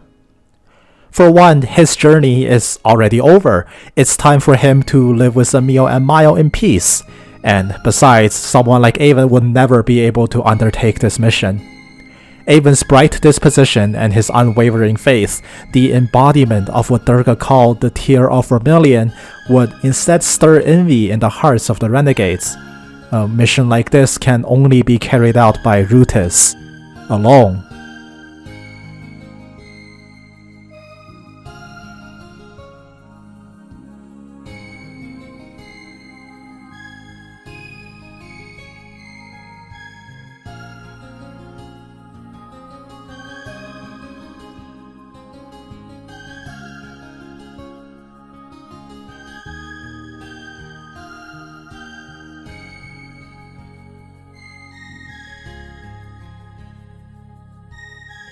Rutis apologizes to Avon.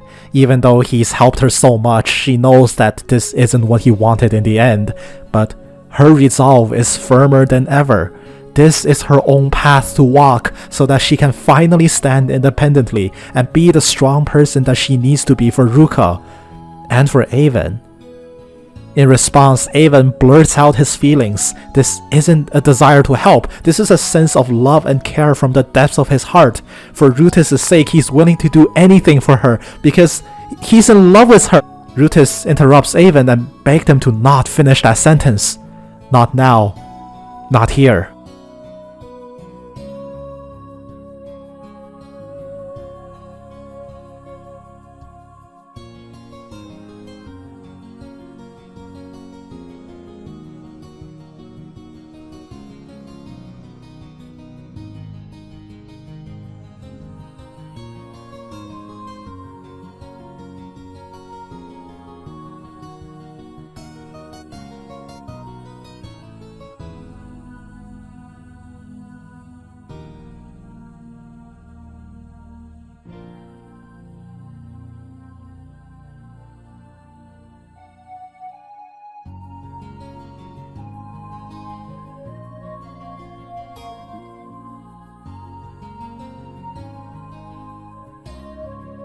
Tearfully, Rutis thanks Avon for his feelings. She's relieved and happy that they feel the same about each other, but they simply cannot confess now. To do so now would rob her of all of her determination to set out on this dangerous journey. Steeling himself, Avon nods in understanding and firmly tells Rutis that he will just wait for her instead. He will wait as long as it takes for Rutis to finish, and when her duty is said and done, he asks her to come to the lookout cottage first. Ruka can wait, they can go see him together. As for their future, they can talk about it then.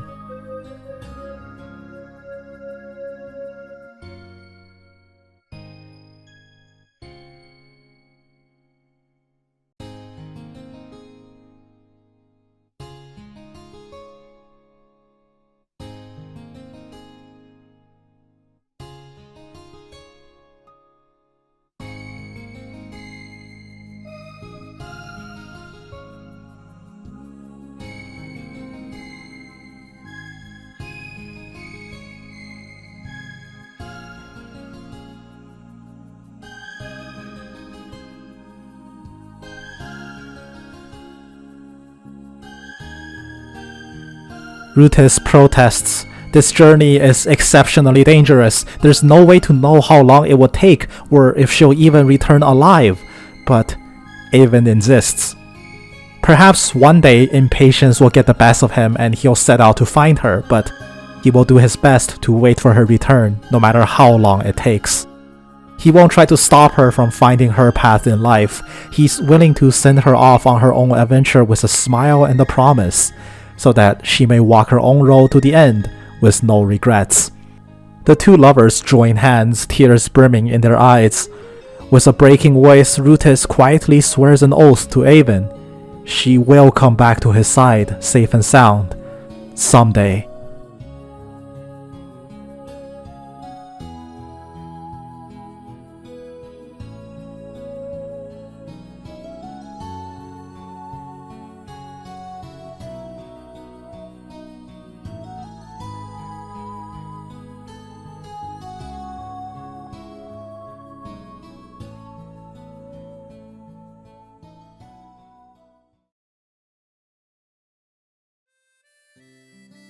Since then, seasons turn, time flows.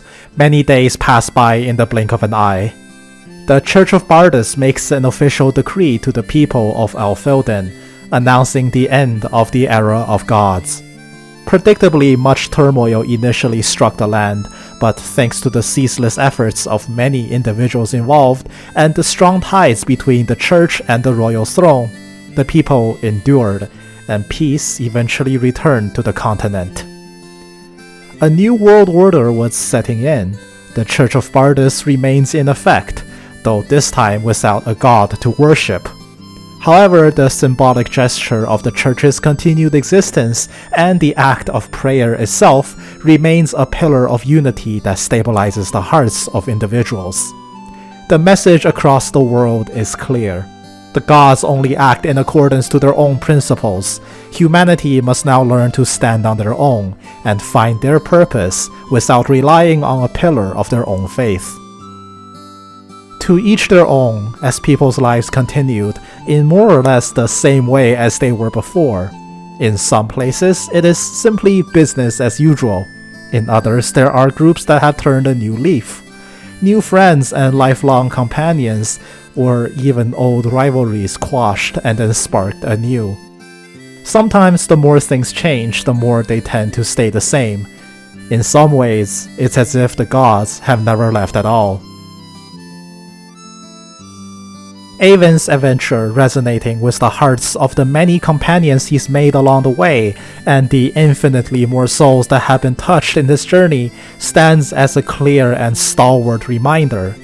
Together, as bonds new and old join into one, the world will always see tomorrow. Humanity shall stand against any coming obstacle and surmount it together, no matter how difficult the climb may be.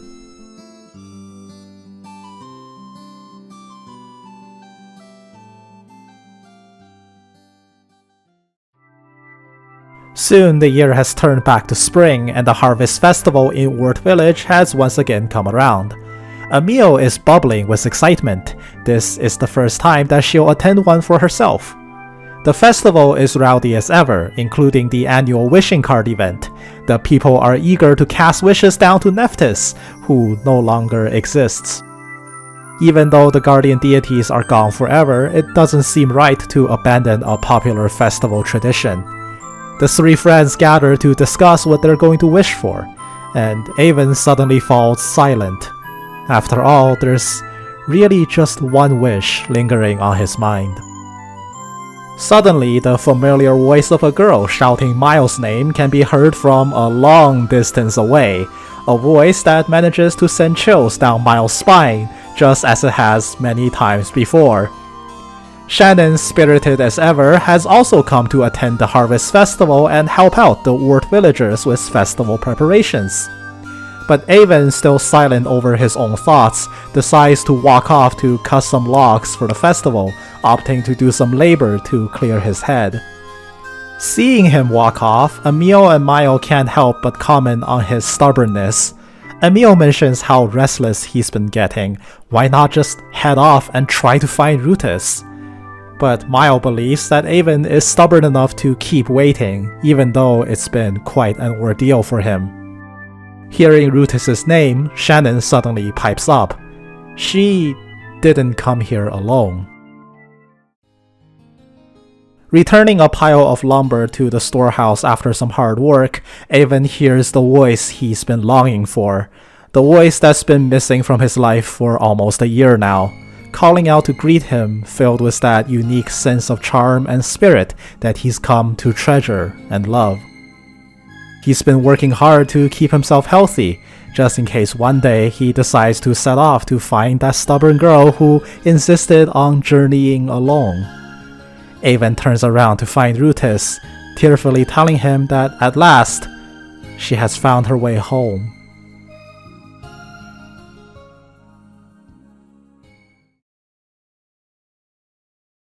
Meanwhile, on the distant seas, Mitchell and Thomas are preparing to embark on their next journey to breach the Gagharv. Thanks to the combined efforts of many hardworking magicians and engineers, the Planetos, now equipped with reinforced frames forged using Mirage Metal, has been renamed the Planetos II.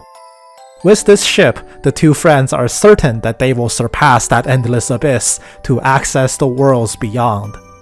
Mitchell takes out the Eleusion and sinks deep in thought. Avon had passed this blade to him. The tale of this sword may have concluded in Alfilden, but surely somewhere on a distant continent there are others who may need its power to fight their own battles. However, the powers of Bardus have long since been lost from this blade. Eleusion in ancient tongue roughly translates to Paradise of the Gods. It seems fitting now to give this blade a new name to christen in the era of humanity. Michal decides to rename the sword Esperanza. Translated from the languages of ancient civilizations past, it means bringer of hope. Perhaps on another continent, Esperanza will give them the same salvation that it has given to the people of Elfelden. But that is a story for another day.